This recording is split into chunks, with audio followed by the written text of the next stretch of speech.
ਵਾਹਿਗੁਰੂ ਜੀ ਕਾ ਖਾਲਸਾ ਵਾਹਿਗੁਰੂ ਜੀ ਕੀ ਫਤਿਹ। ਅਸਲਾਮ ਵਾਲੇਕਮ ਆਦਾਬ ਅਰਜ਼ ਮੈਂ ਤੁਹਾਡੀ ਹੋਸਟ ਨੀਲਮ ਕੌਰ ਤੇ ਮੈਂ ਟੀਵੀ 84 ਸਾਰੇ ਦਰਸ਼ਕਾਂ ਤੇ ਸਰੋਤਿਆਂ ਨੂੰ ਜੀ ਆਇਆਂ ਕਹਿੰਦੀ ਹਾਂ ਪ੍ਰੋਗਰਾਮ ਸੱਚੋ ਸੱਚ ਵਿੱਚ, ਜਿਹੜੇ ਇਸ ਪ੍ਰੋਗਰਾਮ ਨਾਲ ਦੇਸ਼ਾਂ ਵਿਦੇਸ਼ਾਂ ਤੋਂ ਜੁੜ ਚੁੱਕੇ ਨੇ। ਖਾਲਸਾ ਅਫੇਅਰ ਸੈਂਟਰ ਦੇ ਸੰਚਾਲਕ ਡਾਕਟਰ ਅਮਰਜੀਤ ਸਿੰਘ ਦੀ ਸਟੂਡੀਓ 'ਚ ਮੇਰੇ ਨਾਲ ਸ਼ਾਮਲ ਨੇ। ਉਹਨਾਂ ਨਾਲ ਗੱਲਬਾਤ ਕਰਕੇ ਅੱਜ ਦੇ ਵਿਸ਼ੇ ਉੱਪਰ ਉਹਨਾਂ ਤੋਂ ਉਹਨਾਂ ਦਾ ਤਜਜ਼ੀਆ ਜਾਣਦੇ ਹਾਂ।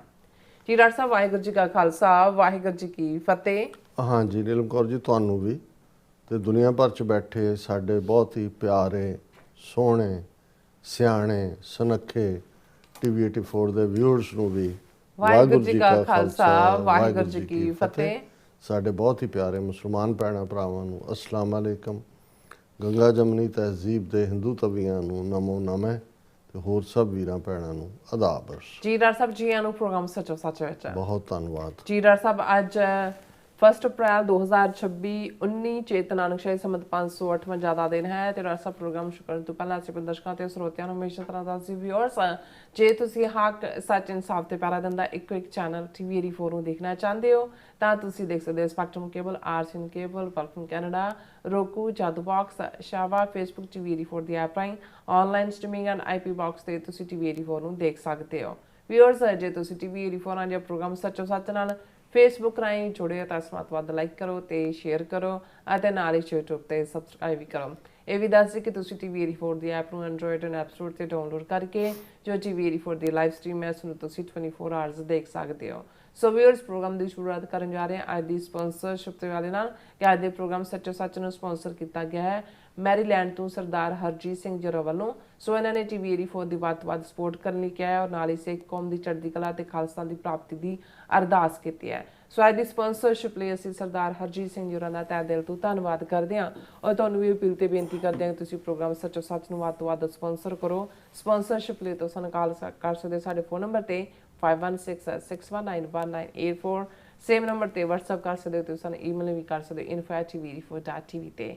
ਸੋ ਵੀਅਰਸ, ਗੱਲਬਾਤ ਕਰਨ ਜਾ ਰਹੇ ਹਾਂ ਕਿ ਈਰਾਨ ਕ੍ਰਾਈਸਿਸ ਦੇ ਹਵਾਲੇ ਨਾਲ ਕਿ ਈਰਾਨ ਕ੍ਰਾਈਸਿਸ ਨੇ ਦੁਨੀਆ ਭਰ ਦੀ ਆਰਥਿਕਤਾ ਨੂੰ ਬੁਰੀ ਤਰ੍ਹਾਂ ਜਿਹੜਾ ਪ੍ਰਭਾਵਿਤ ਕੀਤਾ ਔਰ ਅਮਰੀਕਾ, ਇਜ਼ਰਾਈਲ ਅਤੇ ਈਰਾਨ ਵੱਲੋਂ ਜਿੱਥੇ ਜ਼ਮੀਨੀ ਪੱਧਰ ਤੇ ਇੱਕ ਦੂਸਰੇ ਦੇ ਖਿਲਾਫ ਹਮਲੇ ਜਾਰੀ ਹਨ, ਉੱਥੇ ਆਪੋ ਆਪਣੇ ਹਿੱਤਾਂ ਮੁਤਾਬਕ ਸ਼ਬਦ ਜੰਗ ਯਾਨੀ ਕਿ ਨੈਰੇਟਿਵ ਦੀ ਲੜਾਈ ਜਿਹੜੀ ਹੈ ਉਹ ਵੀ ਜਾਰੀ ਹੈ। ਸੋ ਪ੍ਰੈਜ਼ੀਡੈਂਟ ਟਰੰਪ ਵੱਲੋਂ ਅੱਜ ਸ਼ਾਮ ਨਿਊਯਾਰਕ ਟਾਈਮ 9 ਵਜੇ ਅਮਰੀਕਨ ਲੋਕਾਂ ਲਈ ਸੁਨੇਹਾ ਦਿੱਤਾ ਜਾਣਾ ਹੈ ਜਿਹੜਾ ਕਿ ਇਸ ਜੰਗ ਦੇ ਭਵਿੱਖ ਨੂੰ ਸਪਸ਼ਟ ਕਰੇਗਾ। ਸੋ ਇਸ ਬਾਰੇ ਆਪਾਂ ਗੱਲਬਾਤ ਕਰਨ ਜਾ ਰਹੇ ਹਾਂ। ਸੋ ਅਸੀਂ ਚਾਹਾਂਗੇ ਕਿ ਤੁਸੀਂ ਇਸੇ ਤਰ੍ਹਾਂ ਬੜੇ ਰਹਿਣਾ। ਦੇਖਣ ਸੁਣਨ ਲਈ ਤੁਹਾਡਾ ਸਭ ਦਾ ਬਹੁਤ ਬਹੁਤ ਧੰਨਵਾਦ। ਜੀ ਡਾਕਟਰ ਸਾਹਿਬ, ਕੀ ਵਿਚਾਰਾਂ ਨੇ? ਸਭ ਤੋਂ ਪਹਿਲਾਂ ਤਾਂ ਅੱਜ ਦੇ ਪ੍ਰੋਗਰਾਮ ਨੂੰ ਸਪਾਂਸਰ ਕਰਨ ਲਈ ਅਸੀਂ ਮੈਰੀਲੈਂਡ ਤੋਂ ਵੀਰ ਹਰਜੀਤ ਸਿੰਘ ਉਹਨਾਂ ਦਾ ਸ਼ੁਕਰੀਆ ਅਦਾ ਕਰਦੇ ਹਾਂ। ਹਾਲਾਂਕਿ ਇਸ ਵੀਰ ਦੀ ਹਮੇਸ਼ਾ ਇਹ ਚਾਹਨਾ ਹੁੰਦੀ ਹੈ ਕਿ ਬਿਲਕੁਲ ਉਹਨਾਂ ਦਾ ਨਾਂ ਨਾ ਲਿਆ ਜਾਏ, ਪਰ ਮੈਨੂੰ ਬਹੁਤ ਵਾਰ ਲੱਗਦਾ ਹੁੰਦਾ ਹੈ ਕਿ ਵੀ ਜਿਹੜੇ ਵੀਰ ਭੈਣਾਂ ਨਿਸ਼ਕਾਮ ਤੌਰ ਦੇ ਉੱਤੇ ਇਸ ਕਿਸਮ ਦੇ ਜਜ਼ਬੇ ਨਾਲ ਪੰਥ ਨੂੰ ਸਮਰਪਿਤ ਨੇ, ਸਗੋਂ ਉਹਨਾਂ ਦਾ ਜ਼ਿਕਰ ਕਰਨਾ ਹੋਰ ਵੀ ਜ਼ਰੂਰੀ ਹੁੰਦਾ ਹੈ ਤਾਂ ਕਿ ਇੱਕ ਤਾਂ ਇਹ ਸਾਡੇ ਵੱਲੋਂ ਇੱਕ ਥੈਂਕਫੁਲਨੈਸ ਵੀ ਹੈ ਕਿ ਅਸੀਂ ਇਸ ਕਿਸਮ ਦੇ ਵੀਰਾਂ ਭੈਣਾਂ ਦੀ ਇਸ ਸੁਚੱਜੀ ਕਮਾਈ ਨੂੰ, ਉਹਨਾਂ ਦੀ ਸੁਚੱਜੀ ਭਾਵਨਾ ਨੂੰ ਆਦਰ ਦਿੰਦੇ। ਦੂਸਰੇ ਪਾਸੇ ਇਸ ਦੇ ਨਾਲ ਅਸੀਂ ਦੂਸਰੇ ਵੀਰ ਭੈਣਾਂ ਵੀ ਜਿਹੜੇ ਹੋਰ ਪਾਸੇ ਵੀ ਜਿਹੜੇ ਨੇ ਮਦਦ ਕਰਦੇ ਨੇ ਉਹਨਾਂ ਨੂੰ ਅਸੀਂ ਮੋਟੀਵੇਟ ਵੀ ਕਰਨਾ ਚਾਹੁੰਦੇ ਹਾਂ, ਕਿਉਂਕਿ ਜੇ ਇਸ ਵੇਲੇ ਪਿਛਲੇ ਲਗਭਗ 14 ਸਾਲ ਤੋਂ ਅਸੀਂ ਇਸ ਪ੍ਰੋਗਰਾਮ ਨੂੰ ਕੰਟੀਨਿਊ ਕਰ ਪਾ ਰਹੇ ਹਾਂ, ਸਾਡੇ ਕੋਈ ਵੱਡੇ ਕੋਈ ਅਮੀਰ ਡੋਨਰ ਨਹੀਂ ਨੇ, ਕੋਈ ਇਸ ਕਿਸਮ ਦੀ ਡਾਇਰੈਕਟਰਸ਼ਿਪ ਨਹੀਂ ਹੈ ਜਿਹੜੇ ਕਿ ਡਿਕਟੇਟ ਕਰਨ, ਕੋਈ ਪ੍ਰੋਫਿਟ ਲਾਈਨ ਨਹੀਂ ਹੈ। ਇਹ ਅਦਾਰਾ ਟੀਵੀ 84 ਜਿਹੜਾ ਗਲੋਬਲ ਸਿੱਖ ਅਫੇਅਰਸ ਮੀਡੀਆ ਇੰਕ ਦੇ ਥੱਲੇ ਰਜਿਸਟਰਡ ਹੈ, ਨਾਨ ਪ੍ਰੋਫਿਟ ਅਦਾਰਾ ਹੈ। ਸੋ ਜ਼ਾਹਰ ਹੈ ਕਿ ਸਾਡੇ ਬਹੁਤ ਸਾਰੇ ਜਿਹੜੇ ਟੀਮ ਮੈਂਬਰ ਨੇ, ਜ਼ਾਹਰ ਹੈ ਉਹ ਪੇਡ ਨੇ, ਲੇਕਿਨ ਇਹਦੇ 'ਚ ਵੀ ਕੋਈ ਸ਼ੱਕ ਨਹੀਂ ਹੈ ਕਿ ਬਹੁਤ ਸਾਰੇ ਜਿਹੜੇ ਨੇ ਉਹ ਸੈਲਫਲੈਸ ਸਰਵਿਸ ਦੇ ਤੌਰ ਤੇ ਆਪਣੀਆਂ ਸੇਵਾਵਾਂ ਵੀ ਦਿੰਦੇ ਨੇ। ਸੋ ਇਸ ਦੇ ਲਈ ਇਹ ਜ਼ਰੂਰੀ ਹੈ, ਇਹ ਠੀਕ ਹੈ ਕ੍ਰਾਈਸਿਸ, ਕਰੰਚ, ਇਕੋਨਮੀ ਦੇ ਆਧਾਰਿਤ ਔਰ ਦੂਸਰੇ ਬਰਾਬਰ ਨੇ ਔਰ ਹੋਰ ਵੀ ਬਹੁਤ ਸਾਰੇ ਜਿਹੜੇ ਚੈਲੰਜਸ ਸਾਡੇ ਸਾਹਮਣੇ ਨੇ। ਖਾਸ ਤੌਰ ਤੇ ਬੇਸ਼ੱਕ YouTube ਇੱਕ ਦੁਨੀਆ ਦੇ ਵਿੱਚ ਬਹੁਤ ਸਾਰਿਆਂ ਲਈ ਆਮਦਨ ਦਾ ਸਾਧਨ ਵੀ ਬਣਿਆ, ਜਿਹਦੇ 'ਚ ਕਿ ਕ੍ਰੀਏਟਿਵਨੈਸ ਵੀ ਆਈ ਹੈ ਕਿ ਆਪੋ ਆਪਣੀਆਂ ਰੀਲਾਂ ਬਣਾ ਕੇ ਪਾ ਕੇ ਉਹਦੇ ਫੋਲੋਅਰਸ ਔਰ ਦੂਸਰੇ ਤੀਸਰੇ ਦੇ ਨਾਲ ਉਹ ਅਰਨ ਕਰਦੇ ਨੇ ਔਰ ਬਹੁਤਿਆਂ ਦੀ ਰੋਟੀ ਰੋਜ਼ੀ ਵੀ ਇਸ ਦੇ ਨਾਲ ਜੁੜ ਗਈ। ਬਿਲਕੁਲ। ਲੇਕਿਨ ਅਨਫੋਰਚੂਨੇਟਲੀ ਕਿਉਂਕਿ ਸਾਡਾ ਮੈਸੇਜ ਬੜਾ ਕਲੀਅਰ ਹੈ, ਜਿਹੜਾ ਇੰਡੀਅਨ ਸਟੇਟ ਦੇ ਨਾਲ ਸਿੱਧੀ ਸਿੱਧੀ ਟੱਕਰ ਹੈ, ਔਰ ਜਿਹੜੇ ਇਹਨਾਂ ਅਦਾਰਿਆਂ ਦੇ ਉੱਤੇ ਉਹ ਫੇਸਬੁੱਕ ਹੋਏ, ਯੂਟਿਊਬ ਹੋਏ, ਇੰਸਟਾਗ੍ਰਾਮ ਹੋਏ ਜਾਂ ਐਕਸ ਹੋਏ, ਇਸ ਦੇ ਉੱਤੇ ਵੀ ਇੰਡੀਅਨ ਸਿਸਟਮ ਦੇ ਚਾਟੜੇ ਹੀ ਬੈਠੇ ਹੋਏ ਨੇ ਤੇ ਜਾਂ ਦੂਸਰੇ ਵੀ ਨੇ। ਮਕਸਦ ਤਾਂ ਇਹ ਸਾਰੇ ਸੋਸ਼ਲ ਪਲੇਟਫਾਰਮਸ ਦਾ ਵੀ ਮਨੀ ਕਲੈਕਟਿੰਗ ਹੀ ਹੈ ਜਾਂ ਪ੍ਰੋਫਿਟ ਬਣਾਉਣਾ ਹੀ ਹੈ। ਸੋ ਇੰਨੀਆਂ ਸ਼ਿਕਾਇਤਾਂ ਉਹ ਆਪਣੇ ਆਈਟੀ ਸੈੱਲ ਔਰ ਦੂਸਰੇ ਤੋਂ ਕਰਵਾ ਦਿੰਦੇ ਨੇ ਕਿ ਸਾਨੂੰ ਉਹਦੇ ਚੋਂ ਮੋਨੀਟਰੀ ਗੇਨ ਤਾਂ ਕੀ ਹੋਣਾ, ਨਹੀਂ ਤਾਂ ਜਿੰਨਾ ਵੱਡਾ ਇਸ ਵੇਲੇ ਸਾਡਾ ਬੇਸ ਹੈ YouTube ਤੇ 2,92,000 ਸਬਸਕ੍ਰਾਈਬਰ ਨੇ, ਔਰ ਜਦੋਂ ਅਸੀਂ ਫੇਸਬੁੱਕ ਔਰ ਦੂਸਰੇ ਤੇ ਵੀ ਲੱਖਾਂ ਦੀ ਗਿਣਤੀ ਦੇ ਵਿੱਚ ਪਿਛਲੇ ਪੀਰੀਅਡ 'ਚ ਸਾਡੇ ਫਾਲੋਅਰ ਸੀ ਜਿਹੜੇ ਫੋਲੋ ਕਰਦੇ ਸੀ ਇਸ ਨੂੰ, ਲੇਕਿਨ ਕਿਵੇਂ ਉਹਨੂੰ ਬਲੌਕ ਕੀਤਾ ਗਿਆ, ਡੀਮੋਨੀਟਾਈਜ਼ ਕੀਤਿਆਂ ਦਾ ਇੰਨਾ ਲੰਬਾ ਵਕਤ ਹੋ ਗਿਆ ਕਿ ਅਸੀਂ ਉਸ ਦੀ ਚਾਹਨਾ ਵੀ ਨਹੀਂ ਕਰਦੇ ਹਾਂ। ਸਾਨੂੰ ਤਾਂ ਇਹ ਹੈ ਕਿ ਵੀ ਘੱਟੋ ਘੱਟ ਇਸ ਪਲੇਟਫਾਰਮ, ਜਿਵੇਂ ਇੰਡੀਆ ਦੇ ਵਿੱਚ ਤਾਂ ਟੋਟਲ ਹੁਣ ਤਾਂ ਜੇ ਤੁਸੀਂ ਉਹਨਾਂ ਨੂੰ WhatsApp ਗਰੁੱਪਸ ਆ ਦੂਜੇ 'ਚ ਵੀ ਭੇਜੋ ਤਾਂ ਉਹ ਵੀਡੀਓ ਖੁੱਲ੍ਹਦੀ ਨਹੀਂ ਹੈ। ਉਸ ਦੇ ਲਈ TV84 USA ਜਿਹੜਾ ਹੈ ਉਹ ਉਹਦੀ ਸ਼ੁਰੂਆਤ ਹੋਈ, ਪਰ ਉਸ ਨੂੰ ਵੀ ਉਹ ਬੇਸ਼ੱਕ ਦੇਖਿਆ ਜ਼ਰੂਰ ਜਾਂਦਾ ਹੈ, ਪਰ ਜਿਹੜਾ ਐਲਗੋਰਿਜ਼ਮ ਦੇ ਥੱਲੇ ਦੋਨੋਂ ਹੀ ਸਾਡੇ ਚੈਨਲਸ ਨੂੰ ਜਿਹੜਾ ਉਹਦਾ ਵਿਕਾਸ ਹੈ ਫਰਦਰ, ਨਹੀਂ ਤਾਂ ਹੁਣ ਤੱਕ ਇਹ ਗਿਣਤੀ ਮਿਲੀਅਨਸ ਤੱਕ ਹੋਣੀ ਸੀ ਜਿਸ ਤੇਜ਼ੀ ਨਾਲ ਅਸੀਂ ਵੱਧ ਰਹੇ ਸੀ, ਸਾਨੂੰ ਬਲੌਕ ਕੀਤਾ ਹੋਇਆ। ਪਰ ਇਹਦੇ ਬਾਵਜੂਦ ਜਿੰਨੀ ਦੇਰ ਤੱਕ ਇਹ ਪਲੇਟਫਾਰਮ ਸਾਡੇ ਕੋਲ ਨੇ, ਹਾਲਾਂ ਜ਼ਾਹਰ ਹੈ ਅਮਰੀਕਾ ਕੈਨੇਡਾ ਦੇ ਵਿੱਚ IP ਬਾਕਸ ਰਾਹੀਂ ਹੁੰਦਾ, ਉਹਦੇ 'ਚ ਵੀ ਕਈ ਵਾਰ ਕੋਈ ਉਹਨੂੰ ਸਲੋ ਡਾਊਨ ਕਰ ਦਿੱਤਾ ਜਾਂਦਾ, ਕੁਝ ਹੋਰ ਹੁੰਦਾ ਹੈ। ਲੇਕਿਨ ਸਾਡੀ ਇਹ ਕੋਸ਼ਿਸ਼ ਹੈ ਕਿ ਇਹ ਮੈਸੇਜ ਜਿਹੜਾ ਕਿ ਨੈਰੇਟਿਵ ਦੀ ਜਦੋਂ ਲੜਾਈ ਅਸੀਂ ਕਹਿ ਰਹੇ ਹਾਂ, ਹੁਣ ਜੇ 1 ਮਹੀਨੇ ਤੋਂ ਜ਼ਿਆਦਾ ਜਿਹੜਾ ਈਰਾਨ ਕ੍ਰਾਈਸਿਸ ਲਫ਼ਜ਼ ਮੋਰ ਐਪਰੋਪਰੀਏਟ ਲੱਗਦਾ ਹੈ ਜੇ ਤੁਸੀਂ ਇਹਨੂੰ ਡਿਕਲੇਰੇਸ਼ਨ ਆਫ ਵਾਰ ਕਹੋ, ਕਿਉਂਕਿ ਅਮਰੀਕਾ ਇਜ਼ਰਾਈਲ ਨੇ ਟੁਗੈਦਰਨੈਸ ਦੇ ਨਾਲ 28 ਫਰਵਰੀ ਨੂੰ ਪਹਿਲਾ ਅਟੈਕ ਤਹਿਰਾਨ ਦੇ ਉੱਤੇ ਕਰਕੇ ਉਹਨਾਂ ਦੇ ਆਇਤੁੱਲਾ ਖਮੀਨਾਈ ਸਮੇਤ ਜਿਹੜਾ 60 ਦੇ ਕਰੀਬ ਹਾਇਰ ਆਫੀਸ਼ੀਅਲ, ਜਿਹਦੇ 'ਚ ਉਹਨਾਂ ਦੇ ਜਿਹੜੀ ਈਰਾਨ ਰੈਵੋਲੂਸ਼ਨਰੀ ਗਾਰਡ ਦੇ ਲੀਡਰ ਵੀ, ਉਹਨਾਂ ਦੇ ਇੰਟੈਲੀਜੈਂਸ ਦੇ ਲੀਡਰ ਵੀ, ਉਹਨਾਂ ਦੇ ਹੋਰ ਟੌਪ ਬਰਾਸ ਜਿਹੜੇ ਨੇ ਉਹ ਐਲੀਮੀਨੇਟ ਕਰ ਦਿੱਤੇ ਸੀ। ਹਾਲਾਂ ਆਲਮੋਸਟ 8 ਮਹੀਨੇ ਬਾਅਦ ਜਿਹੜਾ 8 ਮਹੀਨੇ ਪਹਿਲਾਂ 12 ਰੋਜ਼ਾ ਜੰਗ ਹੋਈ, ਉਸ ਤੋਂ ਬਾਅਦ ਨੈਗੋਸ਼ੀਏਸ਼ਨ ਦੀ ਲਾਈਨ ਚੱਲੀ।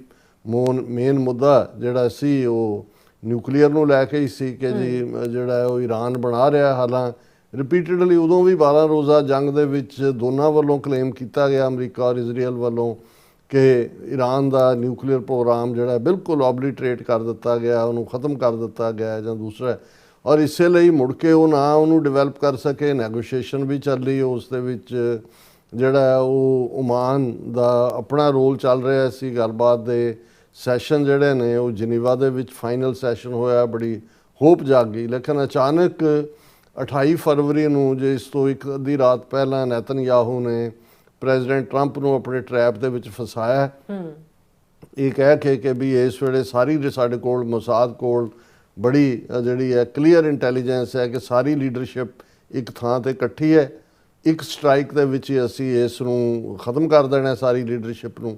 ਲੋਕ ਜਿਹੜੇ ਨੇ ਸੜਕਾਂ 'ਤੇ ਨਿਕਲ ਆਉਣਗੇ, ਰਜੀਮ ਚੇਂਜ ਹੋਏਗਾ, ਔਰ ਫਿਰ ਅਸੀਂ ਜਿਹੜਾ ਉਹ ਆਪੇ ਉੱਥੇ ਆਪਣੀਆਂ ਫੌਜਾਂ ਵੀ ਭੇਜਾਂਗੇ ਔਰ ਉਹਨਾਂ ਦਾ ਤੇਲ ਵੀ ਲੁੱਟਾਂਗੇ ਔਰ ਦਿਸ। ਇਹ ਠੀਕ ਹੈ ਕਿ ਈਰਾਨ ਐਜ਼ ਏ ਜਿਹੜੇ ਪੋਸਟ 9/11 7 ਇਸਲਾਮਿਕ ਮੁਲਕ ਜਿਨ੍ਹਾਂ ਨੂੰ ਡੀਸਟੈਬਲਾਈਜ਼ ਕੀਤਾ ਜਾਣਾ ਸੀ ਜਾਂ ਜਿਨ੍ਹਾਂ ਨੂੰ ਭੰਨਿਆ ਜਾਣਾ ਸੀ, ਉਹ ਉਸ ਲਿਸਟ ਦੇ ਵਿੱਚ ਸ਼ਾਮਲ ਸੀ। ਲੇਕਿਨ 4-5 ਅਮਰੀਕਨ ਪ੍ਰੈਜ਼ੀਡੈਂਟ 9/11 ਤੋਂ ਬਾਅਦ ਆਏ, ਉਹਨਾਂ ਦੇ ਵਿੱਚ ਜੂਨੀਅਰ ਬੁਸ਼ ਵੀ ਸੀ, ਓਬਾਮਾ ਵੀ ਸੀ, ਔਰ ਉਸ ਤੋਂ ਬਾਅਦ ਅਸੀਂ ਦੇਖਦੇ ਹਾਂ ਕਿ ਬਾਈਡਨ ਤੋਂ ਪਹਿਲਾਂ ਟਰੰਪ ਦੀ ਪਹਿਲੀ ਟਰਮ ਵੀ ਆਈ। ਔਰ ਇਸ ਸਾਰੇ ਦੇ ਬਾਵਜੂਦ ਹਰ ਅਮਰੀਕਨ ਪ੍ਰੈਜ਼ੀਡੈਂਟ ਇਹ ਸਮਝਦਾ ਸੀ ਕਿ ਵੀ ਈਰਾਨ ਦੇ ਵਿੱਚ ਜਿਹੜੀ ਕੋਈ ਕਿਸੇ ਲੈਵਲ ਦਾ ਵੀ ਪਾਰਟ ਹੋਣਾ ਉਹ ਇੰਨਾ ਈਜ਼ੀ ਨਹੀਂ ਹੈ। ਔਰ ਜ਼ਾਹਰ ਹੈ ਵੀ ਅਮਰੀਕਨ ਆਰਮੀ ਔਰ ਜਿਹਨੇ ਬਹੁਤ ਸਾਰੇ ਆਪਣੇ ਤਜਰਬੇ ਅਮਰੀਕਨ ਆਰਮੀ ਨੇ ਸੈਕੰਡ ਵਰਲਡ ਵਾਰ ਦੇ ਵੇਲੇ ਵੀ ਟਫ ਬੈਟਲਸ ਅਮਰੀਕਨ ਫੌਜ ਨੇ ਲੜੀਆਂ ਨੇ। ਉਸ ਤੋਂ ਬਾਅਦ ਉਹ ਕੋਰੀਅਨ ਵਾਰ ਹੋਏ, ਵਿਤਨਾਮ ਵਾਰ ਹੋਏ, ਈਵਨ ਭਾਵੇਂ ਸਰਬੀਆ ਦੇ ਖਿਲਾਫ ਨੈਟੋ ਦੇ ਨਾਲ ਹੀ ਬਰੀਫ ਸੀ, ਉਹ ਵੀ ਸਟ੍ਰੈਟਜੀ ਬੜੀ ਠੀਕ ਸਟ੍ਰੈਟਜੀ ਸੀ।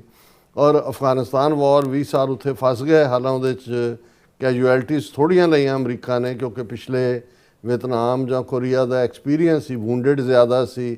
ਜਾਂ ਜਦੋਂ ਤੁਸੀਂ ਕਿਸੇ ਜੰਗ ਦੇ ਥੀਏਟਰ ਨੂੰ ਦੇਖਦੇ ਹੋ ਤੇ ਮਹਿਜ਼ ਇਹ ਕੋਈ ਡਾਟਾ ਨਹੀਂ ਹੈ ਕਿ ਵੀ ਤੁਸੀਂ ਇਹ ਕਹੋ ਜੀ ਉੱਥੇ 3000 ਮਰਿਆ ਸੀ, ਇੱਥੇ ਜਿਹੜੇ ਨੇ ਅਜੇ ਤੱਕ 14 ਮਰੇ ਨੇ। ਜੋ ਤੁਸੀਂ ਇਹ ਅੰਦਾਜ਼ਾ ਲਾਓ ਕਿ ਵੀ ਕਿੰਨੇ ਲੋਕ ਜ਼ਖਮੀ ਹੁੰਦੇ ਨੇ। ਫਿਰ ਜਿਹੜਾ ਜ਼ਖਮੀ ਹੁੰਦਾ ਹੈ, ਵੂੰਡਡ ਹੁੰਦਾ ਹੈ ਜੰਗ ਦੇ ਮੈਦਾਨ ਦੇ ਵਿੱਚ, ਜਾਂ ਜਿਵੇਂ ਹੁਣ ਅਮਰੀਕਨ ਬੇਸਿਸ ਦੇ ਵਿੱਚ ਜਿਹੜੇ ਹੋਏ, ਕਿਸੇ ਦੀ ਲੱਤ ਉੱਡ ਜਾਂਦੀ ਹੈ, ਕਿਸੇ ਦੀ ਬਾਂਹ ਉੱਡ ਜਾਂਦੀ ਹੈ, ਉਹ ਆਰੀ ਹੁੰਦੇ ਨੇ।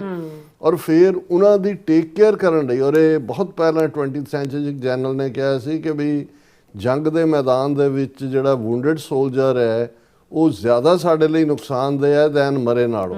ਉਹਦਾ ਕਾਰਨ ਇੱਕ ਤਾਂ ਉਸ ਨੂੰ ਸਾਰੀ ਉਮਰ ਪੈਨਸ਼ਨ ਔਰ ਦੂਜੀ ਦੇਣੀ ਪੈਂਦੀ ਹੈ, ਐਕਟਿਵ ਡਿਊਟੀ ਨਹੀਂ ਜੁਆਇਨ ਕਰਦੇ। ਫਿਰ ਜਿਹੜਾ ਇੱਕ ਬਿਮਾਰ ਹੈ ਉਹਦੇ ਲਈ 3 ਬੰਦੇ ਉਹਦੀ ਟੇਕ ਕੇਅਰ ਕਰਨ ਵਾਲੇ ਹੁੰਦੇ ਨੇ। ਫਿਰ ਜਦੋਂ ਜਿਹਨਾਂ ਦੀਆਂ ਲੱਤਾਂ ਬਾਹਾਂ ਉੱਡਦੀਆਂ ਨੇ, ਤੁਸੀਂ ਉਹਨਾਂ ਦੀ ਜਿਹੜੀਆਂ ਐਂਪੂਟੇਸ਼ਨਸ ਔਰ ਦੂਸਰਾ ਦੇਖੋ, ਬਹੁਤ ਐਕਸਪੈਂਸਿਵ ਮੈਡੀਕਲ ਪਾਰਟ ਹੁੰਦਾ। ਔਰ ਇਕੱਲਾ ਇਹ ਨਹੀਂ, ਜੇ ਤੁਸੀਂ ਸਾਰੀਆਂ ਵਾਰਸ ਦੇਖੋ, ਵਿਤਨਾਮ, ਹੁਣ ਮੈਂ ਬਹੁਤ ਵਾਰ ਦੇਖਦਾ ਵੀ ਜਿਹੜੇ ਅਮਰੀਕਾ ਦੇ ਵਿੱਚ ਖੁੱਲ੍ਹ ਕੇ ਵਾਰ ਦੇ ਖਿਲਾਫ ਨੇ ਕਿ ਬਈ ਇਹ ਸਾਡੀ ਜੰਗ ਨਹੀਂ ਹੈ, ਉਹਨਾਂ 'ਚ ਤੁਹਾਨੂੰ ਬਹੁਤ ਸਾਰੇ ਮਿਲਟਰੀ ਦੇ ਉਹ ਵੈਟਰਨ ਹੋਣਗੇ, ਮਿਲਣਗੇ ਜਿਹੜੇ ਜਿਨ੍ਹਾਂ ਨੇ, ਕਿਸੇ ਨੇ ਵਿਤਨਾਮ ਵਾਰ ਲੜੀ ਹੈ, ਕਿਸੇ ਨੇ ਕੋਰੀਅਨ ਵਾਰ ਲੜੀ ਹੈ। ਕਿਉਂਕਿ ਜਿਹੜੇ ਪੋਸਟ ਵਾਰ ਇਫੈਕਟ, ਬੇਸ਼ੱਕ ਅਫਗਾਨਿਸਤਾਨ 'ਚ 20 ਸਾਲ 'ਚ ਕੈਜੂਐਲਟੀਜ਼ ਅਮਰੀਕਨਾਂ ਦੀਆਂ ਬਹੁਤੀਆਂ ਨਹੀਂ ਹੋਈਆਂ, ਨੈਟੋ ਦੀਆਂ ਹੋਰ ਵੀ ਘੱਟ ਹੋਈਆਂ, ਲੇਕਿਨ ਬਹੁਤ ਸਾਰੇ ਜਿਹੜੇ ਨੇ ਉਹ ਮੈਂਟਲੀ ਡਿਸਟਰਬ ਹੋ ਜਾਂਦੇ ਨੇ, ਉਹ ਨਾਰਮਲ ਨਹੀਂ ਰਹਿੰਦੇ। ਔਰ ਉਸ ਤੋਂ ਬਾਅਦ ਜੇ ਅਮਰੀਕਾ ਦੇ ਵਿੱਚ ਸੀਰੀਅਲ ਕਿਲਿੰਗਸ ਹੋਈਆਂ ਨੇ, ਜਾਂ ਕਈ ਵਾਰੀ ਹੋਮੀਸਾਈਡ, ਘਰ ਦੇ ਵਿੱਚ ਵਾਇਲੈਂਸ ਹੋਈ ਹੈ, ਜਾਂ ਸੁਸਾਈਡ, ਉਹਨਾਂ 'ਚ ਵੀ ਬਹੁਤ ਸਾਰੇ ਤੁਹਾਨੂੰ ਉਹੀ ਸਾਬਕਾ ਫੌਜੀ ਮਿਲਣਗੇ। ਕਿਉਂਕਿ ਫੈਮਲੀਜ਼ ਤੋਂ ਦੂਰ ਆਲ ਦਾ ਟਾਈਮ ਜੰਗ ਦੇ ਉਹਨਾਂ ਡਰ ਦੇ ਵਿੱਚ ਰਹਿਣਾ, ਇੱਕ ਹੋਰ ਕਿਸਮ ਦਾ ਮਾਹੌਲ। ਤੁਸੀਂ ਕਈ ਵਾਰ ਤੁਰੇ ਜਾਂਦੇ, ਤੁਸੀਂ ਇੱਕ ਦੇਖ ਲਓ ਕਿ ਸੜਕ ਦੇ ਵਿੱਚ ਕੁੱਤਾ ਹੀ ਕਿਸੇ ਟਾਇਰ ਦੇ ਥੱਲੇ ਆ ਕੇ ਮਰਿਆ ਹੋਏ, ਉਹ ਇਮੇਜ ਤੁਹਾਨੂੰ ਸ਼ਾਮ ਤੱਕ ਤੁਹਾਡੇ ਸਾਹਮਣੇ ਹੁੰਦਾ, ਜਾਂ ਕੋਈ ਵੀ ਜਾਨਵਰ। ਸੋ ਜਿੱਥੇ ਤੁਸੀਂ 4 ਚੁਫੇਰੇ ਮੌਤ ਦਾ ਨਾਚ ਦੇਖ ਰਹੇ ਹੁੰਦੇ ਹੋ, ਇਹ ਨਾਰਮਲ ਹਾਲਾਤ ਨਹੀਂ ਰਹਿੰਦੇ ਹੈ।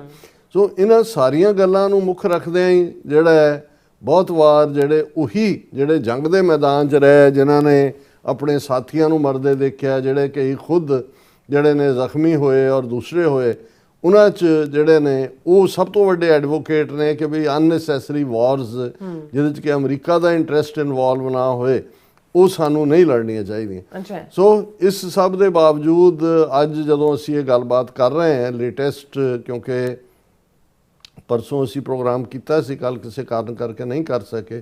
ਸੋ ਇਹ ਜਿਹੜੀਆਂ ਲੇਟੈਸਟ ਡਿਵੈਲਪਮੈਂਟਸ ਨੇ, ਉਹਨਾਂ ਦੇ ਵਿੱਚ ਜ਼ਾਹਰ ਹੈ ਵੀ ਇੱਕ ਪਾਸਿਓਂ ਤਾਬੜਤੋੜ ਹਮਲੇ, ਇਜ਼ਰਾਈਲ ਨੇ ਸਭ ਤੋਂ ਵੱਡੀ ਜਿਹੜੀ ਫਾਰਮਾਸਿਊਟੀਕਲ ਇਹਨਾਂ ਦੀ ਮੈਨੂਫੈਕਚਰਿੰਗ ਹੱਬ ਹੈ ਈਰਾਨ ਦੀ, ਉਸ ਦੇ ਉੱਤੇ ਹਮਲਾ ਕੀਤਾ ਹੈ।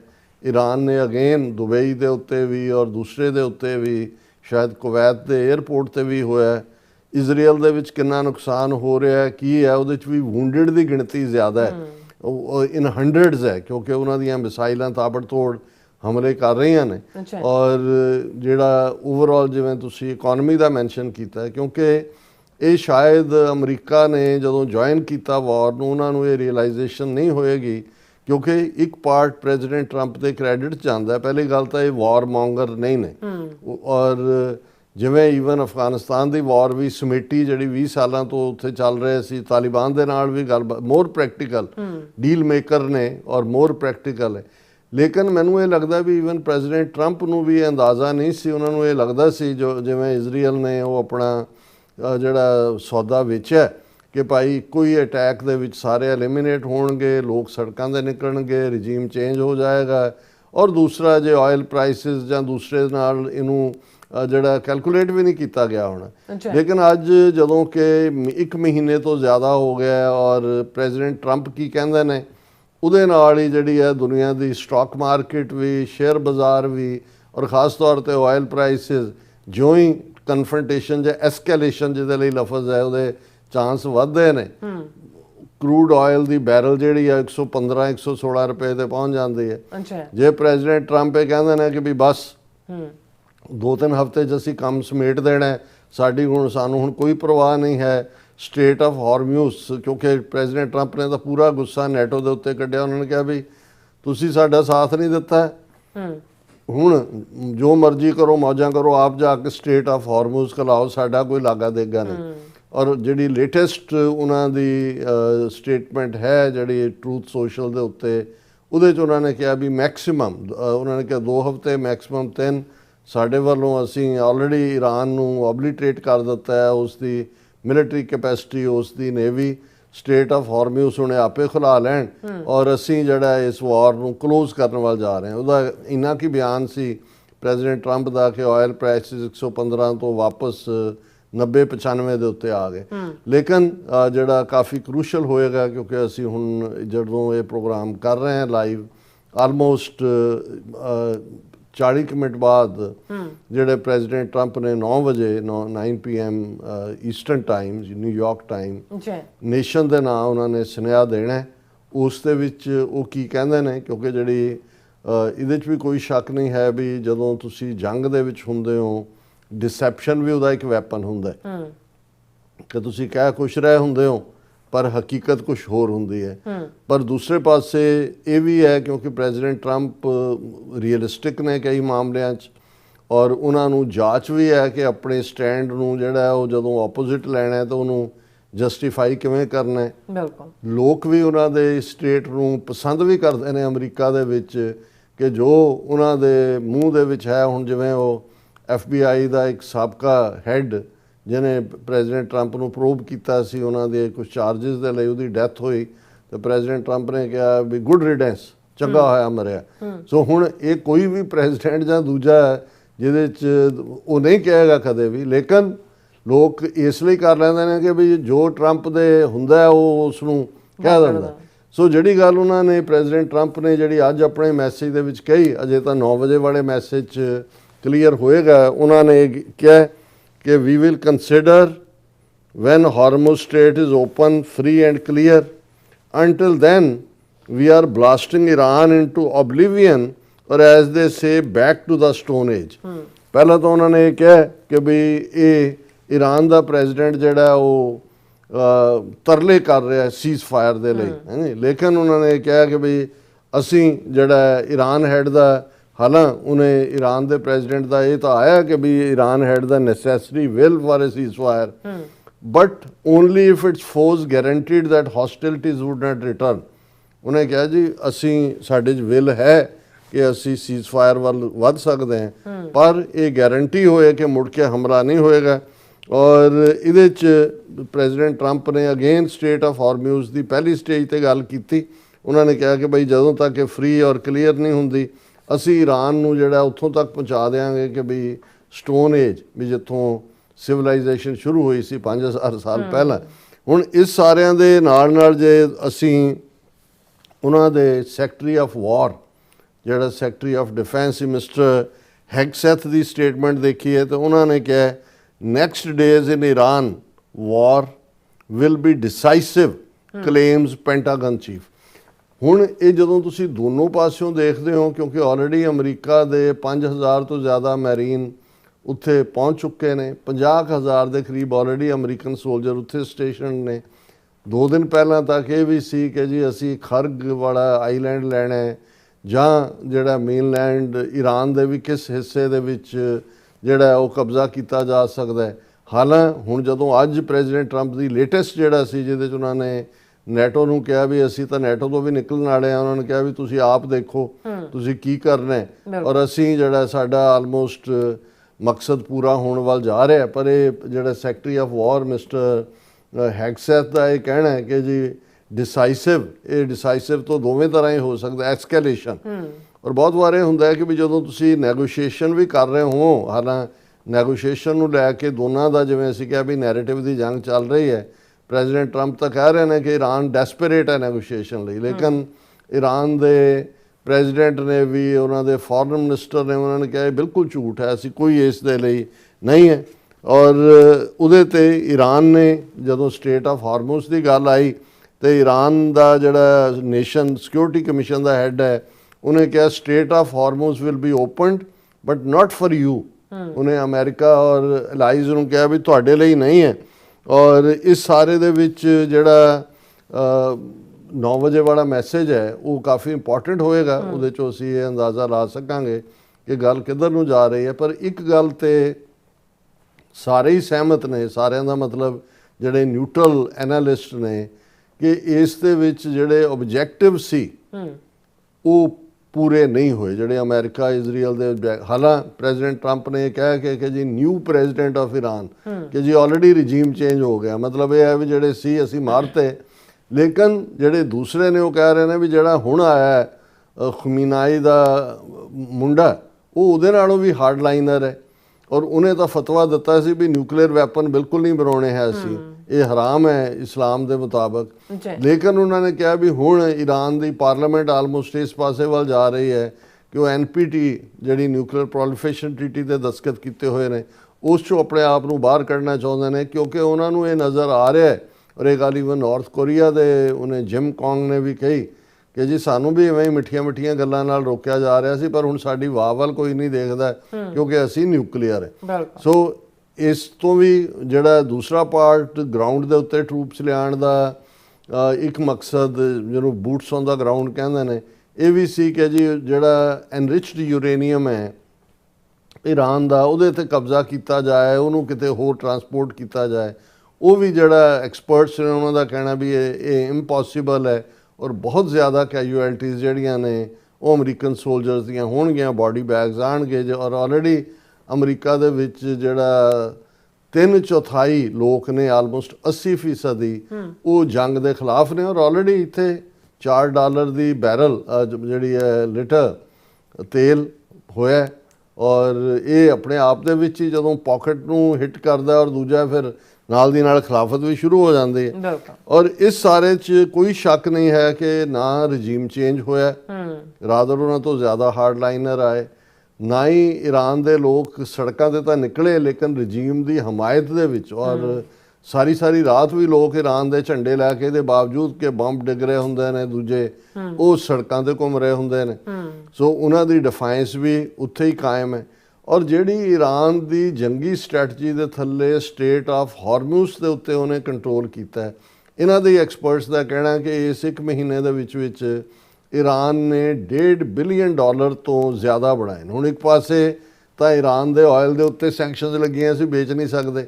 ਹੁਣ ਪ੍ਰੈਜ਼ੀਡੈਂਟ ਟਰੰਪ ਜਿਹੜੇ ਨੇ ਉਹ ਫਾਈਨੈਂਸ਼ੀਅਲ ਐਂਗਲ ਤੋਂ ਬਹੁਤ ਜ਼ਿਆਦਾ ਸੈਂਸਿਟਿਵ ਨੇ। ਉਹਨਾਂ ਨੂੰ ਇਹ ਲੱਗਾ ਕਿ ਵੀ ਉਹਨਾਂ ਨੇ ਰੂਸ ਨੂੰ ਵੀ ਖੁੱਲ੍ਹੀ ਛੁੱਟੀ ਦੇ ਦਿੱਤੀ ਕਿ ਤੁਸੀਂ ਵੇਚ ਲਓ ਤੇਲ, ਈਰਾਨ ਨੂੰ ਵੀ ਦੇ ਦਿੱਤੀ ਤਾਂ ਕਿ ਇਹ ਨਾ ਹੋਏ ਕਿ ਕਰੂਡ ਆਇਲ ਦੀ ਬੈਰਲ $200 ਤੇ ਚਲੀ ਜਾਏ। ਹੁਣ ਉਹਦਾ ਫਾਇਦਾ ਈਰਾਨ ਨੇ ਲਿਆ ਫੁੱਲ, ਉਹਨੇ ਭਾਅ ਵੀ ਦੁੱਗਣਾ ਕਰ ਦਿੱਤਾ। ਫਿਰ ਸਟੇਟ ਆਫ ਹਾਰਮੂਜ਼ ਦੇ ਵਿੱਚ ਈਰਾਨ ਨੇ ਆਪਣਾ ਕਬਜ਼ਾ ਜਮਾ ਕੇ ਉੱਥੇ ਵੀ ਉਹ ਚੁੰਗੀ ਲਾਤੇ ਆ ਵੀ ਇੰਨਾ ਜਿਹੜਾ ਸ਼ਿਪ ਨੇ ਲੰਘਣਾ ਇੰਨਾ ਦਿਓਗੇ ਤਾਂ ਫਿਰ ਜਾਓਗੇ। ਸੋ ਜ਼ਾਹਰ ਹੈ ਕਿ ਇਹ ਈਰਾਨ ਨੇ ਕਿਹਾ ਹੈ ਕਿ ਵੀ ਅਸੀਂ ਇਹਨੂੰ ਹੁਣ ਨਹੀਂ ਛੱਡਣਾ ਹੈ। ਸਟੇਟ ਆਫ ਹਾਰਮੂਜ਼ ਓਪਨ ਹੈ ਉਹ, ਲੇਕਿਨ ਫॉर ਦਾ ਫਰੈਂਡਲੀ ਕੰਟਰੀਜ਼। ਔਰ ਇਹਦੇ 'ਚ ਵੀ ਕੋਈ ਸ਼ੱਕ ਨਹੀਂ ਕਿ ਈਰਾਨ ਨੇ ਜਿਹੜੀ ਇੱਕ ਤਾਂ ਰਜੀਮ ਚੇਂਜ ਵਾਲੀ ਗੱਲ ਜੋ ਸੀ ਉਹ ਨਹੀਂ ਹੋਈ ਔਰ ਸ਼ਾਇਦ ਇਹ ਵੀ ਅਮਰੀਕਾ ਨੇ ਨਾ ਕੈਲਕੂਲੇਟ ਕੀਤਾ ਹੋਇਆ ਇਹਨਾਂ ਦੇ ਜਰਨੈਲਾਂ ਨੇ ਕਿ ਈਰਾਨ ਜਿਹੜਾ ਉਹ ਜਿਹੜੀਆਂ 6-7 ਗਲਫ ਸਟੇਟਸ ਨੇ ਉਹਨਾਂ ਦੇ ਉੱਤੇ ਜਿਹੜਾ ਉਹ ਆਪਣੇ ਡਰੋਨ ਔਰ ਮਿਸਾਈਲ ਹਮਲੇ ਕਰੇਗਾ ਜਿਹੜੇ ਜਿੱਥੇ ਅਮਰੀਕਾ ਦੇ ਬੇਸ ਸੀ। ਹੁਣ ਜਿਹੜੇ ਬੇਸ ਡਿਫੈਂਡ ਕਰਨ ਲਈ ਸੀ ਉਹਨਾਂ ਨੂੰ ਆਪਣੀ ਡਿਫੈਂਸ ਦਾ ਫਿਕਰ ਪਿਆ, ਉਹਨਾਂ ਨੂੰ ਉੱਥੋਂ ਜਿਹੜਾ ਉਹ ਖਾਲੀ ਕਰਨੇ ਪਏ ਔਰ ਉੱਥੇ ਹੀ ਫੌਜੀ ਜ਼ਖਮੀ ਵੀ ਹੋਏ ਨੇ ਜਾਂ ਦੂਜੇ। ਸੋ ਇਹ ਜਿਹੜਾ ਸੈਕੰਡ ਪਾਰਟ ਹੈ ਕਿ ਵੀ ਇਸ ਸਾਰੇ ਤੋਂ ਬਾਅਦ ਜਦੋਂ ਵੀ ਜੰਗ ਓਵਰ ਹੁੰਦੀ ਹੈ, ਜੇ 2-3 ਵੀਕ ਪ੍ਰੈਜ਼ੀਡੈਂਟ ਟਰੰਪ ਕਹਿ ਰਹੇ ਨੇ ਡਿਸਾਈਸਿਵ ਫੇਸ ਅਜੇ ਆਉਣਾ ਹੈ, ਮਿਸਟਰ ਉਹਨਾਂ ਦੇ ਸੈਕਟਰੀ ਆਫ ਵਾਰ ਕਹਿ ਰਹੇ ਨੇ ਔਰ ਅੱਜ ਦੀ ਜਿਵੇਂ ਮੈਸੇਜ ਚੋਂ ਕੁਝ ਹੋਰ ਵੀ ਕਲੀਅਰ ਹੋਏਗਾ। ਲੇਕਿਨ ਇਹਦੇ 'ਚ ਕੋਈ ਸ਼ੱਕ ਨਹੀਂ ਹੈ ਕਿ ਦੋਨੋਂ ਧਿਰਾਂ ਇਸ ਨੂੰ ਮੁਕਾਉਣ ਤੋਂ ਪਹਿਲਾਂ ਆਪਣੀ ਮੁਕੰਮਲ ਵਿਕਟਰੀ ਦਾ ਐਲਾਨ ਕਰਨਾ ਚਾਹੁਣਗੀਆਂ। ਇਸ ਬਾਰੇ ਜਿਹੜਾ ਕਿਸੇ ਨੂੰ ਕੋਈ ਦੁਰਾਵਾਂ ਨਹੀਂ ਨੇ ਕਿ ਈਰਾਨ ਇਸ ਪੋਸਟ ਕ੍ਰਾਈਸਿਸ 'ਚ ਸਟਰੋਂਗਰ ਹੋ ਕੇ ਨਿਕਲੇਗਾ। ਗਲਫ ਦੇ ਵਿੱਚ ਜਿਹੜੀ ਹੁਣ ਜਿਹੜਾ ਈਰਾਨ ਦੀਆਂ ਸ਼ਰਤਾਂ ਨੇ ਉਹ ਅਸੀਂ ਜ਼ਿਕਰ ਵੀ ਕਰਾਂਗੇ ਅਗਲੇ ਸੈਗਮੈਂਟਸ ਦੇ ਵਿੱਚ ਵੀ, ਉਸ ਦੇ ਵਿੱਚ ਉਹ ਤਾਂ ਹੁਣ ਬਿਲਕੁਲ ਵੈਸਟ ਏਸ਼ੀਆ 'ਚੋਂ, ਕਿਉਂਕਿ ਜਦੋਂ ਇਹਦੇ ਲਈ ਮਿਡਲ ਈਸਟ ਵੀ ਲਫ਼ਜ਼ ਯੂਜ਼ ਹੁੰਦਾ ਹੈ ਔਰ West Asia middle East colonial term ਹੈ। ਜਦੋਂ ਬਸਤੀਵਾਦੀ ਸੀ ਯੂਰਪ ਵਾਲੇ ਕਹਿੰਦੇ ਸੀ ਕਿਉਂਕਿ ਯੂਰਪ ਤੋਂ ਈਸਟ ਦਾ ਮਿਡਲ ਬਣਦਾ, ਪਰ ਜਿਵੇਂ ਜੇ ਇੰਡੀਆ ਜਾਂ ਪਾਕਿਸਤਾਨ ਤੋਂ ਦੇਖੋ ਤਾਂ ਮਿਡਲ ਈਸਟ ਇਹ ਨਹੀਂ ਹੈ, ਫਿਰ ਇਹ ਵੈਸਟ ਏਸ਼ੀਆ, ਏਸ਼ੀਆ ਦਾ ਵੈਸਟ ਹੈ।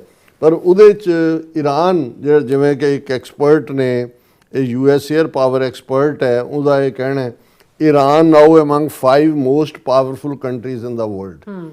ਅੱਗੇ ਜਦੋਂ ਅਸੀਂ ਮਲਟੀਪੋਲਰ ਵਰਲਡ ਦੀ ਗੱਲ ਕਰ ਰਹੇ ਸੀ, ਉਹਦੇ 'ਚ ਜ਼ਾਹਰ ਹੈ ਕਿ ਅਮਰੀਕਾ, ਰਸ਼ੀਆ, ਚਾਈਨਾ ਇਹ ਤਾਂ ਆਪਣੇ ਆਪ ਦੇ ਵਿੱਚ ਪਾਵਰ ਸੀ। ਭਾਰਤ ਜਿਹੜਾ ਹੈ ਉਹ ਆਬਾਦੀ ਦੇ ਲਿਹਾਜ਼ ਨਾਲ ਔਰ ਜਿਹੜਾ ਉਹ ਦੂਸਰੇ ਲਿਹਾਜ਼ ਨਾਲ ਉਹਦੀ ਗਿਣਤੀ ਕੀਤੀ ਜਾਂਦੀ ਸੀ, ਬ੍ਰਾਜ਼ੀਲ ਜਾਂ ਦੂਜੇ ਤੀਜਿਆਂ ਦੀ। ਪਰ ਜਦੋਂ ਉਹ 5th ਮੋਸਟ ਪਾਵਰਫੁਲ ਕੰਟਰੀ ਇਨ ਦਾ ਵਰਲਡ ਕਹਿੰਦਾ ਤੇ ਹੁਣ ਇਹ 3 ਤਾਂ ਇਹ ਹੈ ਹੀ ਨੇ, ਚੌਥੀ ਵੈਦਰ ਪਾਕਿਸਤਾਨ ਹੈ, ਕਿਉਂਕਿ ਇਹੀ ਐਕਸਪਰਟ ਇਹ ਵੀ ਕਹਿੰਦੇ ਨੇ ਕਿ ਪਾਕਿਸਤਾਨ ਇੱਕ ਪਾਵਰਫੁਲ ਐਂਟੀਟੀ ਦੇ ਤੌਰ ਤੇ, ਕਿਉਂਕਿ only nuclear power Islamic world ਦੇ ਵਿੱਚ ਪਾਕਿਸਤਾਨ ਹੈ। ਇੰਡੀਆ ਟੋਟਲੀ ਜਿਹੜਾ ਜੇ ਕਹਿਣਾ ਹੋਏ ਕਿ ਪੋਲੀਟੀਕਲੀ ਔਰ ਡਿਪਲੋਮੈਟਿਕਲੀ ਜੇ ਕੋਈ ਇੰਨੇ ਵੱਡੇ ਸਾਈਜ਼ ਦਾ ਮੁਲਕ ਔਰ ਇੰਨੀ ਆਬਾਦੀ ਵਾਲਾ ਮੁਲਕ 1 ਬਿਲੀਅਨ 500 ਮਿਲੀਅਨ ਵਾਲਾ ਓਬਲੀਟਰੇਟ ਹੋਇਆ ਤਾਂ ਉਹ ਇੰਡੀਆ। ਫਿਰ ਟਰੰਪ ਔਰਾਂ ਦੀ ਜਿਹੜੀ ਇੱਕ ਸਟੇਟਮੈਂਟ ਨੂੰ ਜਿਵੇਂ ਐਸੋਸੀਏਟਡ ਫ੍ਰੈਂਚ ਪ੍ਰੈਸ AFP ਨੇ, ਏਜੰਸੀ ਫ੍ਰੈਂਚ ਪ੍ਰੈਸ ਨੇ ਕਿਹਾ, Trump says Iran war would end in 2 weeks maybe 3, 2 ਜਾਂ 3, ਕਿਉਂਕਿ ਉਹੀ ਸਟੇਟਮੈਂਟ ਨੂੰ ਡਿਫਰੈਂਟਲੀ ਉਹਨਾਂ ਨੇ ਜਿਹੜਾ ਕਾਲ ਕੀਤਾ ਹੈ। ਇਸੇ ਤਰ੍ਹਾਂ ਜੌਨ ਹੌਪਕਿੰਸ ਯੂਨੀਵਰਸਿਟੀ ਦੇ ਇੱਕ ਪ੍ਰੋਫੈਸਰ ਵੈਲੀ ਨੈਸਰ ਐਕਸਪਰਟ ਨੇ, ਉਹਨਾਂ ਨੇ ਜਿਹੜਾ ਇੰਡੀਅਨ ਮੀਡੀਆ ਨੂੰ ਇੰਟਰਵਿਊ ਦੇ ਵਿੱਚ ਕਿਹਾ ਕਿ Trump is at a strategic dead end on Iran, the war will reshape Gulf security architecture, ਕਿ ਗਲਫ ਦਾ ਜਿਹੜਾ ਹੁਣ ਸਿਕਿਉਰਿਟੀ ਢਾਂਚਾ ਹੈ ਪੋਸਟ ਕ੍ਰਾਈਸਿਸ ਉਹ ਬਿਲਕੁਲ ਡਿਫਰੈਂਟ ਹੋਏਗਾ। ਔਰ ਆਲਰੇਡੀ ਜਿਹੜਾ ਹੁਣ ਇਸ ਜੰਗ ਦਾ ਸਟ੍ਰੈਟੇਜਿਕ ਐਂਡ ਪਹੁੰਚ ਗਿਆ ਹੈ ਕਿ ਇਸ ਤੋਂ ਅੱਗੇ ਜਿਹੜਾ ਜਾਣਾ ਹੈ ਉਹ ਕਿਸੇ ਪਾਸੇ ਵੀ ਨਹੀਂ ਲੈ ਕੇ ਜਾਏਗਾ। ਔਰ BBC ਦਾ ਇਹ ਕਹਿਣਾ ਹੈ ਕਿ ਵੀ ਜਿਹੜਾ ਟਰੰਪ ਜਿਹੜੇ ਨੇ ਉਹ ਪ੍ਰਾਈਮ ਟਾਈਮ ਐਡਰੈਸ ਕਰਨਗੇ ਇਰਾਨ ਵਾਰ ਦੇ ਉੱਤੇ, Trump blast ਐਲਾਈਜ਼, tile them go get your own oil। ਉਹਨਾਂ ਨੂੰ ਕਿਹਾ ਨੈਟੋ ਵਾਲਿਆਂ ਜਾਓ ਜਾ ਕੇ ਆਪੇ ਖਿਲਾ ਲਓ ਸਟੇਟ ਆਫ ਹਾਰਮੂਜ਼, ਤੁਸੀਂ ਸਾਡੇ ਨਾਲ ਨਹੀਂ ਖੜੇ, ਅਸੀਂ ਤੁਹਾਡੇ ਨਾਲ ਬਿਲਕੁਲ ਨਹੀਂ ਹਾਂ। ਹੁਣ ਨੈਤਨਯਾਹੂ ਆਪਣਾ ਨੈਰੇਟਿਵ ਦੇ ਉਹ ਕਹਿ ਰਿਹਾ ਜਿਹੜਾ ਲਬਨਾਨ ਦੇ ਵਿੱਚ ਅਸੀਂ ਟੈਰੀਟਰੀ ਐਕਵਾਇਰ ਉਹ ਅਸੀਂ ਰੱਖਾਂਗੇ। ਹਾਲਾਂਕਿ ਕਿਉਂਕਿ ਇੰਨਾ ਫੋਕਸ ਈਰਾਨ ਤੇ ਹੋ ਗਿਆ ਕਿ ਇਜ਼ਰਾਈਲ ਨੇ ਜਿਹੜਾ ਲਬਨਾਨ 'ਚ 3000 ਤੋਂ ਜ਼ਿਆਦਾ ਬੰਦਾ ਮਾਰਿਆ ਹੈ ਔਰ ਖਾਮਖਾਹ ਦੀ ਜੰਗ ਉੱਥੇ ਜਾ ਕੇ ਸ਼ੁਰੂ ਕੀਤੀ ਹੈ। ਹੁਣ ਉਹ systematically crushing Iran, forging alliances with important countries in West Asia. Netanyahu ਕਹਿ ਰਿਹਾ ਜੀ ਅਸੀਂ ਸਿਸਟਮੈਟਿਕਲੀ ਇਰਾਨ ਨੂੰ ਡਿਸਟਰੋਏ ਕਰਾਂਗੇ ਔਰ ਵੈਸਟ ਏਸ਼ੀਆ ਦੇ ਵਿੱਚ ਜਿਹੜਾ ਹੈ ਅਸੀਂ ਨਵੇਂ ਅਲਾਇੰਸ ਕਰਾਂਗੇ। ਨਵੇਂ ਅਲਾਇੰਸ ਕੀ ਹੈ? Already Saudi Arabia, Jordan, Iraq, Syria ਸਾਰੇ ਹਿਲਾ ਕੇ ਰੱਖ ਦਿੱਤੇ ਨੇ ਇਰਾਨ ਨੇ।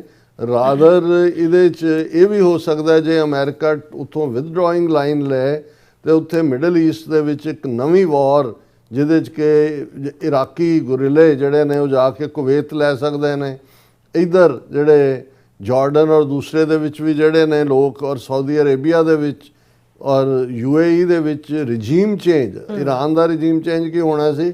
ਇਹ ਸਾਰੇ ਸ਼ੇਖ ਟੱਬਰ ਜਿਹੜੇ ਆਸ਼ ਬੈਠੇ ਹੋਏ ਨੇ ਲੋਕ ਇਹਨਾਂ ਦੇ ਵਿੱਚ ਖਲੋ ਕੇ ਇਹਨਾਂ ਨੂੰ ਚੈਲੰਜ ਕਰ ਸਕਦੇ ਨੇ।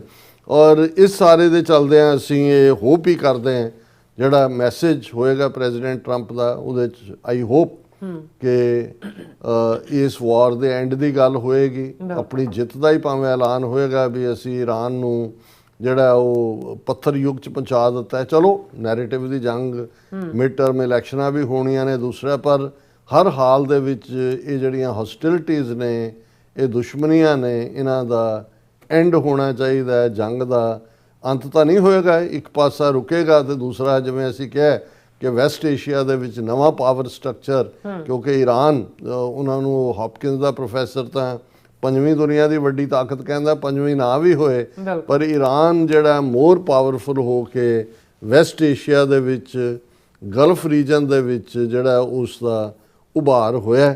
ਸੋ ਇਹਦੇ 'ਚ ਨਵੇਂ ਪਰਮੂਟੇਸ਼ਨ ਕੰਬੀਨੇਸ਼ਨ ਬਣਨਗੇ ਔਰ ਇਹ ਹੁਣ ਕੱਲ੍ਹ ਅਸੀਂ ਜਦੋਂ ਜ਼ਿਕਰ ਕਰਾਂਗੇ ਤਾਂ ਫਿਰ ਅੱਜ ਦਾ ਮੈਸੇਜ ਜਿਹੜਾ ਪ੍ਰੈਜ਼ੀਡੈਂਟ ਟਰੰਪ ਦਾ ਅਮਰੀਕਾ ਵਾਸੀਆਂ ਦੇ ਨਾਂ ਉਸ ਦੇ ਉੱਤੇ ਹੀ ਮੋਸਟਲੀ ਆਧਾਰਿਤ ਹੋਏਗਾ। ਜੀ ਡਾਕਟਰ ਸਾਹਿਬ ਤੁਹਾਡਾ ਬਹੁਤ ਬਹੁਤ ਸ਼ੁਕਰੀਆ। ਸੋ ਥਲੇ ਨੇ ਬ੍ਰੇਕ ਜਾਣ ਤੋਂ ਪਹਿਲਾਂ ਅਸੀਂ ਦਰਸ਼ਕਾਂ ਤੇ ਸਰੋਤਿਆਂ ਨੂੰ ਅਪੀਲ ਤੇ ਬੇਨਤੀ ਕਰਦੀ ਹੈ ਵੀ ਔਰ ਜਿਸ ਤਰ੍ਹਾਂ ਤੁਸੀਂ ਜਾਣਦੇ ਹੋ ਕਿ TV 84 ਇੱਕ ਪੰਥਕ ਚੈਨਲ ਹੈ ਔਰ TV 84 ਦੀ ਚੜ੍ਹਦੀ ਕਲਾ ਲਈ ਵੱਧ ਤੋਂ ਵੱਧ ਡੋਨੇਟ ਕਰੋ। ਡੋਨੇਟ ਕਰਨ ਲਈ ਸਾਡੀ ਵੈਬਸਾਈਟ TV4.tv ਤੇ ਜਾ ਕੇ ਪੇਪਲ ਦੀ ਵਰਤੋਂ ਕਰਕੇ ਵਨ ਟਾਈਮ ਡੋਨੇਟ ਕਰ ਸਕਦੇ ਹੋ, ਮੰਥਲੀ ਡੋਨੇਟ ਵੀ ਕਰ ਸਕਦੇ ਹੋ। ਤੁਸੀਂ TV 84 ਦੇ ਨਾਮ ਤੇ ਚੈੱਕ ਬਣਾ ਕੇ ਸਾਨੂੰ ਮੇਲ ਵੀ ਕਰ ਸਕਦੇ ਹੋ ਸਾਡੇ ਇਸ ਪਤੇ ਤੇ 36-01 37th Avenue, Long Island City, New York 11101 USA, ਜਾਂ ਫਿਰ ਤੁਸੀਂ ਸਾਨੂੰ ਫੋਨ ਰਾਹੀਂ ਵੀ ਸੰਪਰਕ ਕਰ ਸਕਦੇ ਹੋ। 5166191984 ਤੁਸੀਂ ਸਾਨੂੰ ਈਮੇਲ ਵੀ ਕਰ ਸਕਦੇ ਹੋ info@tv84.tv ਤੇ ਅੱਜ ਤੁਹਾਡੇ ਤਹਿ ਦਿਲ ਤੋਂ ਸ਼ੁਕਰਗੁਜ਼ਾਰ ਹੋਵਾਂਗੇ। ਸੋ ਲੈਣ ਬ੍ਰੇਕ ਵਿਊਅਰਸ ਤੋਂ ਸਾਨੂੰ ਇਸੇ ਤਰ੍ਹਾਂ ਬਣੇ ਰਹਿਣਾ। ਮਿਲਦੇ ਹਾਂ ਆਫਟਰ ਦਿਸ ਸ਼ਾਰਟ ਬ੍ਰੇਕ।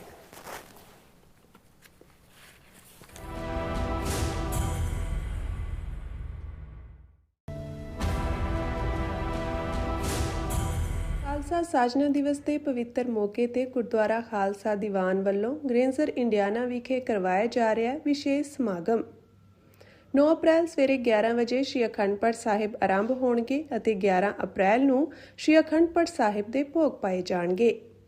ਭਾਈ ਸਰਬਜੀਤ ਸਿੰਘ ਕੋਮਲ ਜੀ ਦੇ ਜਥੇ ਵੱਲੋਂ ਕੀਰਤਨ, ਸਰਦਾਰ ਅਜੇਪਾਲ ਸਿੰਘ ਜੀ ਵੱਲੋਂ ਕਥਾ ਵਿਚਾਰਾਂ ਉਪਰੰਤ ਡਾਕਟਰ ਅਮਰਜੀਤ ਸਿੰਘ ਜੀ ਸਿੱਖ ਸੰਘਰਸ਼ ਬਾਰੇ ਵਿਚਾਰਾਂ ਦੀ ਸਾਂਝ ਪਾਉਣਗੇ।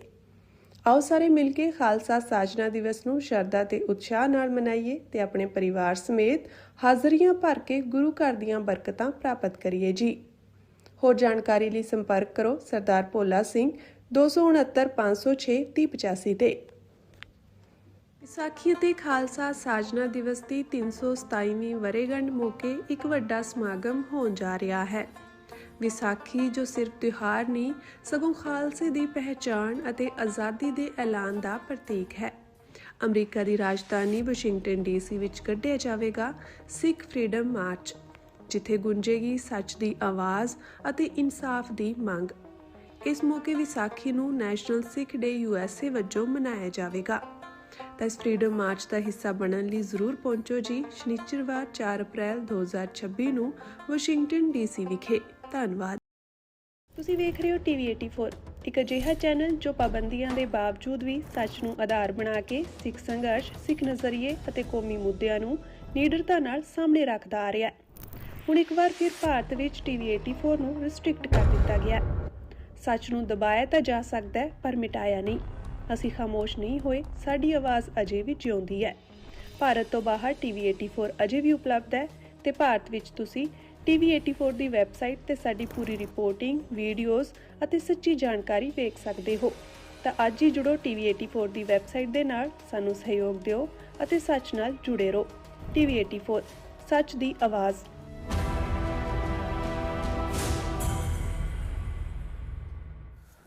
Viewers welcome back on program. So viewers ਗੱਲਬਾਤ ਕਰਨ ਜਾ ਰਹੇ ਹਾਂ ਕਿ ਪਾਕਿਸਤਾਨ, ਤੁਰਕੀ ਅਤੇ ਇਜਿਪਟ ਵੱਲੋਂ ਈਰਾਨ ਵੈਸਟ ਏਸ਼ੀਆ ਜੰਗ ਨੂੰ ਰੁਕਵਾਉਣ ਲਈ ਕੀਤੇ ਜਾ ਰਹੇ ਉਹਨਾਂ ਯਤਨਾਂ ਵਿੱਚ ਹੁਣ ਚੀਨ ਵੀ ਜਿਹੜਾ ਸ਼ਾਮਲ ਹੋ ਗਿਆ ਹੈ। ਔਰ ਚੀਨ ਦੇ ਸੱਦੇ ਤੇ ਪਾਕਿਸਤਾਨ ਦੇ ਫੋਰਨ ਮਿਨਿਸਟਰ ਇਸ਼ਾਕ ਦਾਰ ਨੇ ਚੀਨ ਦੇ ਫੋਰਨ ਮਿਨਿਸਟਰ ਮਿਸਟਰ ਵੈਂਗ ਨਾਲ ਮੁਲਾਕਾਤ ਕੀਤੀ ਹੈ ਔਰ ਇਹਨਾਂ ਵੱਲੋਂ ਸਾਂਝੇ ਤੌਰ ਤੇ ਈਰਾਨ ਕ੍ਰਾਈਸਿਸ ਦੇ ਹੱਲ ਲਈ 5 ਨੁਕਾਤੀ ਜਿਹੜਾ ਪ੍ਰੋਗਰਾਮ ਹੈ ਉਹ ਦਿੱਤਾ ਗਿਆ ਹੈ। ਸੋ ਇਸ ਬਾਰੇ ਆਪਾਂ ਗੱਲਬਾਤ ਕਰਨ ਜਾ ਰਹੇ ਹਾਂ। ਸੋ ਅਸੀਂ ਚਾਹਾਂਗੇ ਕਿ ਤੁਸੀਂ ਇਸੇ ਤਰ੍ਹਾਂ ਬਣੇ ਰਹਿਣਾ।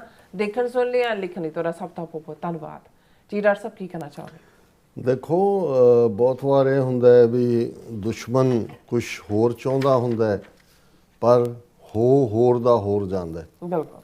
ਭਾਰਤ ਦਾ ਇਹ ਪਹਿਲੇ ਦਿਨ ਤੋਂ 47 ਤੋਂ ਬਾਅਦ ਹੀ ਜੇ ਅਸੀਂ ਉਹਨਾਂ ਦਾ ਰਵੱਈਆ ਦੇਖੀਏ, ਪਹਿਲੀ ਸਟੇਜ ਤੇ ਉਹਨਾਂ ਵੱਲੋਂ ਮਾਧੋਪੁਰ ਔਰ ਫਿਰੋਜ਼ਪੁਰ ਹੈਡਵਰਕਸ ਜਿਹੜੇ ਸਤਲੁਜ ਔਰ ਰਾਵੀ ਦਰਿਆ ਤੇ ਨੇ, ਪਾਕਿਸਤਾਨ ਨੂੰ ਜਾਣ ਵਾਲੇ ਪਾਣੀ ਨੂੰ ਰੋਕਣ ਲਈ, ਇਹ ਹੁਣ ਨਹੀਂ ਹੈ ਬਹੁਤਿਆਂ ਨੂੰ ਲੱਗਦਾ ਜੀ ਹੁਣ ਇੰਡਸ ਵਾਟਰ ਟਰੀਟੀ ਉਹਨਾਂ ਨੇ ਸਸਪੈਂਡ ਕਰ ਦਿੱਤੀ ਹੈ ਔਰ ਪਹਿਲੀ ਵਾਰੀ ਵਾਟਰ ਨੂੰ ਐਜ਼ ਏ ਵੈਪਨ ਉਹ ਯੂਜ਼ ਕਰ ਰਹੇ ਨੇ। ਈਵਨ ਕਸ਼ਮੀਰ ਟਕਰਾਅ ਤੋਂ ਵੀ ਪਹਿਲਾਂ ਜਿਹੜਾ ਸਭ ਤੋਂ ਸਖਤ ਟਕਰਾਅ ਸੀ ਉਹ ਇਹੀ ਸੀ ਕਿ ਇਹਨਾਂ ਨੇ ਮਾਧੋਪੁਰ ਔਰ ਫਿਰੋਜ਼ਪੁਰ ਹੈਡਵਰਕਸ ਸਤਲੁਜ ਔਰ ਰਾਵੀ ਵਾਲੇ ਉਸ ਪਾਣੀ ਦਾ ਬੰਦ ਕਰਤਾ ਸੀ ਕਿਉਂਕਿ ਇੰਟੈਂਸਿਵ ਕੈਨਾਲ ਸਿਸਟਮ ਬ੍ਰਿਟਿਸ਼ਰਸ ਨੇ ਡਿਵੈਲਪ ਕੀਤਾ, ਬਹੁਤ ਸਾਰਾ ਰਹਿੰਦੇ ਪੰਜਾਬ 'ਚ ਹੈ, ਲੇਕਿਨ ਦਰਿਆ ਤਾਂ ਜਿਹੜੇ ਇਹ ਨੇ ਇੱਕ ਬਿਆਸ ਨੂੰ ਛੱਡ ਕੇ ਚਾਰੋਂ ਹੀ ਜਿਹੜੇ ਸਤਲੁਜ, ਜਿਹੜਾ ਰਾਵੀ, ਝਨਾਬ ਤੇ ਜੇਹਲਮ ਔਰ ਇੰਡਸ, ਉਹ ਜਾ ਕੇ ਐਂਡ ਤਾਂ ਪਾਕਿਸਤਾਨ 'ਚ ਹੁੰਦੇ ਨੇ, ਲਹਿੰਦੇ ਪੰਜਾਬ ਦੇ ਵਿੱਚ। ਸੋ ਇਹ ਉਹਨਾਂ ਨੇ ਕੀ, ਔਰ ਇਹ ਉਹੀ ਪੀਰੀਅਡ ਸੀ ਜਦੋਂ ਕਿ ਫਿਰ ਵਰਲਡ ਬੈਂਕ ਇਨਵੋਲਵ ਹੋਇਆ, ਅਮਰੀਕਾ ਇਨਵੋਲਵ ਹੋਇਆ, ਭਾਰਤ ਨੂੰ ਪਿੱਛੇ ਹਟਣਾ ਪਿਆ ਉਸ ਸਟੇਜ 'ਤੇ। ਔਰ ਫਿਰ ਜਿਹੜੀ ਟਰੀਟੀ ਇੰਡਸ ਵਾਟਰ ਟਰੀਟੀ 1960 ਦੇ ਵਿੱਚ ਹੋਈ ਔਰ ਵਰਲਡ ਬੈਂਕ ਨੇ ਫਾਈਨੈਂਸ ਕੀਤਾ ਭਾਖੜਾ ਡੈਮ ਨੂੰ ਜਿਹੜਾ ਸਤਲੁਜ ਦੇ ਉੱਤੇ ਬਣਿਆ, ਔਰ ਜਿਹੜਾ ਪਾਕਿਸਤਾਨ ਦੇ ਵਿੱਚ ਮੰਗਲਾ ਡੈਮ ਹੈ ਝਨਾਬ ਦੇ ਉੱਤੇ, ਉਹ ਵੀ ਜਿਹੜਾ ਵਰਲਡ ਬੈਂਕ ਨੇ ਫਾਈਨੈਂਸ ਕੀਤਾ। ਮੋਨੀਟਰ ਵੀ ਦੋਵੇਂ ਪਾਸੇ ਕਰਦੇ ਨੇ, ਫੰਡਿੰਗ ਵੀ ਉਹਨਾਂ ਨੇ ਦਿੱਤੀ ਔਰ ਇਹ ਸਾਰੇ ਪਾਰਟ ਨੂੰ। ਸੋ ਉਦੋਂ ਤੋਂ ਲੈ ਕੇ ਅਸੀਂ 71 ਦੇ ਵਿੱਚ ਦੇਖਦੇ ਹਾਂ ਕਿਵੇਂ ਸੋ ਕਾਲਡ ਮੁਕਤੀ ਵਾਹਿਨੀ ਰਾਹੀਂ ਉਹਨਾਂ ਨੇ ਪਾਕਿਸਤਾਨ ਨੂੰ ਦੋ ਹਿੱਸਿਆਂ 'ਚ ਮਸ਼ਰਕੀ ਪਾਕਿਸਤਾਨ ਦਾ ਬੰਗਲਾਦੇਸ਼ ਬਣਾ ਦਿੱਤਾ ਹੈ। ਫਿਰ ਅਸੀਂ ਇਹਨਾਂ ਦੀ ਲਗਾਤਾਰਤਾ ਦੇ ਨਾਲ ਉਹ ਜਿਹੜੀ ਰੀਝ ਹੈ ਕਿ ਵੀ ਪਾਕਿਸਤਾਨ ਨੂੰ ਇੰਨਾ ਕੁ ਆਈਸੋਲੇਟ ਕਰ ਦਿਓ ਇੰਟਰਨੈਸ਼ਨਲੀ, ਇਹਨੂੰ ਐਪੀ ਸੈਂਟਰ ਆਫ ਟੈਰਰਿਜ਼ਮ, ਔਰ ਦੂਸਰਾ ਵਿਦਨ ਪਾਕਿਸਤਾਨ ਕਦੇ GA ਸਿੰਧ ਮੂਵਮੈਂਟ ਨੂੰ ਖੜਾ ਕਰਤਾ, ਕਦੇ ਬਲੋਚਾਂ ਨੂੰ ਕਰਤਾ, ਹੁਣ ਤਹਿਰੀਕੇ ਤਾਲਿਬਾਨ ਨੂੰ ਖੜਾ ਕੀਤਾ ਹੋਇਆ। ਔਰ ਇਸ ਦੇ ਨਾਲ ਨਾਲ ਇੰਟਰਨੈਸ਼ਨਲ ਪਲੇਟਫਾਰਮ 'ਤੇ ਪਾਕਿਸਤਾਨ ਨੂੰ ਨੀਵਾਂ ਦਿਖਾਉਣ ਦੇ ਲਈ ਕੋਈ ਮੌਕਾ ਹੱਥੋਂ ਨਹੀਂ ਜਾਣ ਦਿੰਦੇ। ਵਿਦਨ ਇੰਡੀਅਨ ਮੀਡੀਆ ਤੁਸੀਂ ਉਹਨਾਂ ਦੀ ਨਫ਼ਰਤ ਦੇਖੋਗੇ ਭਰੀ ਹੋਈ, ਜਿਹਦੇ 'ਚ ਕਿ ਪਾਕਿਸਤਾਨ ਨੂੰ ਉਹ ਆਰਥਿਕ ਤੌਰ 'ਤੇ ਫੇਲ ਸਟੇਟ ਕਹਿਣਗੇ, ਪਾਕਿਸਤਾਨ ਨੂੰ ਐਪੀ ਸੈਂਟਰ ਆਫ ਟੈਰਰਿਜ਼ਮ। ਸੋ ਉਹ ਪਾਰਟ ਸਾਰਾ ਚੱਲਦਾ ਰਹਿੰਦਾ। ਲੇਕਿਨ ਹੁੰਦਾ ਇਹ ਹੈ ਕਿ ਵੀ ਜਦੋਂ ਅਸੀਂ, ਇਹ ਠੀਕ ਹੈ ਵੀ ਸਿਆਸਤ ਦੇ ਵਿੱਚ ਬਹੁਤ ਵਾਰ ਜਿਸ ਕਿਸਮ ਦਾ ਨੈਰੇਟਿਵ ਕੋਈ ਤਾਕਤਵਰ ਸਿਰਜਦਾ ਹੈ, ਦੂਸਰੇ ਉਸ ਨੂੰ ਫੋਲੋ ਕਰਦੇ ਨੇ। ਔਰ ਭਾਰਤ ਦੀ ਹਮੇਸ਼ਾ ਇਹ ਚਾਹਨਾ ਰਹੀ, ਜੇ ਪਾਕਿਸਤਾਨ ਆਪਣਾ ਨਿਊਕਲੀਅਰ ਪ੍ਰੋਗਰਾਮ ਡਿਵੈਲਪ ਨਾ ਕਰਦਾ 1998 ਦੇ ਵਿੱਚ ਭਾਰਤੀ ਨਿਊਕਲੀਅਰ ਧਮਾਕਿਆਂ ਦੇ ਬਰਾਬਰ ਧਮਾਕੇ ਕਰਕੇ ਉਹਨਾਂ ਨੂੰ ਜਵਾਬ ਨਾ ਦਿੰਦਾ, ਤੇ ਇਹ ਜਿਹੜੀ ਹਿੰਦੂਤਵੀ ਪਾਰਟੀ, ਕਿਉਂਕਿ ਇਸ ਗੱਲ ਦਾ ਧਿਆਨ ਰਹੇ ਕਿ ਇੰਡੀਆ ਨੇ 1998 ਜਦੋਂ ਨਿਊਕਲੀਅਰ ਧਮਾਕੇ ਕੀਤੇ, ਅਟਲ ਬਿਹਾਰੀ ਵਾਜਪਾਈ BJP ਉਹਦਾ ਹੀ ਪ੍ਰਾਈਮ ਮਿਨਿਸਟਰ ਸੀ, ਔਰ ਜੋ ਹੀ ਉਹਨਾਂ ਨੇ ਉਹ ਧਮਾਕੇ ਕੀਤੇ 2 ਦਿਨ ਬਾਅਦ ਉਹਨਾਂ ਦਾ ਹੋਮ ਮਿਨਿਸਟਰ LK ਅਡਵਾਨੀ ਸੀ, ਉਹ ਧਮਕੀਆਂ ਦੇ ਰਿਹਾ ਸੀ ਜੀ ਕਸ਼ਮੀਰ ਸਾਨੂੰ ਫੜਾ ਦਿਓ ਇਵੇਂ ਦਾ। ਲੇਕਿਨ ਜਦੋਂ ਆਲਮੋਸਟ 2-2.5 ਹਫ਼ਤੇ ਬਾਅਦ ਪਾਕਿਸਤਾਨ ਨੇ ਜਵਾਬੀ 6 ਧਮਾਕੇ ਕੀਤੇ, ਫਿਰ ਇਹਨਾਂ ਦੀਆਂ ਸ਼ਕਲਾਂ ਦੇਖਣ ਵਾਲੀਆਂ ਸੀ ਕੀ ਸੀ। ਸੋ ਉਹ ਜਿਹੜਾ ਨਿਊਕਲੀਅਰ ਡੈਟਰੈਂਟ ਪਾਕਿਸਤਾਨ ਦੇ ਕੋਲ ਆਇਆ, ਉਹਨੇ ਪਾਕਿਸਤਾਨ ਨੂੰ ਸੇਵ ਕਰ ਲਿਆ। ਨਹੀਂ ਤਾਂ ਇਹਨਾਂ ਨੇ ਪਾਕਿਸਤਾਨ ਨੂੰ ਭੂਟਾਨ ਤੇ ਨੇਪਾਲ ਵਾਂਗ ਜਿਹੜਾ ਇੱਕ ਆਪਣੀ ਜਿਹੜੀ ਹੈ ਉਹ ਟੈਰੀਟਰੀ ਵਾਂਗ ਡੀਲ ਕਰਨਾ ਸੀ ਉਸ ਸਾਰੇ ਦੇ ਨਾਲ। ਫਿਰ ਇਹਨਾਂ ਦਾ ਕੰਮ ਸ਼ੁਰੂ ਹੋ ਗਿਆ ਕਿ ਬਈ 9/11 ਤੋਂ ਬਾਅਦ ਇਹਨਾਂ ਦਾ ਵਸ ਨਹੀਂ ਸੀ ਪਾਕਿਸਤਾਨ ਦੀ। ਫਿਰ ਲੋੜ ਪਈ ਅਮਰੀਕਾ ਨੂੰ, ਜੂਨੀਅਰ ਬੁਸ਼, ਮੁਸ਼ਰਫ, ਔਰ ਅਗਲੇ ਜਿਹੜੇ ਨੇ ਸਾਲ ਇਸ ਕੰਮ ਦੇ ਵਿੱਚ ਲੰਘ ਗਏ ਕਿ ਭਾਈ ਪਾਕਿਸਤਾਨ ਅਗੇਨ ਜਿਹੜਾ ਉਹਨਾਂ ਦੇ ਖਿਲਾਫ ਜਿਹੜੀ ਜੰਗ ਸੀ ਅਫਗਾਨਿਸਤਾਨ ਦੇ ਵਿੱਚ ਅਮਰੀਕਾ ਦਾ ਐਲਾਈ ਬਣ ਗਿਆ। ਲੇਕਿਨ ਜਿਉਂ ਹੀ ਅਮਰੀਕਾ ਦੀ ਫੌਜ ਦੀ ਵਿਦਡਰਾਲ ਹੋਈ ਜਾਂ ਪ੍ਰੈਜ਼ੀਡੈਂਟ ਟਰੰਪ ਦੀ ਪਹਿਲੀ ਟਰਮ ਦੇ ਵੇਲੇ ਹੀ ਜਿਹੜੀ ਹੈ ਉਹ ਬਿਲਕੁਲ ਭਾਰਤ ਨੇ ਜਿਸ ਅੰਦਾਜ਼ ਦੇ ਵਿੱਚ ਫਿਰ ਉਹ ਸ਼ਰਾਰਤ 5 ਅਗਸਤ 2019 ਨੂੰ ਜਦੋਂ ਪ੍ਰੈਜ਼ੀਡੈਂਟ ਟਰੰਪ ਪ੍ਰੈਜ਼ੀਡੈਂਟ ਸੀ ਅਮਰੀਕਾ ਦੇ, ਜੰਮੂ ਕਸ਼ਮੀਰ ਦਾ ਆਰਟੀਕਲ 370-35A ਖਤਮ ਕਰ ਦਿੱਤਾ ਹੈ। ਆਪਣੀ ਜਿਹੜੀ ਹੈ ਫਿਰ 65 ਬਣਾਉਣ ਦੇ ਲਈ ਜਿਹੜਾ ਉਹਨੂੰ ਜੰਮੂ ਕਸ਼ਮੀਰ ਦਾ ਸੂਬੇ ਦਾ ਵਜੂਦ ਵੀ ਖਤਮ ਕਰਤਾ ਹੈ। ਇਜ਼ਰਾਈਲ ਵੱਲ ਵੀ ਪੇਸ਼ਕਦਮੀ ਜਦੋਂ ਤੱਕ ਅਸੀਂ ਦੇਖਦੇ ਹਾਂ, ਮੋਦੀ ਪਹਿਲਾ ਪ੍ਰਾਈਮ ਮਿਨਿਸਟਰ ਬਣਿਆ ਜਿਹੜਾ ਵਿਜ਼ਿਟ ਦੇ ਉੱਤੇ ਗਿਆ। ਔਰ ਹੁਣ ਉਸ ਸਭ ਦੇ ਚੱਲਣ ਦੇ ਬਾਵਜੂਦ ਫਿਰ ਇਹਨਾਂ ਨੂੰ ਲੱਗਾ, ਹੁਣ ਜਦੋਂ ਕਿ ਮੋਸਾਦ ਦੇ ਨਾਲ ਇਹਨਾਂ ਦੀ ਰਿਲੇਸ਼ਨਸ਼ਿਪ ਜਾਂ ਦੂਜੀ ਜਿਹੜਾ ਇਹਨਾਂ ਨੇ ਫਾਲਸ ਫਲੈਗ ਆਪਰੇਸ਼ਨ 2-3 ਵਾਰ, ਪਹਿਲਾਂ ਤਾਂ ਅਸੀਂ ਦੇਖਦੇ ਹਾਂ ਕਿ 2019 ਦੀਆਂ ਚੋਣਾਂ ਜਦੋਂ ਮੋਦੀ ਅਨਪੋਪੂਲਰ ਸੀ ਤੇ ਉਦੋਂ ਪੁਲਵਾਮਾ ਦੇ ਵਿੱਚ 38-40 ਬੇਗੁਨਾਹ ਫੌਜੀ ਆਪਣੇ CRP ਦੇ ਮਰਵਾ ਕੇ ਉਹਨਾਂ ਨੂੰ ਸ਼ਹੀਦ ਬਣਾ ਕੇ ਮੋਦੀ ਨੇ ਵੋਟਾਂ ਜਿਹੜੀਆਂ ਜ਼ਾਹਰ ਹੈ ਉਹਨਾਂ ਦਾ ਜੰਮੂ ਕਸ਼ਮੀਰ ਦਾ ਆਪਣਾ ਬਣਾਇਆ ਜਿਹੜਾ ਗਵਰਨਰ, ਹੁਣ ਤਾਂ ਉਹਦੀ ਡੈਥ ਹੋ ਗਈ ਸਤਪਾਲ ਮਲਿਕ, ਉਹ ਕਹਿੰਦਾ ਸੀ ਵੀ ਇਹਨਾਂ ਦਾ ਹੀ ਕੰਮ ਹੈ। ਫਿਰ ਅਸੀਂ ਦੇਖਦੇ ਹਾਂ ਵੀ ਇਹਨਾਂ ਨੂੰ ਜਦੋਂ ਵਿਦਨ ਡੋਮੈਸਟਿਕ ਪੋਲੀਟਿਕਸ ਵੋਟਾਂ ਚਾਹੀਦੀਆਂ ਹੁੰਦੀਆਂ, ਪੋਲਰਾਈਜ਼ ਕਰਨਾ ਹੁੰਦਾ, ਕੁਛ ਨਾ ਕੁਛ ਫਾਲਸ ਫਲੈਗ ਆਪਰੇਸ਼ਨ ਕਰਦੇ ਨੇ। 22 ਅਪ੍ਰੈਲ ਨੂੰ ਪਿਛਲੇ ਸਾਲ 2025 ਦੇ ਵਿੱਚ ਕੀਤਾ। 7, 8, 9, 10 ਮਈ ਨੂੰ ਉਸ ਫਾਲਸ ਫਲੈਗ ਪਹਿਲਗਾਮ ਦੀ ਆੜ ਦੇ ਵਿੱਚ ਫਿਰ ਇਹਨਾਂ ਨੇ ਸੋ ਕਾਲਡ ਆਪਰੇਸ਼ਨ ਸੰਦੂਰ ਦੇ ਨਾਂ ਥੱਲੇ ਇਹਨਾਂ ਨੂੰ ਲੱਗਾ ਵੀ ਇਹ ਵੇਲਾ ਕਿ ਪਾਕਿਸਤਾਨ ਨੂੰ ਨੱਪ ਲਓ, ਦੁਨੀਆ ਕਿਸੇ ਹੋਰ ਪਾਸੇ ਲੱਗੀ ਹੋਈ ਹੈ। ਮੋਦੀ ਨੂੰ ਇਹ ਲੱਗਦਾ ਸੀ ਕਿ ਭਾਈ ਸਾਡੀ ਯਾਰੀ ਤਾਂ ਚੱਲ ਹੀ ਰਹੀ ਹੈ ਉਸ ਸਾਰੇ ਟਰੰਪ ਦੇ ਨਾਲ। ਔਰ ਦੂਸਰਾ ਲੇਕਿਨ ਉਹ ਹੋਇਆ ਇਸ ਦੇ ਬਿਲਕੁਲ ਬਰਕਸ। ਇਹ 4 ਰੋਜ਼ਾ ਜਿਹੜੀ 7, 8, 9, 10 ਮਈ ਦਾ ਟਕਰਾਅ ਸੀ, ਭਾਰਤ ਨੂੰ ਮੁਕੰਮਲ ਸ਼ਿਕਸਤ ਹੋਈ। ਬੇਸ਼ੱਕ ਉਹ ਮਿਸਲ ਔਰ ਡਰੋਨ ਵਾਰਫੇਅਰ ਸੀ, ਉਹਨਾਂ ਦੇ ਰਾਫੇਲ ਵੀ ਡਿਗੇ। ਤਰਲੇ ਕਰਕੇ ਟਰੰਪ ਨੇ 80 ਵਾਰ ਤੋਂ ਜ਼ਿਆਦਾ ਕਿਹਾ ਵੀ ਇਹਨਾਂ ਨੇ ਕਿਵੇਂ ਜਿਹੜਾ ਉਹ ਸੀਜ਼ਫਾਇਰ ਕਰਵਾਇਆ, ਔਰ ਅਜੇ ਤੱਕ ਵੀ ਝੂਠ ਬੋਲ ਕੇ ਆਪਰੇਸ਼ਨ ਸੰਦੂਰ ਨੂੰ ਔਰ ਦੂਸਰੇ ਨੂੰ ਉਹ ਜਸਟੀਫਾਈ ਕਰ ਰਹੇ ਨੇ। ਅੱਜ ਹੀ ਮੈਂ ਦੇਖ ਰਿਹਾ ਸੀ ਕਿ ਭਾਈ ਉਹਨਾਂ ਦਾ ਜਿਹੜਾ ਨੇਵੀ ਚੀਫ ਹੈ ਉਹਨੇ ਵੀ ਕਿਹਾ, navy chief admiral Dinesh Kumar Tripathi on Wednesday said force was just minutes away from launching a strike on Pakistan from the sea. Then offensive action under Operation Sindoor was halted at Islamabad's request. ਕਿ ਜੀ ਪਾਕਿਸਤਾਨ ਨੇ ceasefire ਦੀ ਮੰਗ ਕਰ ਲਈ, ਨਹੀਂ ਤਾਂ ਸਾਡੀ navy ਤਿਆਰ ਸੀ, ਅਸੀਂ ਉਹਨਾਂ ਦੇ ਸਾਰੇ ਜਹਾਜ਼ ਡੋਬ ਦੇਣੇ ਸੀ। ਸੋ ਉਹ false narrative so called operation Sindoor ਦਾ 에ਅਰ ਫੋਰਸ ਵਾਲੇ ਝੂਠਿਆਂ ਤੋਂ ਬੁਲਵਾ ਰਹੇ ਨੇ। ਗਰਾਊਂਡ ਵਾਲੇ ਹੁਣ ਨੇਵੀ ਰਹਿ ਗਈ ਸੀ, ਉਹਨੇ ਵੀ ਕਿਹਾ ਜੀ ਅਸੀਂ ਤਾਂ ਬਿਲਕੁਲ ਮਿੰਟ ਅਵੇ ਸੀ, ਅਸੀਂ ਤਾਂ ਉਹਨਾਂ ਦੇ ਫੱਟੇ ਚੱਕ ਦੇਣੇ ਸੀ, ਡੋਬ ਦੇਣਾ ਸੀ ਉਹਨਾਂ ਦਾ ਸਾਰਾ। ਹੁਣ ਇੱਕ ਪਾਸੇ ਤਾਂ ਆਪਣੇ ਲੋਕਾਂ ਨੂੰ ਉੱਲੂ ਬਣਾਉਣ ਦੇ ਲਈ ਇਹ ਕਰ ਹੀ ਰਹੇ ਨੇ, ਅੱਛਾ, ਦੂਸਰੇ ਪਾਸੇ ਜਿਹੜੀ ਉਹਨਾਂ ਦੀ ਟੋਟਲ ਫੋਰਨ ਪਾਲਿਸੀ ਦੀ ਫੇਲਿਅਰ ਹੋਈ ਇੰਟਰਨੈਸ਼ਨਲ ਲੈਵਲ ਤੇ, ਤਾਂ ਟਰੰਪ ਹੀ ਜੁੱਤੀ ਫੇਰ ਰਿਹਾ ਹਰ ਚੌਥੇ ਦਿਨ। ਈਰਾਨ ਕ੍ਰਾਈਸਿਸ ਜ਼ਾਹਰ ਹੈ 48 ਘੰਟੇ ਪਹਿਲਾਂ ਮੋਦੀ ਜਾ ਕੇ ਉੱਥੇ ਇਜ਼ਰਾਈਲ ਦੀ ਉਹਨਾਂ ਦੀ ਪਾਰਲੀਮੈਂਟ ਨੂੰ ਐਡਰੈਸ ਕਰਦਾ ਹੈ, ਉਹਨਾਂ ਦੇ ਮੁਲਕ ਨੂੰ ਆਪਣਾ ਫਾਦਰਲੈਂਡ ਕਹਿੰਦਾ ਹੈ, ਆਪਣੇ ਮੁਲਕ ਨੂੰ ਆਪਣਾ ਮਦਰਲੈਂਡ ਕਹਿੰਦਾ ਹੈ, ਔਰ ਹਰ ਘੜੀ 'ਚ ਉਹਨਾਂ ਦੇ ਨਾਲ ਖਲੋਣ ਦੀ ਗੱਲ ਕਰਦਾ ਹੈ।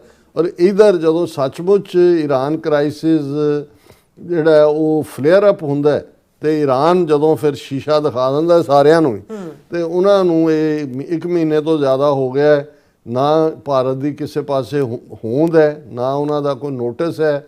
ਤਰਲੇ ਮਿੰਤਾਂ ਕਰਕੇ 2-3 ਜਹਾਜ਼ ਉਹਨਾਂ ਨੇ ਆਪਣੇ ਉੱਥੋਂ ਕਢਵਾਏ ਨੇ ਜਿਹੜਾ ਉਸ ਸਟੇਟ ਆਫ ਹਾਰਮੂਜ਼ ਚੋਂ, ਇਸ ਤੋਂ ਇਲਾਵਾ ਨੌਨ ਐਗਜ਼ਿਸਟੈਂਟ ਹੈ। ਲੇਕਿਨ ਪਾਕਿਸਤਾਨ ਦਾ ਰੁਤਬਾ ਜਿੱਥੇ ਆਪਰੇਸ਼ਨ ਸੰਦੂਰ ਤੋਂ ਬਾਅਦ ਇਸਲਾਮਿਕ ਵਰਲਡ, ਸਾਊਦੀ ਅਰੇਬੀਆ ਨਾਲ ਡਿਫੈਂਸ ਪੈਕਟ, ਪ੍ਰੈਜ਼ੀਡੈਂਟ ਟਰੰਪ ਦਾ ਲੰਚ ਔਰ ਉਹ ਸਾਰੇ 'ਚ ਵਧਿਆ ਸੀ, ਇਸ ਈਰਾਨ ਕ੍ਰਾਈਸਿਸ ਦੇ ਵਿੱਚ ਵੀ ਪਾਕਿਸਤਾਨ ਨੂੰ ਰੱਬ ਨੇ ਮਾਣ ਦਿੱਤਾ। ਹਾਲਾਂ ਅਸੀਂ ਇਹ ਲਫ਼ਜ਼ ਕਿ ਜੀ ਇਹ ਵਿਚੋਲਗੀ ਹੈ, ਮੀਡੀਏਸ਼ਨ ਹੈ ਕਿ ਫੈਸਿਲੀਟੇਟਿੰਗ ਹੈ, ਇਹ ਇਹਨਾਂ ਲਫ਼ਜ਼ਾਂ ਦਾ ਹੇਰ-ਫੇਰ ਹੋ ਸਕਦਾ ਹੈ, ਪਰ ਇਹਦੇ 'ਚ ਕੋਈ ਸ਼ੱਕ ਨਹੀਂ ਹੈ ਕਿ ਪਾਕਿਸਤਾਨ ਦਾ ਰੁਤਬਾ ਇਸ ਲੈਵਲ ਤੇ, ਇਹ ਇੰਟਰਨੈਸ਼ਨਲ ਪਾਵਰਸ ਹੀ ਮੀਡੀਏਸ਼ਨ ਵੱਲ, ਕਿੱਥੇ ਪਾਕਿਸਤਾਨ ਨੂੰ ਦਹਿਸ਼ਤਗਰਦੀ ਦੇ ਲੇਬਲ ਦੇ ਨਾਲ ਭਾਰਤ ਹਰ ਪਲੇਟਫਾਰਮ ਤੇ ਜਿਹੜਾ ਬਦਨਾਮ ਕਰ ਰਿਹਾ ਸੀ, ਉੱਥੇ ਉਹ ਇੱਕ ਇੰਨੀਆਂ ਤਾਕਤਾਂ ਦੇ ਵਿੱਚ ਜੰਗ, ਜ਼ਾਹਰ ਹੈ ਕਿ ਵੀ ਇਹ ਜੰਗ ਇਕੱਲੀ ਈਰਾਨ ਦੇ ਖਿਲਾਫ ਨਹੀਂ ਹੈ, ਰਸ਼ੀਆ ਔਰ ਚਾਈਨਾ ਦੋਵੇਂ ਹੀ ਜਿਹੜੇ ਨੇ ਇੰਟੈਲੀਜੈਂਸ ਪ੍ਰੋਵਾਈਡ ਕਰ ਰਹੇ ਹੋਣ ਜਾਂ ਦੂਜੇ ਈਰਾਨ ਦੇ ਪਿੱਠ ਤੇ ਖੜੇ ਨੇ, ਟੈਕਨੋਲੋਜੀ ਹੋਏ। ਸੋ ਪਾਕਿਸਤਾਨ ਨੂੰ ਇਸ, ਔਰ ਇਹ ਪਾਕਿਸਤਾਨ ਨੇ ਪਹਿਲੀ ਸਿਆਣਪ ਤਾਂ ਇਹ ਕੀਤੀ ਉਹਨੂੰ, ਕਿਉਂਕਿ ਜ਼ਾਹਰ ਹੈ ਕਿ ਜਿਵੇਂ ਈਰਾਨ ਦਾ ਹਮਲਾ ਸਾਊਦੀ ਅਰੇਬੀਆ ਤੋਂ ਲੈ ਕੇ ਬਾਕੀ ਗਲਫ ਸਟੇਟਸ ਦੇ ਉੱਤੇ ਵੀ ਹੋਇਆ, ਪਾਕਿਸਤਾਨ ਨੇ ਬੜਾ ਸਮਾਰਟਲੀ ਪਲੇ ਕੀਤਾ। ਅਮਰੀਕਾ ਨੇ ਵੀ ਰੋਲ ਤਾਂ ਦਿੱਤਾ, ਅਮਰੀਕਾ ਨੇ ਕਿ ਵੀ ਵਿਚੋਲ, ਉਹਨੇ ਤੁਰਕੀਏ ਔਰ ਇਜਿਪਟ ਨੂੰ ਵੀ ਨਾਲ ਲਿਆ। ਬਾਅਦ ਦੇ ਵਿੱਚ ਸਾਊਦੀ ਅਰੇਬੀਆ ਦੇ ਵੀ ਫੋਰਨ ਮਿਨਿਸਟਰ ਜਿਹੜਾ ਉਹ ਇਸਲਾਮਾਬਾਦ ਦੀ ਮੀਟਿੰਗ 'ਚ ਆਇਆ। ਪਰ ਇਹ ਜਦੋਂ ਅੱਜ ਅਸੀਂ ਗੱਲ ਕਰ ਰਹੇ ਹਾਂ, ਪਾਕਿਸਤਾਨ ਨੇ ਇੱਕ ਸਟੈਪ ਹੋਰ ਅੱਗੇ ਜਾਂਦਾ ਹੈ। ਉਹਨਾਂ ਨੇ, ਇਹ ਠੀਕ ਹੈ ਕਿ ਈਰਾਨ ਨੇ ਵੀ ਕਿਹਾ ਜੀ ਸਿੱਧੀ ਕੋਈ ਗੱਲਬਾਤ ਨਹੀਂ ਹੈ, ਅਮਰੀਕਾ ਨੇ ਕਿਹਾ ਗੱਲਬਾਤ ਹੋ ਰਹੀ ਹੈ। ਪਾਕਿਸਤਾਨ ਦਾ ਪਹਿਲੀ ਸਟੇਜ ਤੇ ਰੋਲ ਜਿਹੜਾ ਹੈ ਉਹ ਇਵੇਂ ਹੀ ਸੀ, ਜਿਹਨੂੰ ਅਸੀਂ ਇਹ ਕਿਹਾ ਕਿ ਭਾਈ ਉਹਨੇ ਮੀਡੀਏਸ਼ਨ ਵਾਲਾ ਰੋਲ ਪਹਿਲੀ ਸਟੇਜ 'ਤੇ ਨਹੀਂ ਕੀਤਾ, ਪਹਿਲੀ ਸਟੇਜ ਦੇ ਉੱਤੇ ਫੈਲੀਸੀਟੇਸ਼ਨ ਵਾਲਾ ਕੀਤਾ ਕਿ ਬਈ ਤੁਸੀਂ ਉਸ ਨੂੰ ਦੋਨੋਂ ਧਿਰਾਂ ਨੂੰ ਬਿਠਾ ਦਿੰਦੇ ਹੋ 10 ਭਾਈ, ਤੇ ਉਹਨਾਂ ਨੇ 15 ਪੁਆਇੰਟ ਨੁਕਾਤੀ ਜਿਹੜਾ ਉਹ ਆਪਣਾ ਏਜੰਡਾ ਦਿੱਤਾ। ਅਮਰੀਕਾ ਨੇ, ਉਹਨਾਂ ਨੇ ਈਰਾਨ ਤੱਕ ਪਹੁੰਚਾਇਆ, ਈਰਾਨ ਨੇ 5 ਨੁਕਾਤੀ ਦਿੱਤਾ। ਔਰ ਈਵਨ ਇਸ ਸਾਰੇ ਪੀਰੀਅਡ ਦੇ ਵਿੱਚ ਇੱਕ ਸਟੈਪ ਅੱਗੇ ਜਾਂਦੇ ਆ, ਹੁਣ ਜਦੋਂ ਅਸੀਂ ਅੱਜ ਗੱਲ ਕਰ ਰਹੇ ਹਾਂ, ਈਵਨ ਚਾਈਨਾ ਨੂੰ ਵੀ ਪਾਕਿਸਤਾਨ ਦੇ ਨਾਲ ਇਸ ਨੈਗੋਸ਼ੀਏਸ਼ਨ ਔਰ ਦੂਸਰੇ ਦਾ ਜਿਹੜਾ ਉਹ ਹਿੱਸਾ ਬਣਦਾ। ਔਰ ਇਹ ਇੱਕ ਮਾਣ ਵਾਲੀ ਗੱਲ ਸੀ ਕਿ ਚਾਈਨਾ ਦੇ ਫੋਰਨ ਮਿਸਟਰ ਵੈਂਗ ਨੇ ਪਾਕਿਸਤਾਨ ਦੇ ਫੋਰਨ ਮਿਨਿਸਟਰ ਮਿਸਟਰ ਇਸ਼ਾਕ ਦਾ, ਜਿਹੜੇ ਹਾਲਾਂ ਇਜਿਪਟ ਦੇ ਫੋਰਨ ਮਿਨਿਸਟਰ ਜਦੋਂ ਆਏ ਤੇ ਉਹਨਾਂ ਦਾ ਨੂੰ ਵੈਲਕਮ ਕਰਦੇ ਹੋ ਸਟੇਜ ਤੋਂ, ਜਦੋਂ ਉਹਨੂੰ ਰਿਸੀਵ ਕਰਨ ਲੱਗੇ ਤੇ ਸਲਿੱਪ ਹੋਏ। ਉਹਨਾਂ ਦੇ ਜਿਹੜਾ ਉਹ ਹੇਅਰ ਲਾਈਨ ਫ੍ਰੈਕਚਰ ਉਹਨੂੰ ਕਹਿੰਦੇ ਨੇ, ਸ਼ਾਇਦ ਮੋਢੇ ਦੇ ਉੱਤੇ ਹੈ ਜਾਂ ਕਿੱਥੇ ਹੈ, ਲੇਕਿਨ ਇਹਦੇ ਬਾਵਜੂਦ ਉਹ ਚਾਈਨਾ ਗਏ। ਔਰ ਇਹ ਜਿਹੜੀ ਖਬਰ ਈਵਨ ਇੰਡੀਆ ਦੀ main news agency Press Trust of India ਦੀ ਵੀ ਹੈ, China Pakistan propose peace plan for West Asia, call for immediate end to hostilities. ਕਿਉਂਕਿ ਮੈਨੂੰ ਵੀ ਇਹ ਲੱਗਦਾ ਸੀ ਕਿ ਵੀ ਬੇਸ਼ੱਕ ਪਾਕਿਸਤਾਨ ਨੇ ਤੁਰਕੀਏ ਔਰ ਇਜਿਪਟ ਨੂੰ ਆਪਣੇ ਨਾਲ ਲਿਆ, ਲੇਕਿਨ ਉਹਨਾਂ ਦਾ ਉਸ ਲੈਵਲ ਦੇ ਉੱਤੇ ਉਹ ਤਾਂ ਐਵੇਂ ਸੀ ਕਿ ਪਾਕਿਸਤਾਨ ਇਸਲਾਮਿਕ ਵਰਲਡ 'ਚ ਅਲੱਗ ਥਲੱਗ ਨਹੀਂ ਸੀ ਪੈਣਾ ਚਾਹੁੰਦਾ, ਕਿਉਂਕਿ ਦੂਸਰੇ ਪਾਸੇ ਈਰਾਨ ਦੇ ਹਮਲੇ ਦਾ ਸ਼ਿਕਾਰ ਗਲਫ ਇਸਲਾਮਿਕ ਮੁਲਕ ਨੇ ਜਿਹੜੇ ਪਾਕਿਸਤਾਨ ਦੇ ਅਲਾਈ ਨੇ। ਉਹਨਾਂ ਦੀ ਫਾਈਨੈਂਸ਼ੀਅਲ ਮਦਦ ਵੀ ਸਾਊਦੀ ਅਰੇਬੀਆ ਕਰਦਾ ਹੈ, ਡਿਫੈਂਸ ਪੈਕਟ ਵੀ ਹੈ। ਔਰ ਮੈਨੂੰ ਲੱਗਦਾ ਸੀ ਵੀ ਜਦੋਂ ਤੱਕ ਚਾਈਨਾ ਰਸ਼ੀਆ ਇਨਵੋਲਵ ਨਹੀਂ ਹੁੰਦੇ ਇਹ ਗੱਲ ਕਿਸੇ ਪਾਸੇ ਜਾਏਗੀ ਨਹੀਂ। ਔਰ ਇਹ ਇੱਕ ਬਹੁਤ ਚੰਗੀ ਗੱਲ ਹੈ ਕਿ ਵੀ ਹਾਲਾਂ ਜਿਹੜੇ ਉਹਨਾਂ ਨੇ 5 ਨੁਕਾਤੀ ਜਿਹੜਾ ਇਹ ਪੀਸ ਪਲਾਨ ਜਾਂ ਖਰੜਾ ਉਹਨਾਂ ਨੇ ਦਿੱਤਾ ਹੈ। ਪਹਿਲੀ ਗੱਲ ਤਾਂ ਚਾਈਨਾ ਦਾ ਇਨਵੋਲਵ ਹੋਣਾ ਇਸ ਸਾਰੇ ਨੂੰ ਹੋਰ ਵੀ ਤਾਕਤ ਦਿੰਦਾ ਹੈ। ਵੈਸੇ ਵੀ ਪ੍ਰੈਜ਼ੀਡੈਂਟ ਟਰੰਪ ਮਈ ਦੇ ਮਹੀਨੇ, ਹੁਣ ਜਦੋਂ ਪ੍ਰੈਜ਼ੀਡੈਂਟ ਟਰੰਪ 2-3 ਹਫ਼ਤੇ ਦੀ ਗੱਲ ਕਰ ਰਹੇ ਨੇ, ਜ਼ਾਹਰ ਹੈ ਕਿ ਮਈ ਮਹੀਨੇ ਤੋਂ ਪਹਿਲਾਂ, ਚਾਈਨਾ ਜਾਣ ਤੋਂ ਪਹਿਲਾਂ ਉਹ ਈਰਾਨ ਕ੍ਰਾਈਸਿਸ ਨੂੰ ਜਾਂ ਵੈਸਟ ਏਸ਼ੀਆ ਕ੍ਰਾਈਸਿਸ ਨੂੰ ਫਿਨਿਸ਼ ਕਰਨਾ ਚਾਹੁੰਦੇ ਨੇ। ਔਰ ਚਾਈਨਾ ਨੂੰ ਵੀ ਇਹ ਲੱਗਦਾ ਹੈ, ਕਿਉਂਕਿ ਚਾਈਨਾ ਨੇ ਸਾਰੇ ਮੁੱਦੇ ਦੇ ਉੱਤੇ ਜਿਹੜਾ ਇਹ ਤਾਂ ਠੀਕ ਹੈ ਕਿ ਜਿਹੜੀ ਇਜ਼ਰਾਈਲ ਨੇ ਅਟੈਕ ਕੀਤਾ ਈਰਾਨ ਦੇ ਉੱਤੇ, ਉਸ ਨੂੰ ਸਿਰਫ ਦੁਨੀਆ ਦੇ 3 ਮੁਲਕਾਂ ਨੇ ਖੁੱਲ੍ਹ ਕੇ ਕੰਡੈਮ ਕੀਤਾ ਕਿ UN ਚਾਰਟਰ ਦੀ ਖਿਲਾਫ ਵਰਜ਼ੀ ਹੈ। ਉਹਦੇ 'ਚ ਰਸ਼ੀਆ, ਚਾਈਨਾ ਔਰ ਨਾਰਥ ਕੋਰੀਆ। ਹੋਰ ਕਿਸੇ ਮੁਲਕ ਦੀ ਇਹ ਹਿੰਮਤ ਵੀ ਨਹੀਂ ਹੋਈ। ਯੂਰਪ ਵਾਲੇ ਜਾਂ ਨੈਟੋ ਹੁਣ ਭਾਵੇਂ ਟਰੰਪ ਇਹਨਾਂ ਨੂੰ ਜਿਹੜਾ ਉਹ ਬੂਟ ਦੀ ਨੋਕ ਦੇ ਉੱਤੇ ਰੱਖ ਰਿਹਾ, ਲੇਕਿਨ ਕੰਡੈਮ ਇਹਨਾਂ ਨੇ ਵੀ ਨਹੀਂ ਕੀਤਾ। ਇਹਨਾਂ ਨੇ ਵੀ ਬਾਅਦ 'ਚ ਈਰਾਨ ਨੇ ਜਿਹੜਾ ਜਵਾਬੀ ਅਟੈਕ ਕੀਤਾ ਉਹਨਾਂ ਦੇ ਜਿਹੜੀਆਂ ਗਲਫ ਕੰਟਰੀਜ਼ ਨੇ ਉਹਨੂੰ ਕੰਡੈਮ ਕੀਤਾ, ਲੇਕਿਨ ਕਿ ਭਾਈ ਈਰਾਨ ਦੇ ਉੱਤੇ ਜਿਹੜਾ ਇਜ਼ਰਾਈਲ ਨੇ ਅਟੈਕ ਕੀਤਾ ਹੈ ਬਿਲਕੁਲ international law, charter of human rights ਨੂੰ ਵਾਇਓਲੇਟ ਕਰਕੇ। ਸੋ ਕੰਡੈਮ ਪਾਕਿਸਤਾਨ ਨੇ ਵੀ ਨਹੀਂ ਕੀਤਾ। ਹਾਂ, ਪਾਕਿਸਤਾਨ ਨੇ ਕੀਤਾ ਕਿ ਬਈ ਖਮੀਨਾਈ ਦੇ ਮਰਨ ਦੇ ਉੱਤੇ ਜਿਹੜਾ ਹੈ ਉਹ ਇੱਕ ਦਿਨ ਦਾ ਰੋਸ ਰੱਖਿਆ ਸਾਰੇ ਮੁਲਕ ਦੇ ਵਿੱਚ, ਔਰ ਈਰਾਨ ਦੇ ਨਾਲ ਕੋਈ ਖੁੱਲ੍ਹ ਕੇ ਹੌਸਟਿਲਿਟੀ ਵਾਲਾ ਪਾਰਟ ਨਹੀਂ। ਇਹੀ ਕਾਰਨ ਹੈ ਕਿ ਈਰਾਨ, ਦੇਖੋ ਇਨ ਦਾ ਐਂਡ ਆਫ ਦਾ ਡੇ ਜਿਸ ਲੈਵਲ ਦੇ ਮਰਜ਼ੀ ਕਲੈਸ਼ ਹੋਣ, ਕਨਫਰਟੇਸ਼ਨਸ ਹੋਣ, ਨੈਗੋਸ਼ੀਏਸ਼ਨ ਹੁੰਦੀ ਹੈ। ਜਦੋਂ ਤੁਸੀਂ ਸਰੈਂਡਰ ਵੀ ਕਰਨਾ ਹੁੰਦਾ ਹੈ ਕਿਸੇ ਮੁਲਕ ਨੇ, ਉਹ ਵੀ ਤਾਂ ਨੈਗੋਸ਼ੀਏਸ਼ਨ ਹੀ ਹੁੰਦੀ ਹੈ ਕਿ ਜੀ ਆਏਗਾ, ਉਹ ਆਪਣੀ ਪਿਸਤੌਲ ਕਿੱਥੇ ਰੱਖੇਗਾ, ਦਸਤਖਤ ਕਿੱਥੇ ਕਰੇਗਾ, ਉਹਦੇ ਨਾਲ ਕਿੰਨੇ ਆਣਗੇ, ਉਹਦੀ ਪ੍ਰੋਟੈਕਸ਼ਨ ਕਿਵੇਂ ਹੋਏਗੀ। ਨੈਗੋਸ਼ੀਏਸ਼ਨ ਤੋਂ ਬਿਨਾਂ ਤਾਂ ਗੱਲ ਨਹੀਂ ਬਣਦੀ ਹੈ। ਸੋ ਜ਼ਾਹਰ ਹੈ ਕਿ ਵੀ ਇਹ ਜੰਗ ਆਪਣੇ ਆਲਮੋਸਟ ਮੰਤਕੀ ਅੰਜਾਮ ਨੂੰ ਪਹੁੰਚ ਚੁੱਕਾ ਹੈ। ਉਸ ਲਈ ਇਹਦੇ 'ਚ ਠੀਕ ਹੈ ਕਿ ਈਰਾਨ ਸਟਰੋਂਗਰ ਹੋਇਆ, ਪਰ ਅਮਰੀਕਾ ਦੇ ਕੋਲ, ਅਮਰੀਕਾ ਇੱਕ ਸੁਪਰ ਪਾਵਰ ਹੈ, ਅੱਜ ਵੀ ਹੈ, ਔਰ ਫਾਈਨਲੀ ਜਿਹੜਾ ਹੈ ਉਹ ਦੋਨੋਂ ਕੋਈ ਰਾਹ ਲੱਭ ਰਹੇ ਨੇ। ਸੋ ਮੈਨੂੰ ਇਹ ਲੱਗਦਾ ਵੀ ਜਿਹੜੀ ਚਾਈਨਾ ਦੀ ਇਨਵੋਲਵਮੈਂਟ ਹੈ, ਹਾਲਾਂਕਿ 5 ਨੁਕਾਤੀ ਪ੍ਰੋਗਰਾਮ ਜਿਹੜਾ ਇਹ ਸਾਰੀ ਗੱਲਬਾਤ 'ਚੋਂ ਨਿਕਲਦਾ ਹੈ, ਔਰ ਜਿਹੜੀ ਪ੍ਰਪੋਜ਼ਲ ਹੈ, ਔਰ ਪ੍ਰਪੋਜ਼ਲ ਦੇ ਵਿੱਚ ਇਮੀਡੀਏਟ ਸੈਸੇਸ਼ਨ ਆਫ ਹੌਸਟਿਲਿਟੀਜ਼, ਜਿਹਨੂੰ ਕਹਿੰਦੇ ਨੇ ਜੰਗਬੰਦੀ, ਕਿ ਵੀ ਇੱਕ ਇਜ਼ਰਾਈਲ, ਅਮਰੀਕਾ ਔਰ ਈਰਾਨ ਆਪਣੇ ਘੋੜੇ ਰੋਕ ਲੈਣ, ਕੋਈ ਕਿਸੇ ਤੇ ਅਟੈਕ ਨਹੀਂ ਕਰੇਗਾ, immediate cessation of hostilities, initiation of peace talks as soon as possible, ਕਿ ਨੈਗੋਸ਼ੀਏਸ਼ਨ ਟੇਬਲ ਤੇ ਆਓ, ਗੱਲਬਾਤ ਦੀ ਸ਼ੁਰੂਆਤ ਕਰੋ। Ensuring the safety of non military targets, non military ਹੁਣ ਇਸ ਵੇਲੇ ਜਿਹੜੇ 90% ਦੀ ਟਾਰਗੇਟ ਨੇ ਦੋਨੋਂ ਪਾਸਿਓਂ ਹੀ, ਉਹ ਨਾਨ ਮਿਲਟਰੀ ਸਿਵਲੀਅਨ ਤੇ ਹੋ ਰਹੇ ਨੇ, ਜਿਵੇਂ ਹਸਪਤਾਲਾਂ ਦੇ ਉੱਤੇ ਨੇ, ਸਕੂਲ ਤੋਂ ਤਾਂ ਸ਼ੁਰੂ ਹੋਇਆ।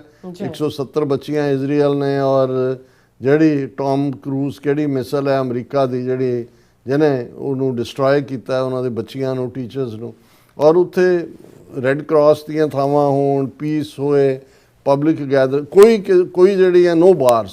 ਸੋ ਇਹ ਉਹਨਾਂ ਦਾ ਇੰਪੋਰਟੈਂਟ ਹੈ ਕਿ ਭਾਈ ਘੱਟੋ ਘੱਟ ਨਾਨ ਮਿਲਟਰੀ ਟਾਰਗੇਟ ਜਿਹੜੀ ਹੈ ਉਹਨਾਂ ਦੀ ਸੇਫਟੀ ਗਰੰਟੀ ਕਰੋ। Safety of navigation and safeguarding the primacy of the UN charter.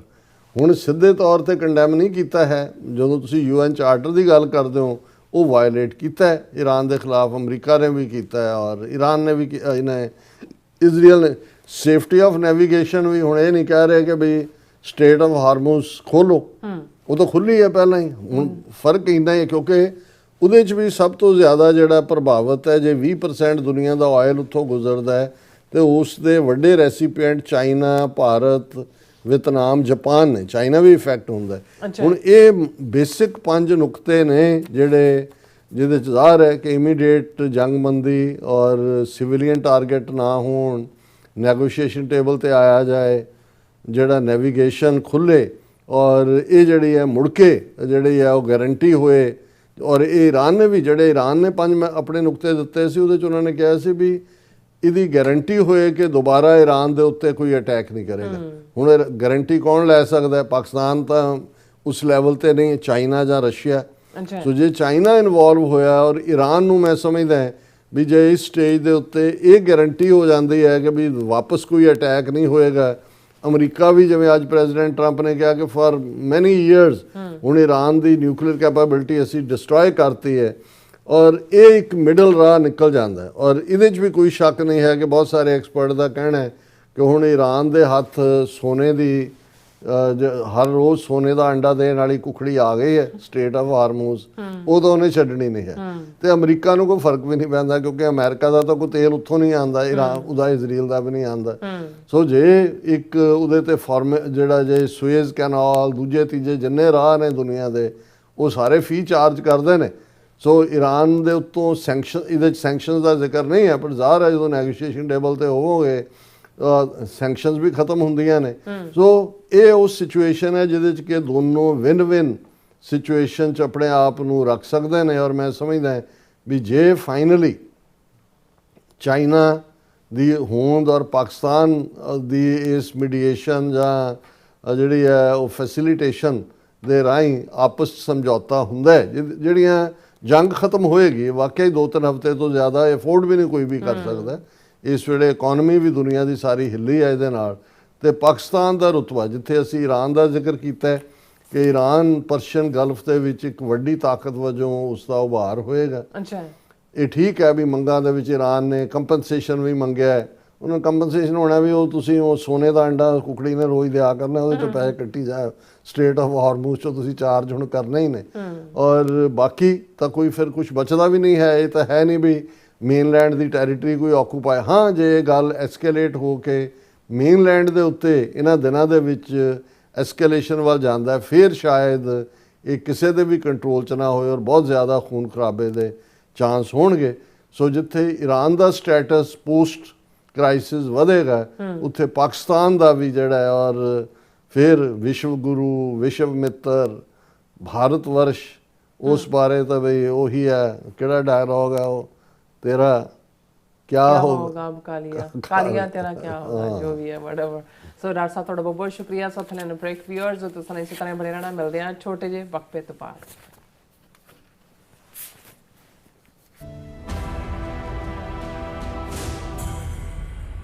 Vaisakhi ਅਤੇ ਖਾਲਸਾ ਸਾਜਨਾ ਦਿਵਸ ਦੀ 327ਵੀਂ ਵਰ੍ਹੇਗੰਢ ਮੌਕੇ ਇੱਕ ਵੱਡਾ ਸਮਾਗਮ ਹੋਣ ਜਾ ਰਿਹਾ ਹੈ। ਵਿਸਾਖੀ ਜੋ ਸਿਰਫ ਤਿਉਹਾਰ ਨਹੀਂ ਸਗੋਂ ਖਾਲਸੇ ਦੀ ਪਹਿਚਾਣ ਅਤੇ ਆਜ਼ਾਦੀ ਦੇ ਐਲਾਨ ਦਾ ਪ੍ਰਤੀਕ ਹੈ। ਅਮਰੀਕਾ ਦੀ ਰਾਜਧਾਨੀ ਵਾਸ਼ਿੰਗਟਨ ਡੀਸੀ ਵਿੱਚ ਕੱਢਿਆ ਜਾਵੇਗਾ ਸਿੱਖ ਫਰੀडम ਮਾਰਚ, ਜਿੱਥੇ ਗੂੰਜੇਗੀ ਸੱਚ ਦੀ ਆਵਾਜ਼ ਅਤੇ ਇਨਸਾਫ ਦੀ ਮੰਗ। ਇਸ ਮੌਕੇ ਵਿਸਾਖੀ ਨੂੰ ਨੈਸ਼ਨਲ ਸਿੱਖ ਡੇ USA ਵਜੋਂ ਮਨਾਇਆ ਜਾਵੇਗਾ। ਤਾਂ ਇਸ ਫਰੀडम ਮਾਰਚ ਦਾ ਹਿੱਸਾ ਬਣਨ ਲਈ ਜ਼ਰੂਰ ਪਹੁੰਚੋ ਜੀ, ਸ਼ਨੀਚਰਵਾਰ 4 ਅਪ੍ਰੈਲ 2026 ਨੂੰ ਵਾਸ਼ਿੰਗਟਨ ਡੀਸੀ ਵਿਖੇ। ਧੰਨਵਾਦ। ਤੁਸੀਂ ਵੇਖ ਰਹੇ ਹੋ TV 84, ਇੱਕ ਅਜਿਹਾ ਚੈਨਲ ਜੋ ਪਾਬੰਦੀਆਂ ਦੇ ਬਾਵਜੂਦ ਵੀ ਸੱਚ ਨੂੰ ਆਧਾਰ ਬਣਾ ਕੇ ਸਿੱਖ ਸੰਘਰਸ਼, ਸਿੱਖ ਨਜ਼ਰੀਏ ਅਤੇ ਕੌਮੀ ਮੁੱਦਿਆਂ ਨੂੰ ਨਿਡਰਤਾ ਨਾਲ ਸਾਹਮਣੇ ਰੱਖਦਾ ਆ ਰਿਹਾ ਹੈ। ਹੁਣ ਇੱਕ ਵਾਰ ਫਿਰ ਭਾਰਤ ਵਿੱਚ TV 84 ਨੂੰ ਰਿਸਟ੍ਰਿਕਟ ਕਰ ਦਿੱਤਾ ਗਿਆ। ਸੱਚ ਨੂੰ ਦਬਾਇਆ ਤਾਂ ਜਾ ਸਕਦਾ ਹੈ, ਪਰ ਮਿਟਾਇਆ ਨਹੀਂ। ਅਸੀਂ ਖਾਮੋਸ਼ ਨਹੀਂ ਹੋਏ, ਸਾਡੀ ਆਵਾਜ਼ ਅਜੇ ਵੀ ਜਿਉਂਦੀ ਹੈ। ਭਾਰਤ ਤੋਂ ਬਾਹਰ TV 84 ਅਜੇ ਵੀ ਉਪਲਬਧ ਹੈ ਤੇ ਭਾਰਤ ਵਿੱਚ ਤੁਸੀਂ TV 84 ਦੀ ਵੈਬਸਾਈਟ ਤੇ ਸਾਡੀ ਪੂਰੀ ਰਿਪੋਰਟਿੰਗ, ਵੀਡੀਓਜ਼ ਅਤੇ ਸੱਚੀ ਜਾਣਕਾਰੀ ਵੇਖ ਸਕਦੇ ਹੋ। ਤਾਂ ਅੱਜ ਹੀ ਜੁੜੋ TV 84 ਦੀ ਵੈਬਸਾਈਟ ਦੇ ਨਾਲ, ਸਾਨੂੰ ਸਹਿਯੋਗ ਦਿਓ ਅਤੇ ਸੱਚ ਨਾਲ ਜੁੜੇ ਰਹੋ। TV 84, ਸੱਚ ਦੀ ਆਵਾਜ਼। ਖਾਲਸਾ ਸਾਜਨਾ ਦਿਵਸ ਦੇ ਪਵਿੱਤਰ ਮੌਕੇ ਤੇ ਗੁਰਦੁਆਰਾ ਖਾਲਸਾ ਦੀਵਾਨ ਵੱਲੋਂ ਗ੍ਰੇਨਸਰ ਇੰਡੀਆਨਾ ਵਿਖੇ ਕਰਵਾਇਆ ਜਾ ਰਿਹਾ ਵਿਸ਼ੇਸ਼ ਸਮਾਗਮ। 9 ਅਪ੍ਰੈਲ ਸਵੇਰੇ 11 ਵਜੇ ਸ਼੍ਰੀ ਅਖੰਡ ਪਾਠ ਸਾਹਿਬ ਆਰੰਭ ਹੋਣਗੇ ਅਤੇ 11 ਅਪ੍ਰੈਲ ਨੂੰ ਸ਼੍ਰੀ ਅਖੰਡ ਪਾਠ ਸਾਹਿਬ ਦੇ ਭੋਗ ਪਾਏ ਜਾਣਗੇ। ਭਾਈ ਸਰਬਜੀਤ ਸਿੰਘ ਕੋਮਲ ਜੀ ਦੇ ਜਥੇ ਵੱਲੋਂ ਕੀਰਤਨ, ਸਰਦਾਰ ਅਜੇਪਾਲ ਸਿੰਘ ਜੀ ਵੱਲੋਂ ਕਥਾ ਵਿਚਾਰਾਂ ਉਪਰੰਤ ਡਾਕਟਰ ਅਮਰਜੀਤ ਸਿੰਘ ਜੀ ਸਿੱਖ ਸੰਘਰਸ਼ ਬਾਰੇ ਵਿਚਾਰਾਂ ਦੀ ਸਾਂਝ ਪਾਉਣਗੇ। ਆਓ ਸਾਰੇ ਮਿਲ ਕੇ ਖਾਲਸਾ ਸਾਜਨਾ ਦਿਵਸ ਨੂੰ ਸ਼ਰਧਾ ਤੇ ਉਤਸ਼ਾਹ ਨਾਲ ਮਨਾਈਏ ਤੇ ਆਪਣੇ ਪਰਿਵਾਰ ਸਮੇਤ ਹਾਜ਼ਰੀਆਂ ਭਰ ਕੇ ਗੁਰੂ ਘਰ ਦੀਆਂ ਬਰਕਤਾਂ ਪ੍ਰਾਪਤ ਕਰੀਏ ਜੀ। ਹੋਰ ਜਾਣਕਾਰੀ ਲਈ ਸੰਪਰਕ ਕਰੋ ਸਰਦਾਰ ਭੋਲਾ ਸਿੰਘ 269 506 3085 ਤੇ।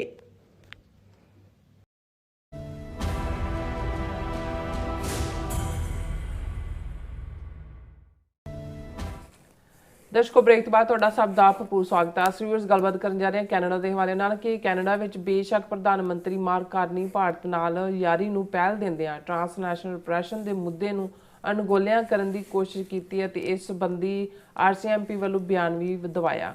ਪਰ ਵਿਊਅਰਸ ਇਉਂ ਜਾਪਦਾ ਹੈ ਕਿ RCMP ਨੂੰ ਹੁਣ ਥੁੱਕਿਆ ਵਾਪਸ ਚੱਟਣਾ ਪੈ ਰਿਹਾ। ਗਲੋਬ ਨਿਊਜ਼ ਅਨੁਸਾਰ RCMP ਨੇ ਇਹ ਮੰਨਿਆ ਹੈ ਕਿ ਵਿਦੇਸ਼ੀ ਤਾਕਤਾਂ ਵੱਲੋਂ ਅਜੇ ਵੀ ਕੈਨੇਡੀਅਨ ਸਿਟੀਜ਼ਨਸ ਨੂੰ ਡਰਾਇਆ ਧਮਕਾਇਆ ਜਾ ਰਿਹਾ ਹੈ।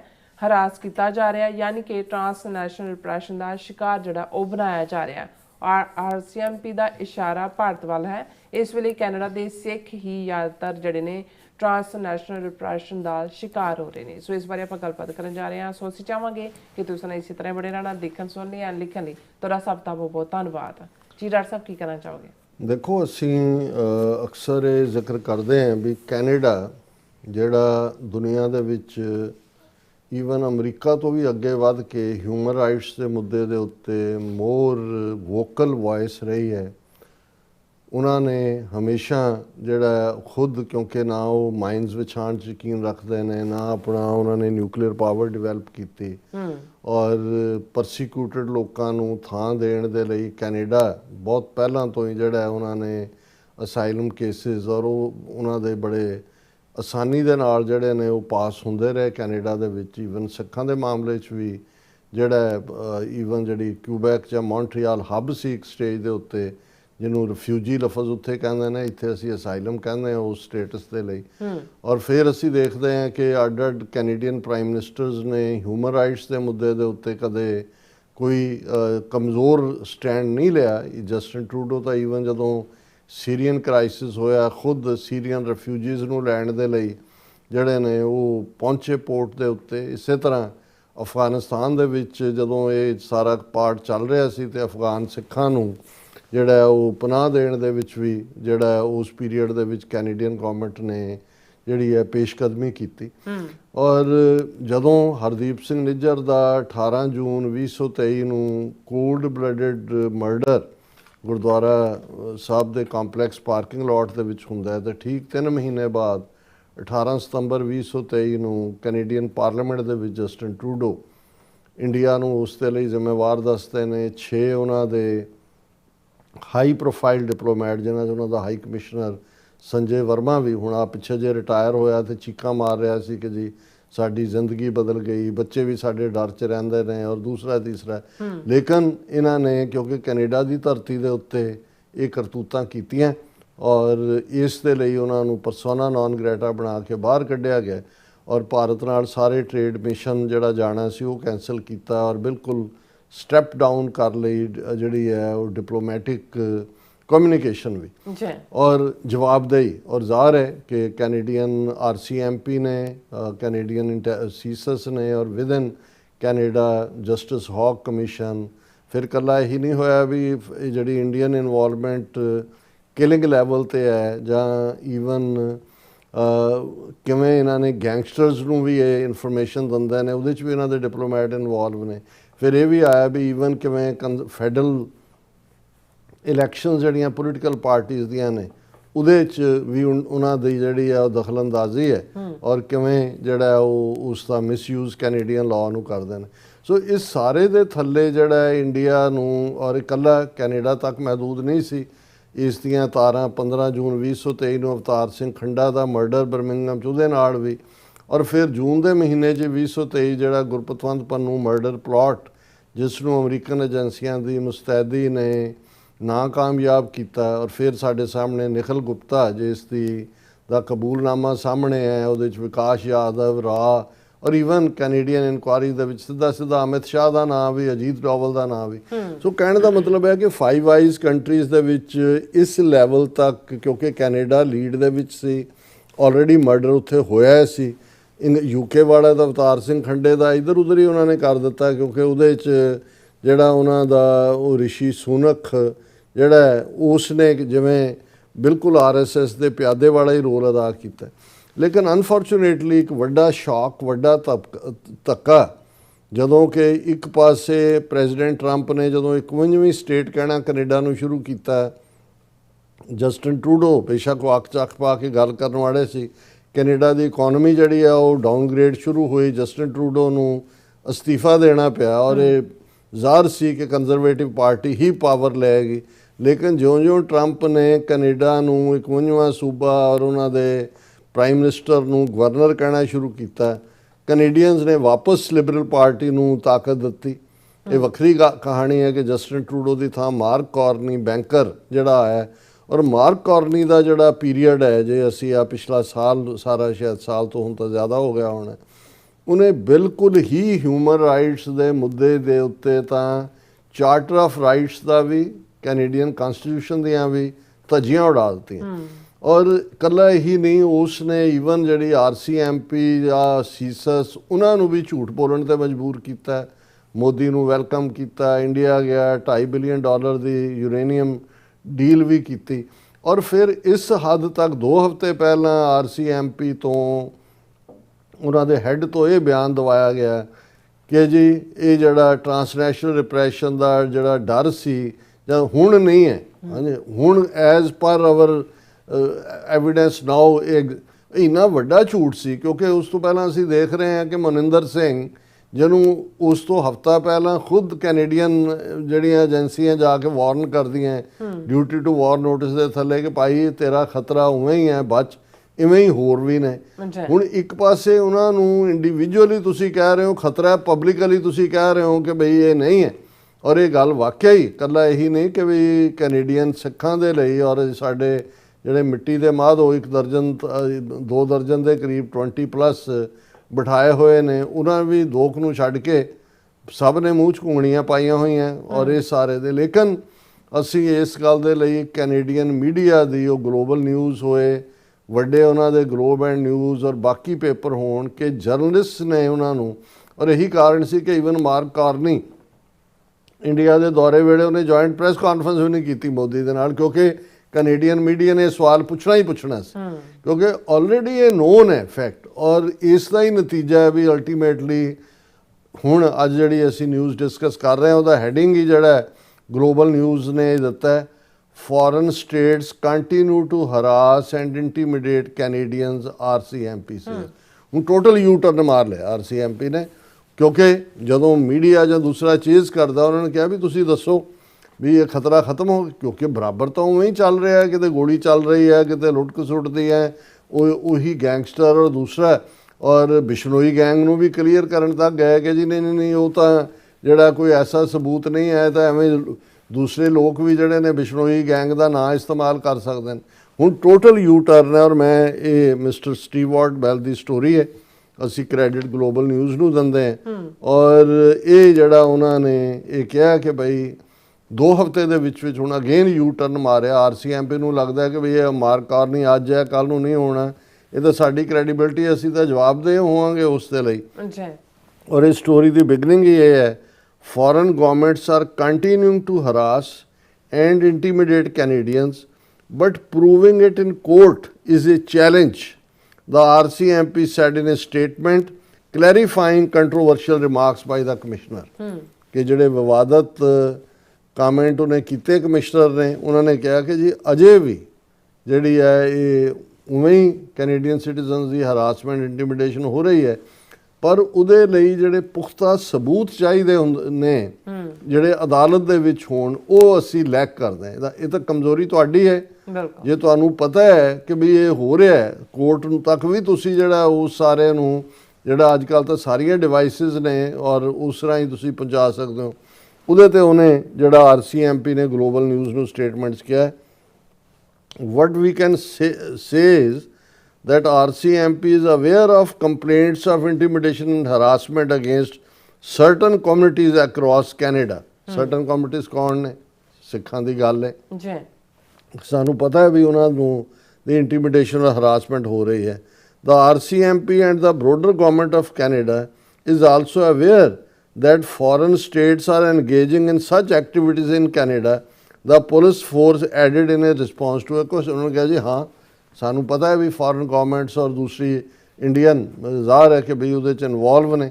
ਔਰ ਇਹ ਜਿਹੜਾ ਉਹਨਾਂ ਨੇ ਕਿਹਾ ਵੀ ਇਹ ਸਟੇਟਮੈਂਟ RCMP ਨੇ ਉਦੋਂ ਦਿੱਤੀ ਜਦੋਂ ਗਲੋਬਲ ਨਿਊਜ਼ ਨੇ RCMP ਨੂੰ ਕਿਹਾ ਕਿ ਵੀ ਜਿਹੜਾ ਕਮਿਸ਼ਨਰ ਮਾਈਕ ਡਰਹੈਮ ਨੇ ਪਿਛਲੇ ਹਫ਼ਤੇ 2 ਹਫ਼ਤੇ ਪਹਿਲਾਂ ਜਿਹੜੀ ਸਟੇਟਮੈਂਟ ਦਿੱਤੀ ਸੀ ਕਿ ਇੰਡੀਅਨ ਟਰਾਂਸਨੈਸ਼ਨਲ ਰਿਪਰੈਸ਼ਨ ਬਾਰੇ, ਉਹਦੇ 'ਚ ਤੁਹਾਡਾ ਕੀ ਖਿਆਲ ਹੈ? ਕਿਉਂਕਿ 19 ਮਾਰਚ ਨੂੰ ਮਿਸਟਰ ਡੋਹੈਮ ਨੇ CTV ਨੂੰ ਕਿਹਾ ਸੀ, we have people that are intimidating people, harassing people, but connecting the dots to a foreign entity regardless of the country we don't have that। ਉਹ ਕਹਿੰਦੇ ਹਰਾਸਮੈਂਟ ਹੈ, ਧਮਕੀਆਂ ਨੇ, ਪਰ ਕੋਈ ਇੰਡੀਆ ਦੇ ਨਾਲ ਜਾਂ ਮੁਲਕ ਦੇ ਨਾਲ ਉਹਦਾ ਸੰਬੰਧ ਨਹੀਂ ਜੁੜਦਾ।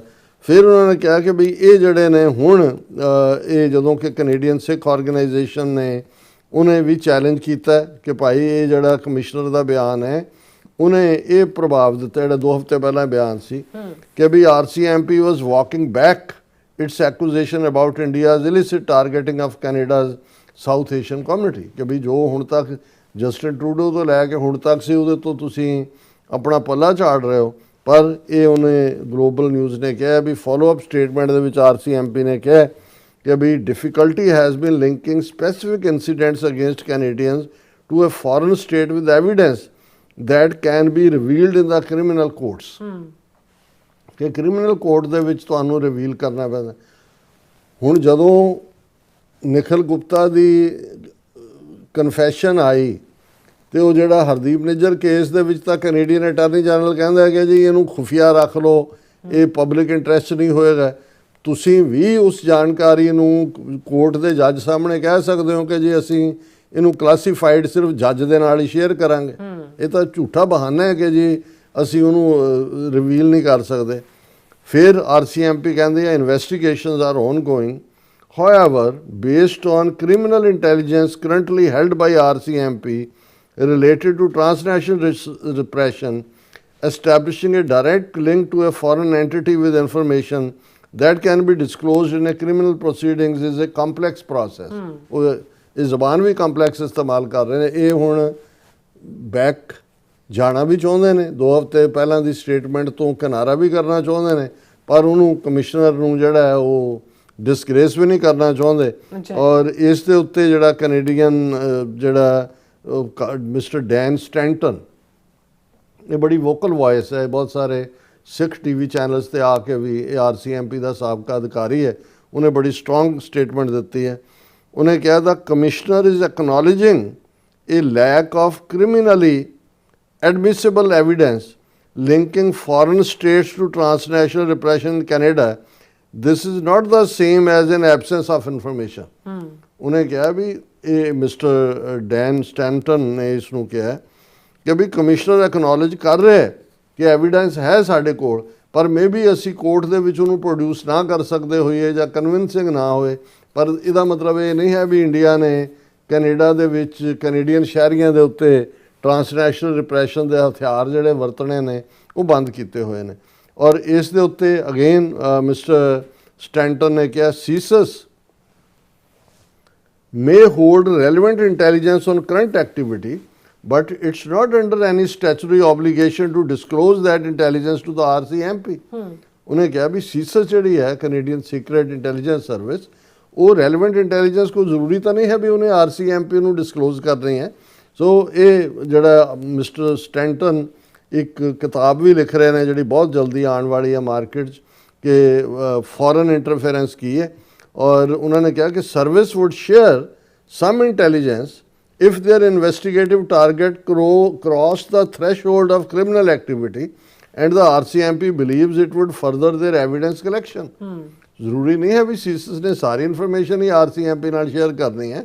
ਜਦੋਂ ਥ੍ਰੈਸ਼ਹੋਲਡ ਕ੍ਰਾਸ ਹੁੰਦਾ ਕ੍ਰਿਮੀਨੈਲਿਟੀ ਵਾਲਾ, ਉਦੋਂ ਉਹ ਸ਼ੇਅਰ ਕਰ ਸਕਦੇ ਨੇ। ਔਰ ਉਹਨਾਂ ਨੇ ਕਿਹਾ ਕਿ ਵੀ an especially challenging aspect of foreign interference transnational repression occurs when overseas governments or those acting for them use harassment, threats and violence to silence critics abroad. Transnational repression ਦਾ ਇਹ ਹੈ ਕਿ ਵੀ ਜਿਹੜੇ ਤੁਹਾਡੇ ਕ੍ਰਿਟਿਕ ਨੇ ਉਹਨਾਂ ਦੀ ਆਵਾਜ਼ ਨੂੰ ਤੁਸੀਂ ਬੰਦ ਕਰਨਾ ਹੈ। ਔਰ ਇਹਦੇ 'ਚ ਉਹਨਾਂ ਨੇ ਕਿਹਾ ਕਿ RCMP ਦੀ ਸਟੇਟਮੈਂਟਸ ਭਾਵੇਂ ਉਹਨਾਂ ਨੇ ਕਿਸੇ ਇੱਕ ਮੁਲਕ ਦਾ ਨਾਂ ਨਹੀਂ ਲਿਆ, ਪਰ ਸੀਸਸ ਨੇ ਆਈਡੈਂਟੀਫਾਈ ਕੀਤਾ China, India, Russia and Iran as the main states conducting espionage and foreign interference in Canada. ਕੱਲਾ ਇਹੀ ਨਹੀਂ ਵੀ ਉਹ ਸਿੱਖ ਕੈਨੇਡੀਅਨ ਸਿਟੀਜ਼ਨਸ ਨੂੰ ਹਰਾਸ ਕਰ ਰਹੇ ਨੇ, ਇੰਟੀਮੀਡੇਟ ਕਰ ਰਹੇ ਨੇ। ਐਸਪਾਇਨੇਜ ਹੈ ਜਸੂਸੀ, ਵੀ ਕੈਨੇਡਾ ਦੀਆਂ ਵਾਈਟਲ ਜਿਹੜੀਆਂ ਇੰਸਟੀਟਿਊਸ਼ਨਸ ਨੇ, ਸਟਰਕਚਰਸ ਨੇ, ਉਹਦੀ ਜਸੂਸੀ ਵੀ ਕਰ ਰਹੇ ਨੇ। ਔਰ ਜਦੋਂ ਇਹਨੂੰ ਪੁੱਛਿਆ ਗਿਆ ਸੀਸਸ ਨੂੰ ਕਮਿਸ਼ਨਰ ਦੇ ਕਮੈਂਟ ਬਾਰੇ, ਤਾਂ ਉਹਨੇ ਕਿਹਾ ਕਿ transnational repression and foreign interference remain persistent threats in Canada, ਕਿ ਇਹ ਲਗਾਤਾਰਤਾ ਨਾਲ ਦੋਨੋਂ ਹੀ ਚੀਜ਼ਾਂ, ਟਰਾਂਸਨੈਸ਼ਨਲ ਰਿਪਰੈਸ਼ਨ ਵੀ ਔਰ ਫੋਰਨ ਇੰਟਰਫੇਰੈਂਸ ਵੀ। ਫੋਰਨ ਇੰਟਰਫੇਰੈਂਸ ਦੇ ਫੈਡਰਲ ਲੈਵਲ ਦੇ ਇਲੈਕਸ਼ਨਾਂ 'ਚ ਤਾਂ 192 ਪੇਜ ਦੀ ਰਿਪੋਰਟ ਹੈ ਉਹਦੀ, ਜਿਹੜੀ ਉਹਨੇ ਬੀਬੀ ਜੱਜ ਨੇ ਜਸਟਿਨ ਟਰੂਡੋ ਪੀਰੀਅਡ ਦੇ ਵਿੱਚ ਜਸਟਿਸ ਹੋਗ ਉਹਨਾਂ ਦੀ ਕਮਿਸ਼ਨ ਦੀ ਰਿਪੋਰਟ ਹੈ। ਫਿਰ ਉਹਨਾਂ ਨੇ ਕਿਹਾ ਕਿ ਬਈ national security agencies believe the government of Indian Prime Minister Narendra Modi has been engaged in election meddling, disinformation and foreign interference in Canada. ਇੱਕ ਤਾਂ ਸਿੱਖ ਕੈਨੇਡੀਅਨਸ ਦੇ ਅਟੈਕ ਨੇ, ਦੂਜੇ ਪਾਸੇ ਇਲੈਕਸ਼ਨਾਂ ਦੇ ਵਿੱਚ ਕਿਹਨੂੰ ਜਿਤਾਣਾ ਹੈ ਉਹ ਮੈਡਲਿੰਗ ਹੈ, disinformation campaign ਹੈ। ਔਰ ਫਿਰ ਉਹਨਾਂ ਨੇ India has mostly targeted the Khalistan movement that seeks independence for the country's Sikh majority Punjab, labeling activists as terrorists and demanding their persecution or extradition. ਇਹ ਉਹਨੇ ਗਲੋਬਲ ਨਿਊਜ਼ ਨੇ ਕੇਸ ਬਿਲਡ ਕੀਤਾ ਹੈ ਕਿ ਭਾਈ ਇਹ ਜੋ ਕੁਛ ਇੰਡੀਆ ਕਰ ਰਿਹਾ ਹੈ 2023 ਦੇ ਵਿੱਚ India allegedly escalated its tactics when it contracted Lawrence Bishnoi gang to assassinate key members of Khalistan movement starting with BC Sikh leader Hardeep Singh Nijjar. ਜ਼ਾਹਰ ਹੈ ਉਹ ਬਿਸ਼ਨੋਈ ਗੈਂਗ ਨੂੰ ਹਾਇਰ ਕੀਤਾ ਉਹਨਾਂ ਨੇ, ਅਮਿਤ ਸ਼ਾਹ ਦੀ ਕਮਾਂਡ ਥੱਲੇ ਸਾਰਾ ਰਨ ਹੋ ਰਿਹਾ। ਫਿਰ ਉਹਨਾਂ ਨੇ ਕਿਹਾ ਕਿ ਅਕਤੂਬਰ 2024 ਚ RCMP went further accusing the Indian government of orchestrating an array of violence in Canada. 6 Indian diplomats were expelled for their suspected involvement. ਉਹਦਾ ਅਸੀਂ ਜ਼ਿਕਰ ਕਰਕੇ ਹਟੇ ਹਾਂ। ਫਿਰ ਉਹਨਾਂ ਨੇ ਅਕਤੂਬਰ 14 2024 RCMP ਦੀ ਆਬਜ਼ਰਵੇਸ਼ਨ ਔਰ ਇਹ ਸਾਰੇ ਦੇ ਨਾਲ ਉਹਨਾਂ ਨੇ ਕਿਹਾ ਕਿ ਵੀ RCMP committed ਹੈ to combating foreign interference in all its forms and will not tolerate intimidation, harassment or targeting of diaspora committees in ਬਾਕੀ ਇਹ ਸਾਰੀ ਜਿਹੜੀ ਹੈ ਡੀਟੇਲ ਹੈ। ਮਨਿੰਦਰ ਸਿੰਘ ਦੀ ਉਹਨਾਂ ਨੇ ਪਿਕਚਰ ਵੀ ਦਿੱਤੀ ਹੈ ਕਿ ਵੀ ਕਿਵੇਂ ਜਿਹੜਾ ਹੈ ਈਵਨ ਹੁਣ ਵੀ ਇਹ ਬਰਾਬਰ ਜਾਰੀ ਹੈ ਟਰਾਂਸਨੈਸ਼ਨਲ ਰਿਪਰੈਸ਼ਨ। ਮਾਰ ਕਰਨੀ ਗਵਰਨਮੈਂਟ ਦਾ ਕ੍ਰਿਟਿਸਿਜ਼ਮ ਹੋ ਰਿਹਾ ਕਿ ਉਹ ਇੰਡੀਆ ਦੀਆਂ ਐਕਟੀਵਿਟੀਜ਼ ਨੂੰ ਜਿਹੜਾ ਇਗਨੋਰ ਕਰ ਰਿਹਾ ਟਰਾਂਸਨੈਸ਼ਨਲ ਰਿਪਰੈਸ਼ਨ ਦੀ ਟ੍ਰੇਡ ਡੀਲ ਦੇ ਲਈ। ਔਰ ਉਸ ਦਾ ਹੀ ਨਤੀਜਾ ਹੈ ਕਿ ਵੀ ਇਹ ਸਾਰੇ Sikh Canadians continue to face intimidation, surveillance and threats link to Indian state actors and their proxies. ਇਹ ਮਨਿੰਦਰ ਸਿੰਘ ਦੀ ਸਟੇਟਮੈਂਟ ਹੈ। ਸੋ ਅਸੀਂ ਗਲੋਬਲ ਨਿਊਜ਼ ਸਮੇਤ ਉਸ ਕੈਨੇਡੀਅਨ ਮੀਡੀਆ ਦੇ ਸ਼ੁਕਰਗੁਜ਼ਾਰ ਹੈ ਜਿਹੜਾ ਇਸ ਸਾਰਿਆਂ ਨੂੰ ਹਾਈਲਾਈਟ ਕਰ ਰਿਹਾ ਹੈ। ਔਰ ਬਿਲਕੁਲ ਕਾਊਂਟਰ ਨੈਰੇਟਿਵ ਜੋ ਮਾਰਕ ਕਾਰਨੀ ਦਾ ਜਾਂ ਉਹਨਾਂ ਦੇ ਇਹ ਮੀਡੀਆ ਦਾ ਹੀ ਬਦੌਲਤ ਹੀ ਹੈ ਕਿ 2 ਹਫ਼ਤੇ ਬਾਅਦ RCMP ਜਿਹੜੀ ਹੈ ਉਹ ਯੂ ਟਰਨ ਮਾਰ ਰਹੀ ਹੈ ਆਪਣੀ ਪਹਿਲੀ ਆਬਜ਼ਰਵੇਸ਼ਨ ਤੋਂ। ਜੀ ਰਾਜ ਸਾਹਿਬ ਤੁਹਾਡਾ ਬਹੁਤ ਬਹੁਤ ਧੰਨਵਾਦ। ਸੋ ਅਥਲੈਨ ਬ੍ਰੇਕ ਵਿਊਅਰਸ ਤੋਂ ਸਨੀ ਸਤਨੇ ਬੜੇ ਨਾਲ ਮਿਲਦੇ ਹਾਂ after this short break.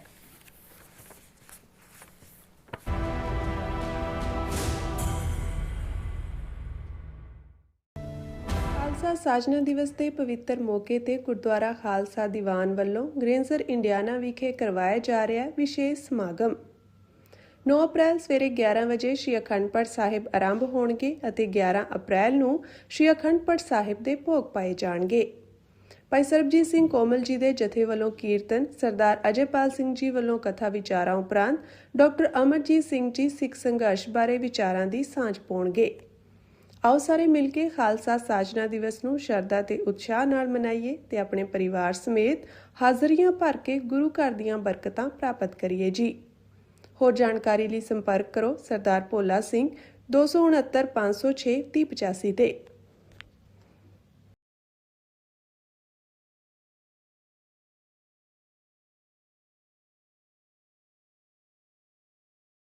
Vaisakhi ਅਤੇ ਖਾਲਸਾ ਸਾਜਨਾ ਦਿਵਸ ਦੀ 327ਵੀਂ ਵਰ੍ਹੇਗੰਢ ਮੌਕੇ ਇੱਕ ਵੱਡਾ ਸਮਾਗਮ ਹੋਣ ਜਾ ਰਿਹਾ ਹੈ। ਵਿਸਾਖੀ ਜੋ ਸਿਰਫ ਤਿਉਹਾਰ ਨਹੀਂ ਸਗੋਂ ਖਾਲਸੇ ਦੀ ਪਹਿਚਾਣ ਅਤੇ ਆਜ਼ਾਦੀ ਦੇ ਐਲਾਨ ਦਾ ਪ੍ਰਤੀਕ ਹੈ।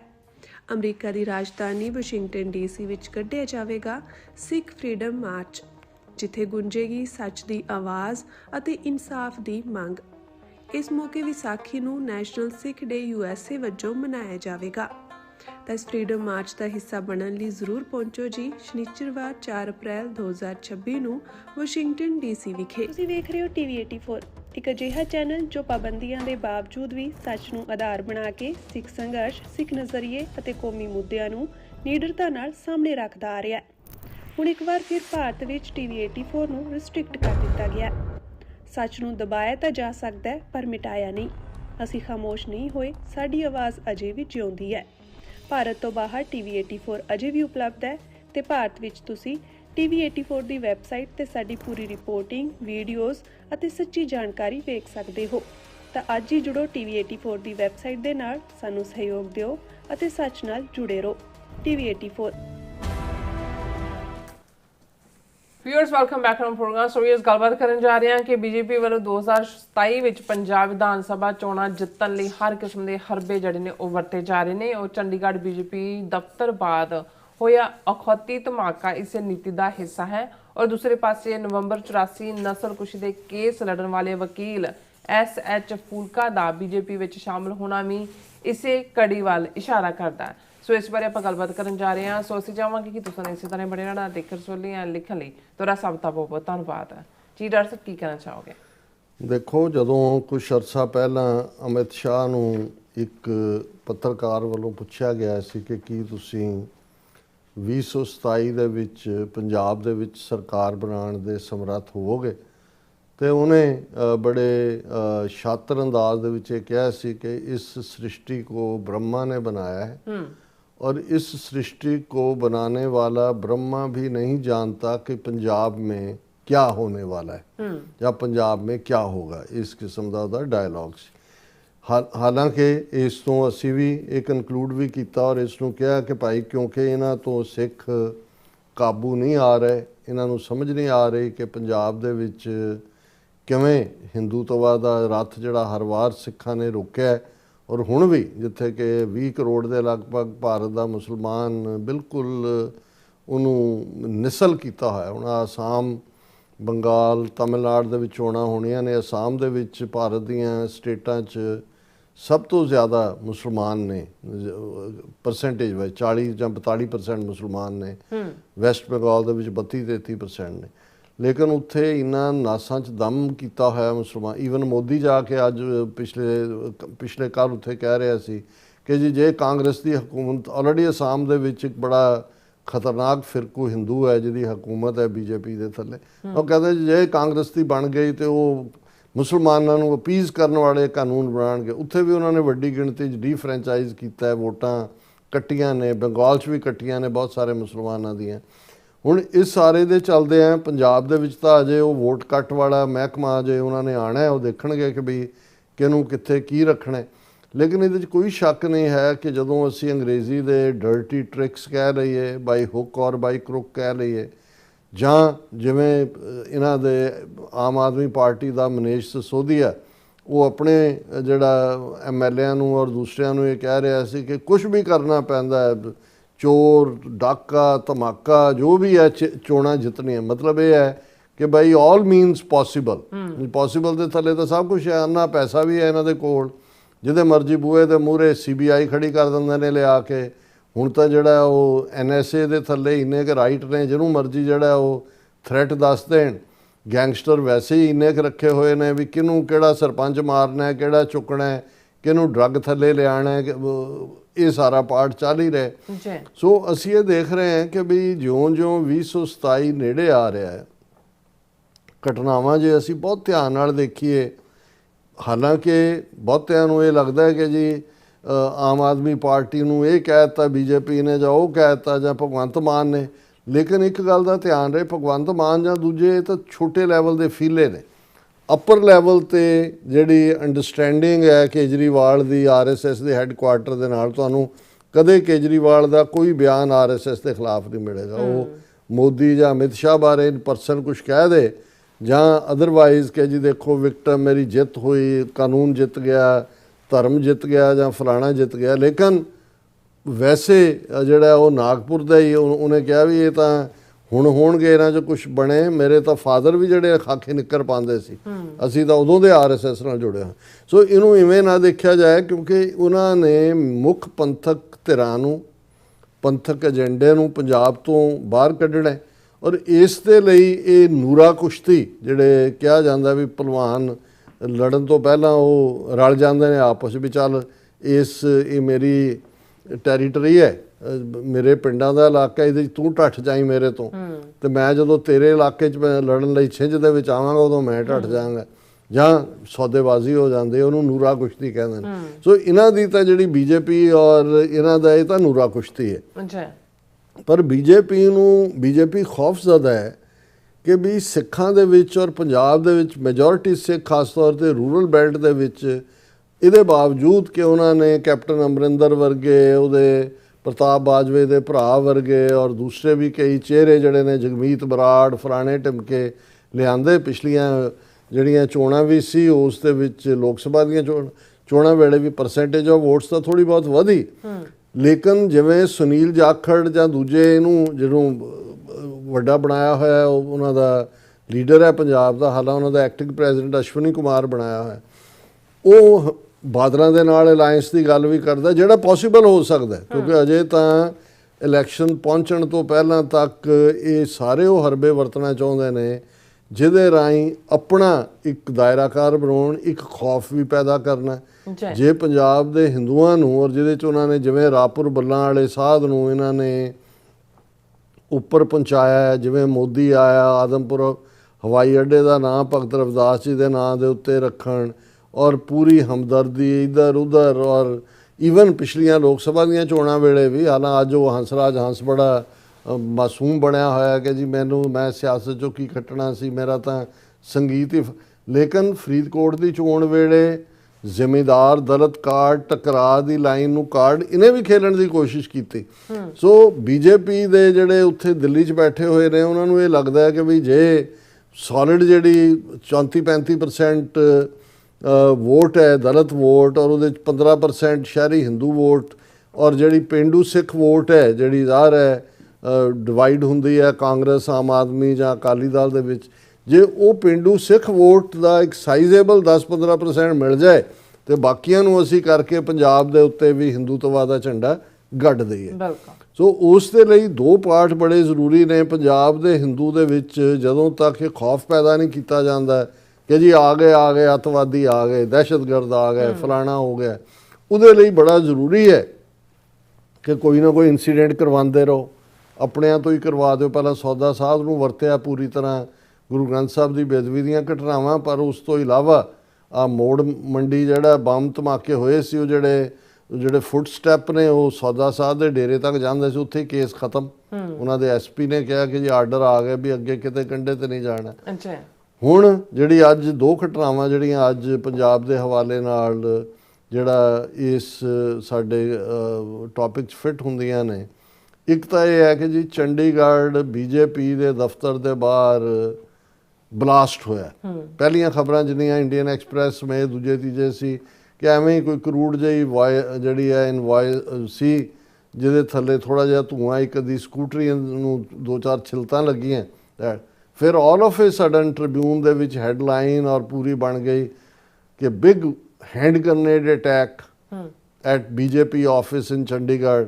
ਅਸ਼ਵਨੀ ਸ਼ਰਮਾ ਜਿਹੜਾ ਪ੍ਰੈਜ਼ੀਡੈਂਟ ਹੈ ਉਹ ਅੰਦਰ ਸੀ, ਉਹਦੇ ਤੇ ਜਾਨਲੇਵਾ ਹਮਲੇ ਦੀ ਕੋਸ਼ਿਸ਼, ਬੀਜੇਪੀ ਦੇ ਬਾਕੀ ਅਫੀਸ਼ੀਅਲ ਵੀ ਉੱਥੇ ਸੀ, ਇਹ ਉਹ, ਔਰ ਉਹਨੂੰ ਫਿਰ ਹੁਣ ਜਿਹੜਾ ਪਿਛਲੇ 24 ਘੰਟੇ ਦੇ ਨਹੀਂ ਪਿਛਲੇ 12 ਘੰਟੇ 'ਚ ਹੀ ਇੰਨਾ ਕੁ ਉਛਾਲਿਆ ਗਿਆ। Ashwani Sharma was target of Chandigarh grenade attack claims BJP. Preneet Kaur ਨੇ ਵੀ ਕਿਹਾ ਜਿਹੜਾ ਬੀਜੇਪੀ ਦਾ ਵੱਧ ਰਿਹਾ ਅਸਰ ਹੈ ਪੰਜਾਬ 'ਚ ਉਹਨੂੰ ਰੋਕਣ ਲਈ ਹੈ। ਕੈਪਟਨ ਅਮਰਿੰਦਰ ਨੇ ਵੀ ਕਿਹਾ, ਦੂਜਿਆਂ ਨੇ ਵੀ ਕਿਹਾ। ਫਿਰ ਇਹ ਵੀ ਆ ਗਿਆ ਕਿ ਅਸ਼ਵਨੀ ਸ਼ਰਮਾ ਨੂੰ ਪਹਿਲਾਂ ਹੀ ਪਠਾਨਕੋਟ ਦੀ ਜਿਹੜੀ ਹੈ ਇੰਟੈਲੀਜੈਂਸ ਵਾਲਿਆਂ ਨੇ ਕਿਹਾ ਸੀ ਤੂੰ ਸਵੇਰੇ ਸੈਰ ਤੇ ਨਾ ਜਾਇਆ ਕਰ, ਤੇਰੀ ਜਾਨ ਨੂੰ ਖਤਰਾ ਹੈ।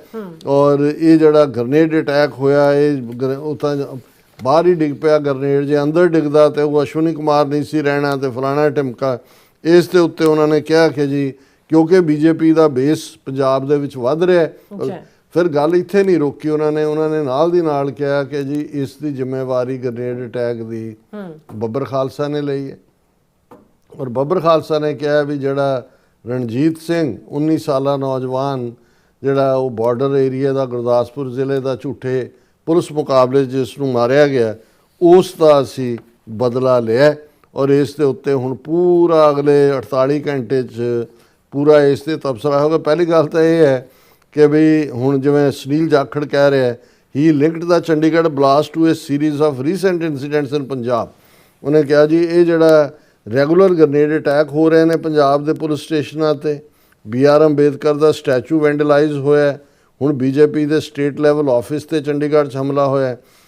ਦਿਸ series of incidents indicate attempt to disrupt the communal harmony of the state. ਪਹਿਲੀ ਗੱਲ ਤਾਂ ਚੰਡੀਗੜ੍ਹ 'ਚ ਜੇ ਚਲੋ ਆਮ ਆਦਮੀ ਪਾਰਟੀ ਨੂੰ ਤੁਸੀਂ ਬੈਨੀਫਿਟ ਆਫ ਡਾਊਟ ਵੀ ਦੇਣਾ ਹੋਏ, ਚੰਡੀਗੜ੍ਹ 'ਚ ਆਮ ਆਦਮੀ ਪਾਰਟੀ ਦੀ ਹਕੂਮਤ ਤਾਂ ਨਹੀਂ ਹੈ। ਬੀਜੇਪੀ ਗਵਰਨਡ ਯੂਨੀਅਨ ਟੈਰੀਟਰੀ ਹੈ। ਫਿਰ ਇਹਨੂੰ ਕੌਣ ਕਰਵਾ ਰਿਹਾ, ਇਹ ਕਿਹਨੇ ਕਰਵਾਇਆ? ਇਹਨਾਂ ਦਾ ਹੀ ਕੰਮ ਹੈ। ਤੇ ਇਹਦੇ 'ਚ ਕਮਿਊਨਲ ਹਾਰਮਨੀ ਕਿੱਥੋਂ ਆ ਗਈ ਜਾਂ ਕਿਹਨੇ ਜਿਹੜਾ ਹੈ?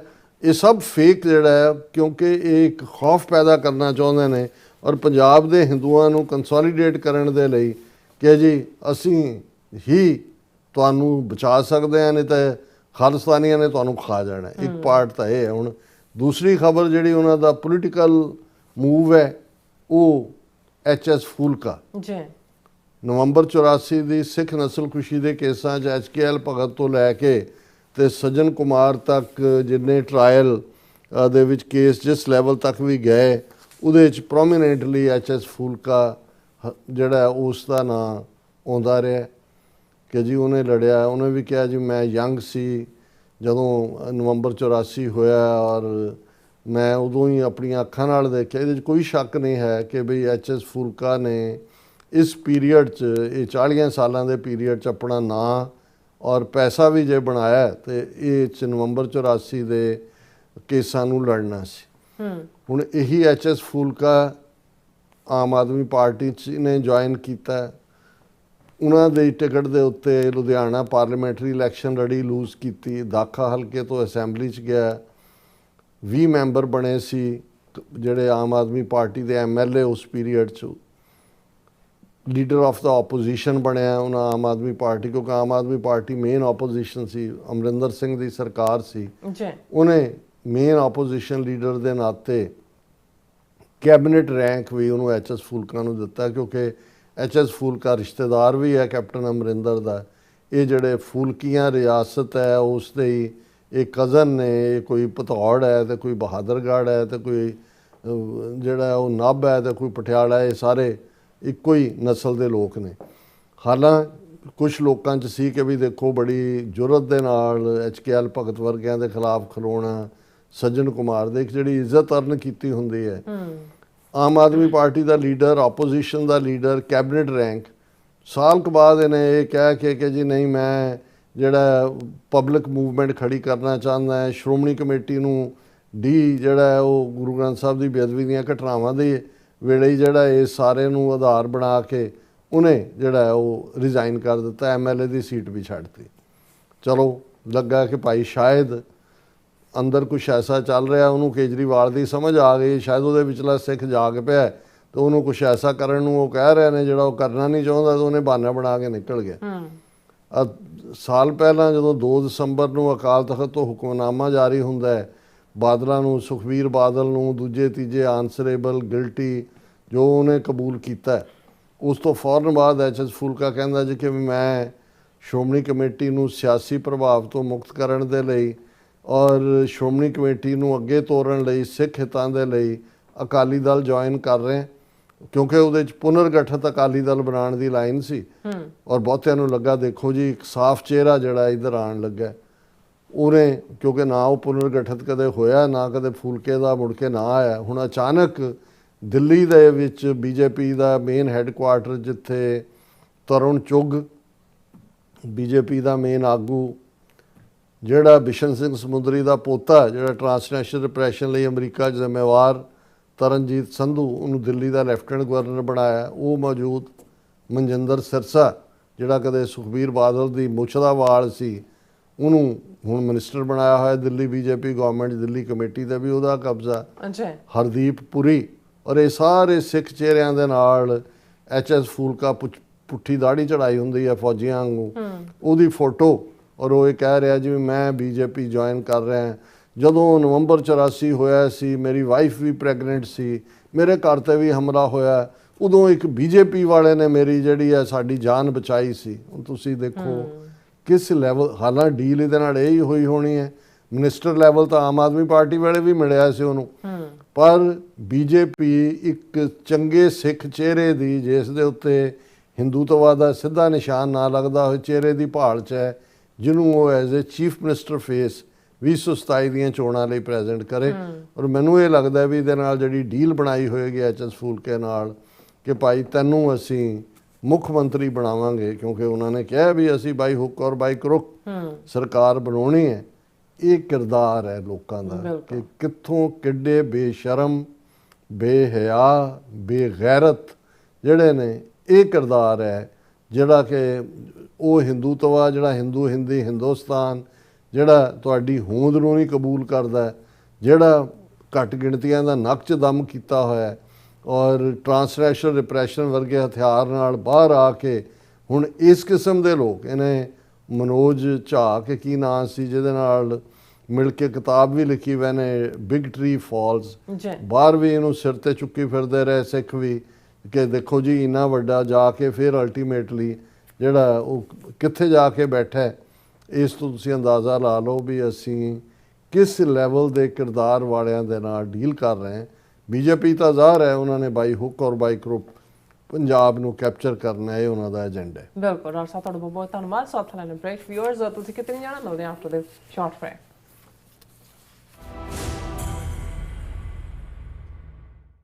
ਖਾਲਸਾ ਸਾਜਨਾ ਦਿਵਸ ਦੇ ਪਵਿੱਤਰ ਮੌਕੇ ਤੇ ਗੁਰਦੁਆਰਾ ਖਾਲਸਾ ਦੀਵਾਨ ਵੱਲੋਂ ਗ੍ਰੇਨਸਰ ਇੰਡੀਆਨਾ ਵਿਖੇ ਕਰਵਾਇਆ ਜਾ ਰਿਹਾ ਵਿਸ਼ੇਸ਼ ਸਮਾਗਮ। 9 ਅਪ੍ਰੈਲ ਸਵੇਰੇ 11 ਵਜੇ ਸ਼੍ਰੀ ਅਖੰਡ ਪਾਠ ਸਾਹਿਬ ਆਰੰਭ ਹੋਣਗੇ ਅਤੇ 11 ਅਪ੍ਰੈਲ ਨੂੰ ਸ਼੍ਰੀ ਅਖੰਡ ਪਾਠ ਸਾਹਿਬ ਦੇ ਭੋਗ ਪਾਏ ਜਾਣਗੇ। ਭਾਈ ਸਰਬਜੀਤ ਸਿੰਘ ਕੋਮਲ ਜੀ ਦੇ ਜਥੇ ਵੱਲੋਂ ਕੀਰਤਨ, ਸਰਦਾਰ ਅਜੇਪਾਲ ਸਿੰਘ ਜੀ ਵੱਲੋਂ ਕਥਾ ਵਿਚਾਰਾਂ ਉਪਰੰਤ ਡਾਕਟਰ ਅਮਰਜੀਤ ਸਿੰਘ ਜੀ ਸਿੱਖ ਸੰਘਰਸ਼ ਬਾਰੇ ਵਿਚਾਰਾਂ ਦੀ ਸਾਂਝ ਪਾਉਣਗੇ। ਆਓ ਸਾਰੇ ਮਿਲ ਕੇ ਖਾਲਸਾ ਸਾਜਨਾ ਦਿਵਸ ਨੂੰ ਸ਼ਰਧਾ ਤੇ ਉਤਸ਼ਾਹ ਨਾਲ ਮਨਾਈਏ ਤੇ ਆਪਣੇ ਪਰਿਵਾਰ ਸਮੇਤ ਹਾਜ਼ਰੀਆਂ ਭਰ ਕੇ ਗੁਰੂ ਘਰ ਦੀਆਂ ਬਰਕਤਾਂ ਪ੍ਰਾਪਤ ਕਰੀਏ ਜੀ। ਹੋਰ ਜਾਣਕਾਰੀ ਲਈ ਸੰਪਰਕ ਕਰੋ ਸਰਦਾਰ ਭੋਲਾ ਸਿੰਘ 269 506 3085 ਤੇ। ਤੁਸੀਂ ਵੇਖ ਰਹੇ ਹੋ ਟੀਵੀ 84, ਇੱਕ ਅਜਿਹਾ ਚੈਨਲ ਜੋ ਪਾਬੰਦੀਆਂ ਦੇ ਬਾਵਜੂਦ ਵੀ ਸੱਚ ਨੂੰ ਆਧਾਰ ਬਣਾ ਕੇ ਸਿੱਖ ਸੰਘਰਸ਼, ਸਿੱਖ ਨਜ਼ਰੀਏ ਅਤੇ ਕੌਮੀ ਮੁੱਦਿਆਂ ਨੂੰ ਨਿਡਰਤਾ ਨਾਲ ਸਾਹਮਣੇ ਰੱਖਦਾ ਆ ਰਿਹਾ। ਹੁਣ ਇੱਕ ਵਾਰ ਫਿਰ ਭਾਰਤ ਵਿੱਚ ਟੀਵੀ 84 ਨੂੰ ਰਿਸਟ੍ਰਿਕਟ ਕਰ ਦਿੱਤਾ ਗਿਆ। ਸੱਚ ਨੂੰ ਦਬਾਇਆ ਤਾਂ ਜਾ ਸਕਦਾ ਹੈ ਪਰ ਮਿਟਾਇਆ ਨਹੀਂ। ਅਸੀਂ ਖਾਮੋਸ਼ ਨਹੀਂ ਹੋਏ, ਸਾਡੀ ਆਵਾਜ਼ ਅਜੇ ਵੀ ਜਿਉਂਦੀ ਹੈ। ਭਾਰਤ ਤੋਂ ਬਾਹਰ ਟੀਵੀ 84 ਅਜੇ ਵੀ ਉਪਲਬਧ ਹੈ ਤੇ ਭਾਰਤ ਵਿੱਚ ਤੁਸੀਂ ਟੀਵੀ 84 ਦੀ ਵੈਬਸਾਈਟ ਤੇ ਸਾਡੀ ਪੂਰੀ ਰਿਪੋਰਟਿੰਗ, ਵੀਡੀਓਜ਼ ਅਤੇ ਸੱਚੀ ਜਾਣਕਾਰੀ ਵੇਖ ਸਕਦੇ ਹੋ। ਤਾਂ ਅੱਜ ਹੀ ਜੁੜੋ ਟੀਵੀ 84 ਦੀ ਵੈਬਸਾਈਟ ਦੇ ਨਾਲ, ਸਾਨੂੰ ਸਹਿਯੋਗ ਦਿਓ ਅਤੇ ਸੱਚ ਨਾਲ ਜੁੜੇ ਰਹੋ। ਟੀਵੀ 84, ਸੱਚ ਦੀ ਆਵਾਜ਼। ਵਿਸਾਖੀ ਅਤੇ ਖਾਲਸਾ ਸਾਜਨਾ ਦਿਵਸ ਦੀ 327ਵੀਂ ਵਰ੍ਹੇਗੰਢ ਮੌਕੇ ਇੱਕ ਵੱਡਾ ਸਮਾਗਮ ਹੋਣ ਜਾ ਰਿਹਾ ਹੈ। ਵਿਸਾਖੀ ਜੋ ਸਿਰਫ ਤਿਉਹਾਰ ਨਹੀਂ ਸਗੋਂ ਖਾਲਸੇ ਦੀ ਪਹਿਚਾਣ ਅਤੇ ਆਜ਼ਾਦੀ ਦੇ ਐਲਾਨ ਦਾ ਪ੍ਰਤੀਕ ਹੈ। ਅਮਰੀਕਾ ਦੀ ਰਾਜਧਾਨੀ ਵਾਸ਼ਿੰਗਟਨ ਡੀਸੀ ਵਿੱਚ ਕੱਢਿਆ ਜਾਵੇਗਾ ਸਿੱਖ ਫਰੀडम ਮਾਰਚ, ਜਿੱਥੇ ਗੂੰਜੇਗੀ ਸੱਚ ਦੀ ਆਵਾਜ਼ ਅਤੇ ਇਨਸਾਫ ਦੀ ਮੰਗ। ਇਸ ਮੌਕੇ ਵਿਸਾਖੀ ਨੂੰ ਨੈਸ਼ਨਲ ਸਿੱਖ ਡੇ USA ਵਜੋਂ ਮਨਾਇਆ ਜਾਵੇਗਾ। ਤਾਂ ਇਸ ਫਰੀडम ਮਾਰਚ ਦਾ ਹਿੱਸਾ ਬਣਨ ਲਈ ਜ਼ਰੂਰ ਪਹੁੰਚੋ ਜੀ ਸ਼ਨੀਚਰਵਾਰ 4 ਅਪ੍ਰੈਲ 2026 ਨੂੰ ਵਾਸ਼ਿੰਗਟਨ ਡੀਸੀ ਵਿਖੇ। ਧੰਨਵਾਦ।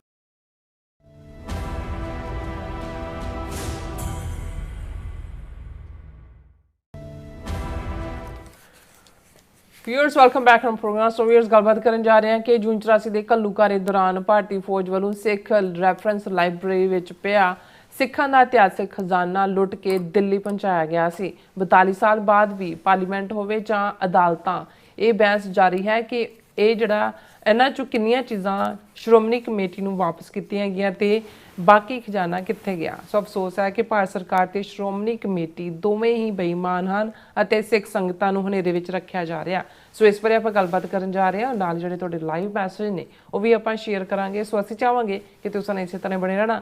ਦੇਖਣ, ਸੁਣ ਲਈ ਜਾਂ ਲਿਖਣ ਲਈ ਤੁਹਾਡਾ ਸਭ ਦਾ ਬਹੁਤ ਸ਼ੁਕਰੀਆ ਜੀ। ਡਾਕਟਰ ਸਾਹਿਬ, ਕੀ ਕਹਿਣਾ ਚਾਹੋਗੇ? ਦੇਖੋ, ਜਦੋਂ ਅੱਜ ਵੀ ਅਸੀਂ ਪੁਰਾਤਨ ਜਿਹੜੇ ਸਾਡੇ ਸਿੱਖ ਇਤਿਹਾਸ ਦੇ ਸੋਰਸ ਨੇ ਉਹਨਾਂ ਬਾਰੇ ਜ਼ਿਕਰ ਕਰਦੇ ਹਾਂ ਤੇ ਅਕਸਰ ਇੱਕ ਗੱਲ ਕਹੀ ਜਾਂਦੀ ਹੈ, ਔਰ ਰਾਈਟਲੀ ਸੋ, ਕਿ ਕੁਝ ਇੱਕ ਨੂੰ ਛੱਡ ਕੇ ਬਹੁਤ ਸਾਰੇ ਜਿਹੜੇ ਉਹ ਸੋਰਸ ਨੇ ਉਹਨਾਂ ਦੇ ਉੱਤੇ ਬ੍ਰਾਹਮਣਵਾਦ ਦਾ ਬੜਾ ਡੂੰਘਾ ਇੰਪੈਕਟ ਹੈ।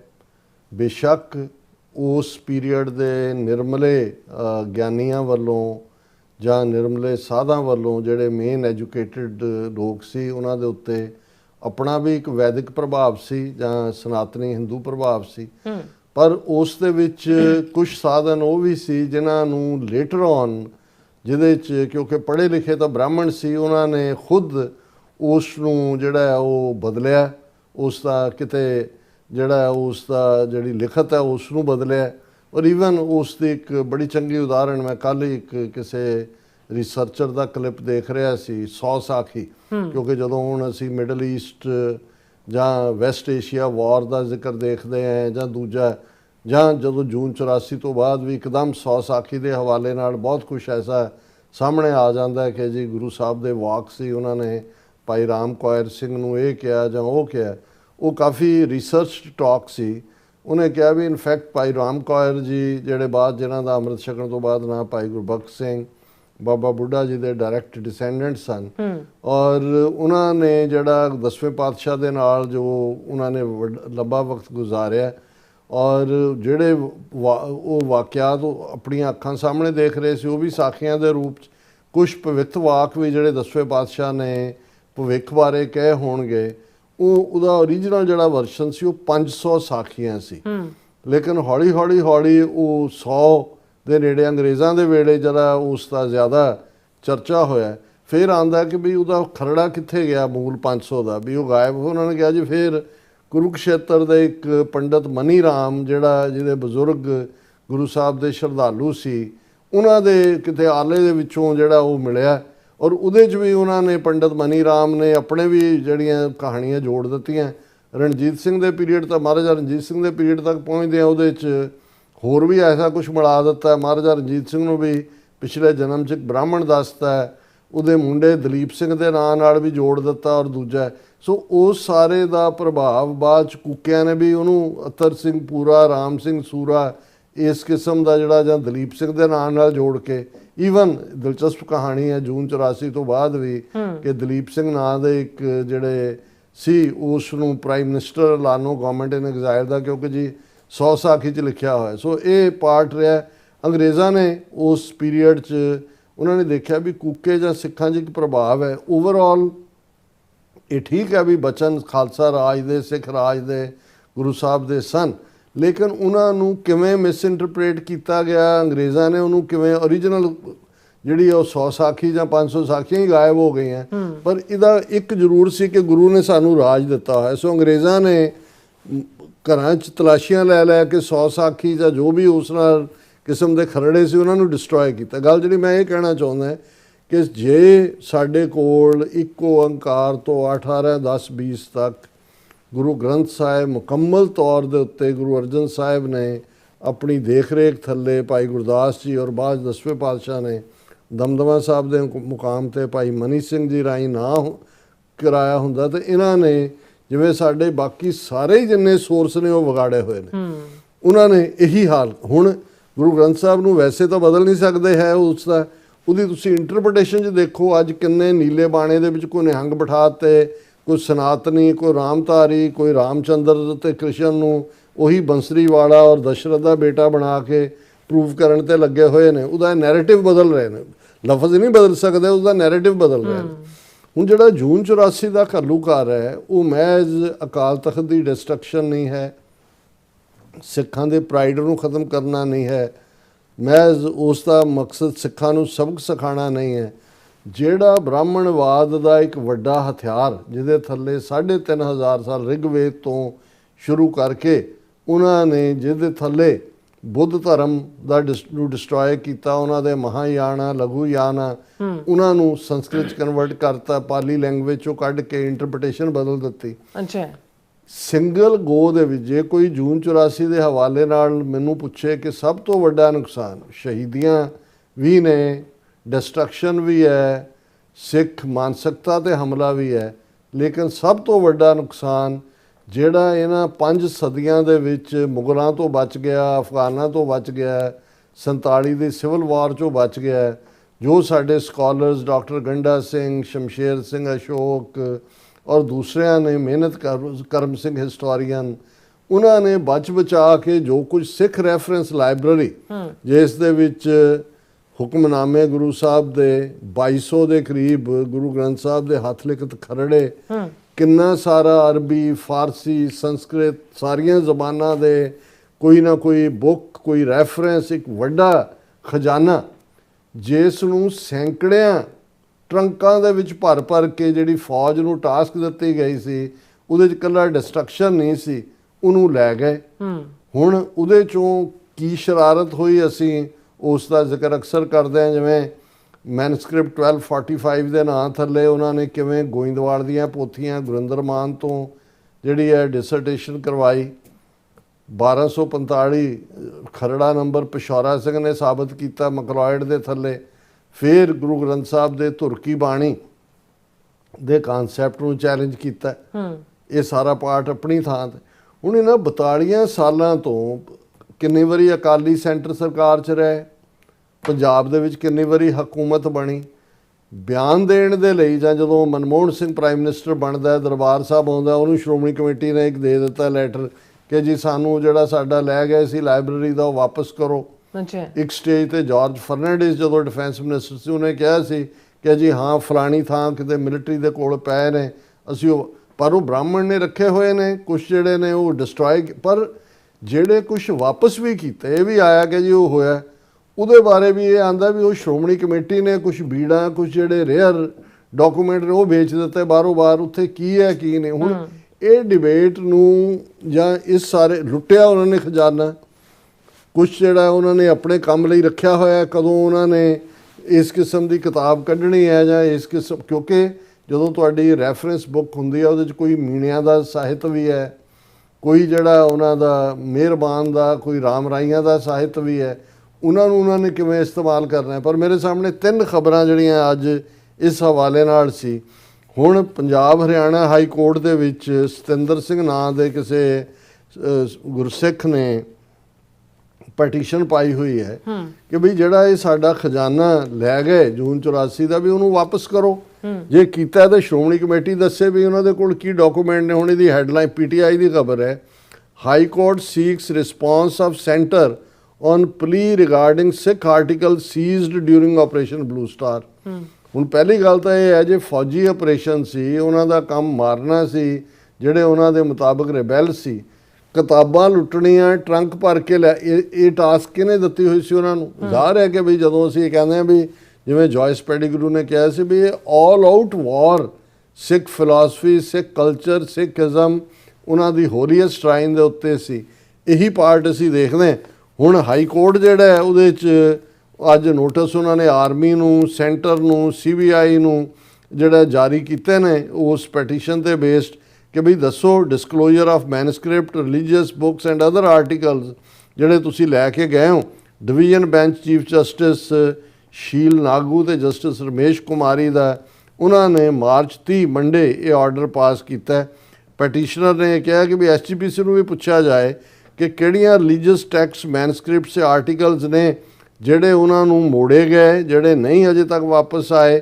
ਔਰ ਇਸ ਸਾਰੇ ਦੇ ਦੌਰਾਨ ਜਿਹੜਾ ਉਹਨਾਂ ਦੇ ਕੋਲ ਸਤਿੰਦਰ ਸਿੰਘ ਦੀ ਪੈਟੀਸ਼ਨ ਇਹ ਕਹਿੰਦੀ ਹੈ ਕਿ ਭਾਈ ਅਸੀਂ ਇਹ ਚਾਹੁੰਦੇ ਹਾਂ ਕਿ ਵੀ ਜਿਹੜੇ ਸਿੱਖ ਰੈਫਰੈਂਸ ਲਾਇਬ੍ਰੇਰੀ ਦਾ ਸਮਾਨ ਹੈ ਉਹ ਸਾਨੂੰ ਵਾਪਸ ਕੀਤਾ ਜਾਏ। ਇਸ ਤੋਂ ਇਲਾਵਾ ਵੀ ਜਿਹੜਾ ਮਾਲ ਉਹਨਾਂ ਨੇ ਤੋਸ਼ੇਖਾਨੇ ਤੋਂ ਲੁੱਟਿਆ, ਸੈਂਟਰਲ ਸਿੱਖ ਮਿਊਜ਼ੀਅਮ 'ਚੋਂ ਲੁੱਟਿਆ ਔਰ ਗੋਲਡਨ ਟੈਂਪਲ ਕੰਪਲੈਕਸ 'ਚੋਂ ਲੁੱਟਿਆ। ਫਿਰ ਉਹਨਾਂ ਨੇ ਕਿਹਾ ਕਿ ਵੀ ਡਾਇਰੈਕਸ਼ਨ ਦਿੱਤੀਆਂ ਜਾਣ SGPC ਨੂੰ ਵੀ ਕਿ ਉਹ ਵੀ ਇਸ ਦੇ ਬਾਰੇ ਜਿਹੜਾ ਆਪਣਾ ਜਿਹੜਾ ਉਹ ਪੂਰਾ ਵੇਰਵਾ ਦੇਣ। ਹੁਣ ਇੱਕ ਪਾਸੇ ਇਹ ਡਿਬੇਟ ਅਦਾਲਤ 'ਚ ਹੈ, BJP ਵੱਲੋਂ RSS ਦਾ ਇੱਕ ਮੈਂਬਰ ਜਿਹੜਾ ਰਾਜ ਸਭਾ 'ਚ ਬਣਾਇਆ ਗਿਆ ਟਰਬਨਡ ਸਤਨਾਮ ਸਿੰਘ ਸੰਧੂ। ਹੁਣ ਤੁਸੀਂ ਇਹ ਦੇਖੋ ਵੀ ਇਹ ਕਿਵੇਂ ਸਿੰਕ ਹੁੰਦੀਆਂ ਨੇ ਇੱਕ ਦੂਜੇ ਦੇ ਨਾਲ ਘਟਨਾਵਾਂ। ਖਬਰ ਹੈ ਸਿੱਖ ਰੈਫਰੈਂਸ ਲਾਇਬ੍ਰੇਰੀ ਬੁੱਕਸ ਟੇਕਨ ਅਵੇ ਡਿਊਰਿੰਗ ਆਪਰੇਸ਼ਨ ਬਲੂ ਸਟਾਰ ਇਨ ਫੋਕਸ ਆਫਟਰ ਪਾਰਲ ਕੁਐਰੀ। ਹੁਣ ਇਹ ਜਿਹੜਾ ਇਹਨਾਂ ਦਾ BJP ਦਾ ਰਾਜ ਸਭਾ MP ਹੈ ਸਤਨਾਮ ਸਿੰਘ ਸੰਧੂ, ਉਹ ਪਾਰਲੀਮੈਂਟ 'ਚ ਕਹਿੰਦਾ ਗਵਰਨਮੈਂਟ ਨੂੰ ਕਿ ਵੀ ਰੀਸਟੋਰ ਕਰੋ ਜਿਹੜੀਆਂ ਡੈਮੇਜਡ ਮੈਨੂਸਕ੍ਰਿਪਟਸ ਔਰ ਲਿਟਰੇਚਰ ਹੈ ਗੋਲਡਨ ਟੈਂਪਲ ਤੋਂ, ਉਹਦੇ 'ਚ ਤੁਸੀਂ ਮਦਦ ਕਰੋ। ਹੁਣ ਰੀਸਟੋਰ ਦਾ ਮਤਲਬ ਇਹ ਹੈ ਵੀ ਹਾਲਾਂ ਉਹਦਾ ਸ਼੍ਰੋਮਣੀ ਕਮੇਟੀ ਨੇ ਕਿਹਾ ਕਿ ਜੀ ਅਸੀਂ ਤਾਂ ਡਿਜੀਟਲ ਲਾਇਬ੍ਰੇਰੀ ਵੀ ਹੈ, ਅਸੀਂ ਉਹਨੂੰ ਡਿਜੀਟਲਾਈਜ਼ ਕਰ ਲਿਆ, ਉਹਨੂੰ ਰੀਸਟੋਰ। ਹੁਣ ਰੀਸਟੋਰੇਸ਼ਨ ਦੇ ਨਾਂ ਥੱਲੇ ਜਿਹੜੇ ਐਗਜ਼ਿਸਟਿੰਗ ਟੈਕਸਟ ਨੇ ਉਹਨਾਂ ਦਾ ਹਿੰਦੂਕਰਨ ਕਰਨਾ ਚਾਹੁੰਦੇ ਨੇ। ਤੁਸੀਂ ਕਿਤੇ ਨਾ ਕਿਤੇ ਆਪਣਾ ਕੁਝ ਵਾੜ ਦਿਓ। ਸੋ ਕੁੱਲ ਮਿਲਾ ਕੇ ਜਦੋਂ ਮੈਂ ਚੈਲੰਜਸ ਜਾਂ ਹਮਲਿਆਂ ਦੀ ਗੱਲ ਕਰਦਾ, ਅਸੀਂ ਤਾਂ ਇੱਕ ਮੰਗਤਿਆਂ ਵਾਂਗ ਲੱਗੇ ਹੋਏ। 42 ਸਾਲਾਂ 'ਚ ਜਦੋਂ ਤੁਹਾਡੀਆਂ ਹਕੂਮਤਾਂ ਅਕਾਲੀਆਂ ਨੂੰ ਕੋ ਪੁੱਛੇ ਰਹੀਆਂ ਔਰ ਇਹ ਵੀ ਚਾਰਜ ਹੈ ਕਿ ਜੋ ਕੁਛ ਉਹਨਾਂ ਨੇ ਕੁਛ ਵਾਪਸ ਵੀ ਕੀਤਾ ਉਹ ਰਿਕਾਰਡ 'ਚ ਐਂਟਰ ਨਹੀਂ ਕੀਤਾ, ਬਾਹਰੋਂ ਬਾਹਰ ਸ਼੍ਰੋਮਣੀ ਕਮੇਟੀ ਦੇ ਵੀ ਜਿਹੜੇ ਅੱਗੇ ਬੰਦੇ ਬੈਠੇ ਸੀ ਉਹਨਾਂ ਨੇ ਵੇਚ ਦਿੱਤੇ ਬਾਹਰ, ਕਿਉਂਕਿ ਬਾਹਰਲੇ ਮੁਲਕਾਂ 'ਚ ਹਿਸਟੋਰੀਕਲ ਡਾਕੂਮੈਂਟ ਜਾਂ ਪੇਂਟਿੰਗਸ ਜਾਂ ਰਾਈਟਿੰਗਸ ਖਰੀਦਣ ਵਾਲੇ ਲੋਕ ਹੁੰਦੇ ਨੇ, ਉਹਨੂੰ ਜਿਹੜਾ ਉਹ ਆਪਣੇ ਕੋਲ ਰੱਖਦੇ ਨੇ ਜਿਹੜਾ। ਔਰ ਬਾਅਦ ਦੇ ਵਿੱਚ ਕੁਝ ਸਮੇਂ ਬਾਅਦ ਜਿਵੇਂ ਸਿੱਖ ਰਾਜ ਦੇ ਵੇਲੇ ਦੀਆਂ ਚੀਜ਼ਾਂ ਦੂਜੀਆਂ ਤੀਜੀਆਂ, ਦਲੀਪ ਸਿੰਘ ਦਾ ਫਲਾਣਾ, ਮਹਾਰਾਣੀ ਜਿੰਦਾ ਦਾ ਫਲਾਣਾ, ਔਰ ਇਹ ਸਾਰਾ ਜਿਹੜਾ ਹੈ ਉਹਨਾਂ ਨੇ ਬਾਹਰੋਂ ਬਾਹਰ ਹੀ ਵੇਚ ਦਿੱਤਾ। ਸੋ ਇਸ ਲੈਵਲ ਦੇ ਸਾਡੇ ਸਾਹਮਣੇ ਚੈਲੰਜਸ ਨੇ। 42 ਸਾਲਾਂ ਬਾਅਦ ਅਸੀਂ ਨਵੰਬਰ 84 ਦੀ ਨਸਲਕੁਸ਼ੀ ਲਈ ਵੀ ਇਨਸਾਫ ਮੰਗ ਰਹੇ ਹਾਂ ਕਿ ਜੀ ਸੱਜਣ ਕੁਮਾਰ ਹੁਣ ਜ਼ਮਾਨਤ ਹੋ ਗਈ, ਹੁਣ ਆ ਜਾਏਗਾ, ਹੁਣ ਨਿਕਲ ਜਾਏਗਾ, ਗਵਾਹ ਵੀ ਮਰ ਗਏ, 42 ਸਾਲਾਂ 'ਚ ਕੌਣ ਕੀ ਬਚਿਆ ਹੈ। ਤੇ 42 ਸਾਲਾਂ ਬਾਅਦ ਅਸੀਂ ਹਾਈ ਕੋਰਟਾਂ 'ਚ ਪਟੀਸ਼ਨਾਂ ਕਰ ਰਹੇ ਹਾਂ ਕਿ ਜੀ ਸਾਡਾ ਇਹ ਸਮਾਨ ਤੇ ਸਾਡਾ ਉਹ ਸਮਾਨ, ਇਹ ਹੈ, ਇਹ ਹਮਾਰਾ ਜੀਵਨ ਹੈ, ਤੂੰ ਸਾਹਿਬ ਸੱਚੇ ਦੇਖ। ਜੀ ਰਾਜ ਸਾਹਿਬ ਤੁਹਾਡਾ ਬਹੁਤ ਬਹੁਤ ਸ਼ੁਕਰੀਆ। ਸੋ ਹੁਣ ਆਪਾਂ ਆਪਣੇ ਜੋ ਵਿਊਅਰਸ ਮੈਸੇਜ ਨੇ ਉਹ ਲੈਣ ਜਾ ਰਹੇ ਹਾਂ। ਸੋਨੂ ਮਾਲ ਜੀ ਸਾਡੇ ਪਹਿਲੇ ਵਿਊਅਰ ਨੇ, ਸਾਨੂੰ ਫਤਿਹ ਬੁਲਾਉਂਦੇ ਨੇ। ਵਾਹਿਗੁਰੂ ਜੀ ਕਾ ਖਾਲਸਾ ਵਾਹਿਗੁਰੂ ਜੀ ਕੀ ਫਤਿਹ। ਮਨਦੀਪ ਬਾਜਵਾ ਔਰ ਫਿਰ ਇਸੇ ਤਰ੍ਹਾਂ ਟੋਨੀ ਢੀਂਡਸਾ ਜੀ ਵੀ, ਮੁਹੰਮਦ ਯਾਕੂਬ ਜੀ, ਉਹ ਵੀ ਕਹਿੰਦੇ ਜੋ ਬੋਲੇ ਸੋ ਨਿਹਾਲ, ਸਤਿ ਸ਼੍ਰੀ ਅਕਾਲ, ਰਾਜ ਕਰੇਗਾ ਖਾਲਸਾ, ਰੀਅਲ ਸਿੱਖ ਫੋਰ ਖਾਲਿਸਤਾਨ, ਖਾਲਸਾ ਫੋਰ ਖਾਲਿਸਤਾਨ, ਅਕਾਲ ਤਖਤ ਤੂੰ ਆਈ ਆਵਾਜ਼, ਖਾਲਿਸਤਾਨ ਖਾਲਿਸਤਾਨ। ਬਹੁਤ ਸ਼ੁਕਰੀਆ ਮੁਹੰਮਦ ਸਾਹਿਬ ਤੁਹਾਡਾ। और क्रेजी कूल जी भी और अब्दुल्ला जी भी, और फिर इसी तरह कहते हैं कि डॉक्टर साहब हम आपसे प्यार करते हैं। और फिर क्रेजी कूल जी फतेह बुलाते ने। मोहम्मद याकूब जी कहते चलो चलो वाशिंगटन DC चलो। 4 अप्रैल बार रोज़ सैटरडे बहुत बड़ी खालिस्तान परेड होने जा रही है और रिचमंड हिल से बस भी कहते जा रही है। आई होप हाँ जी, हाँ जी, ਆਲਮੋਸਟ 25 ਦੇ ਕਰੀਬ ਬੱਸਾਂ ਅੱਡ-ਅੱਡ ਨਿਊਯਾਰਕ, ਨਿਊ ਜਰਸੀ, ਕਨੈਟੀਕਟ, ਪੈਨਸਿਲਵੇਨੀਆ ਉੱਥੋਂ जा रही हैं। और फिर इस तरह कहते हैं कि भारत माता का एक ही इलाज है, खालिस्तान खालिस्तान।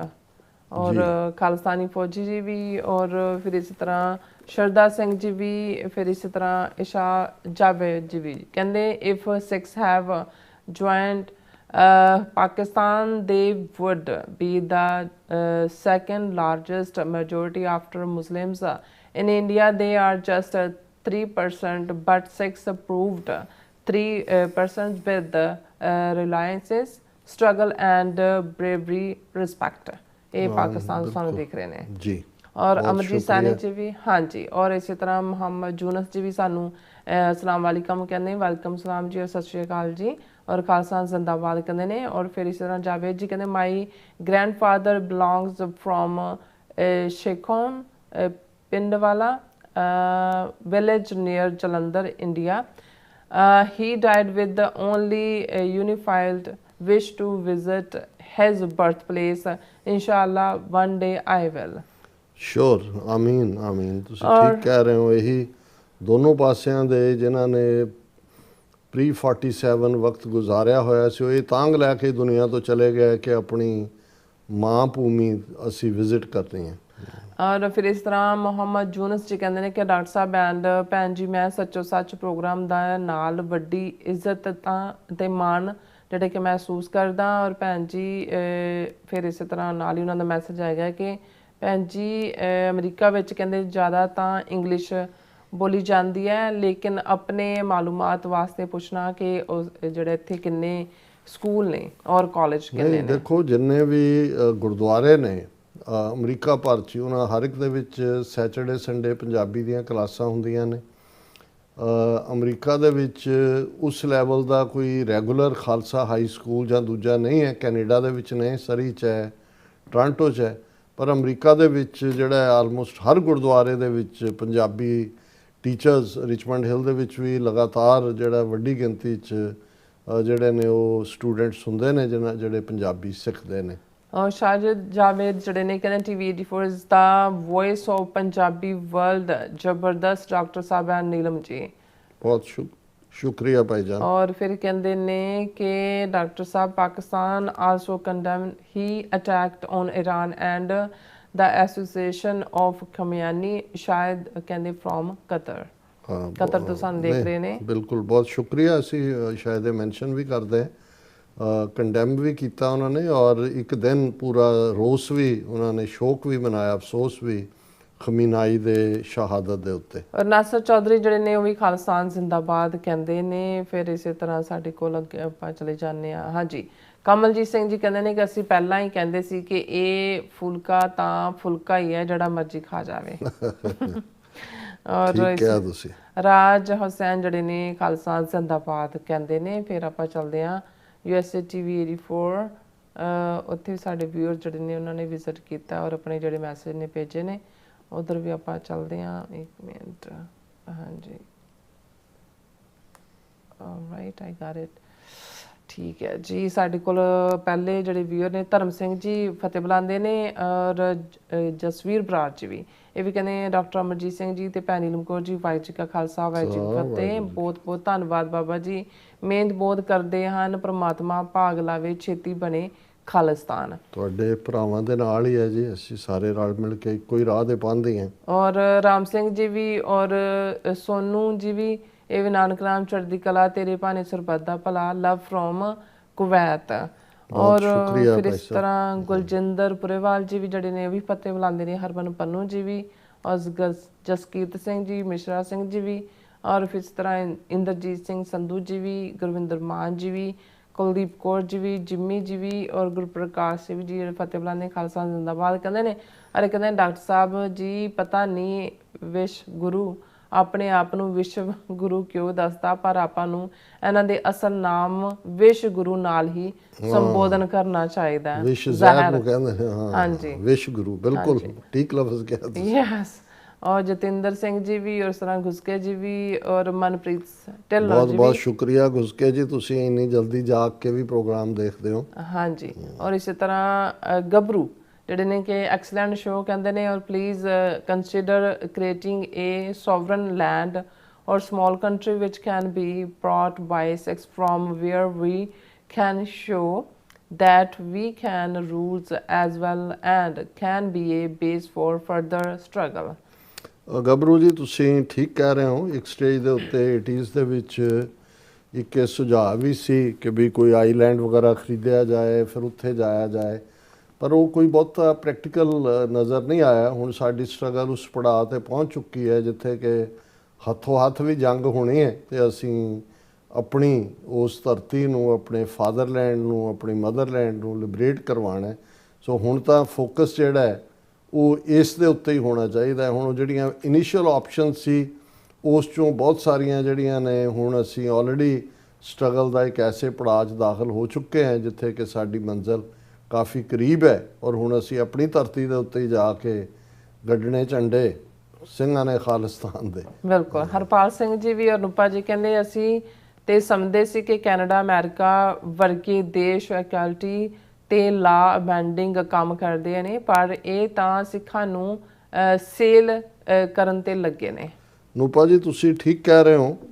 ਚੰਗੀ ਗੱਲ ਇਹ ਹੈ ਵੀ ਫਿਰ ਵੀ ਜੇ ਹਕੂਮਤਾਂ ਵਪਾਰ ਦੇ ਵਿੱਚ ਜਿਹੜਾ ਡੁੱਲਿਆ ਖੂਨ ਹੈ ਉਸ ਨੂੰ ਵੀ ਟ੍ਰੇਡ ਇਨ ਕਰਨਾ ਚਾਹੁੰਦੀਆਂ ਨੇ, ਪਰ ਸਿਸਟਮ ਦੇ ਵਿੱਚ ਐਸੇ ਲੋਕ ਨੇ ਜਿਹੜੇ ਉਹਨੂੰ ਚੈਲੰਜ ਵੀ ਕਰਦੇ ਨੇ।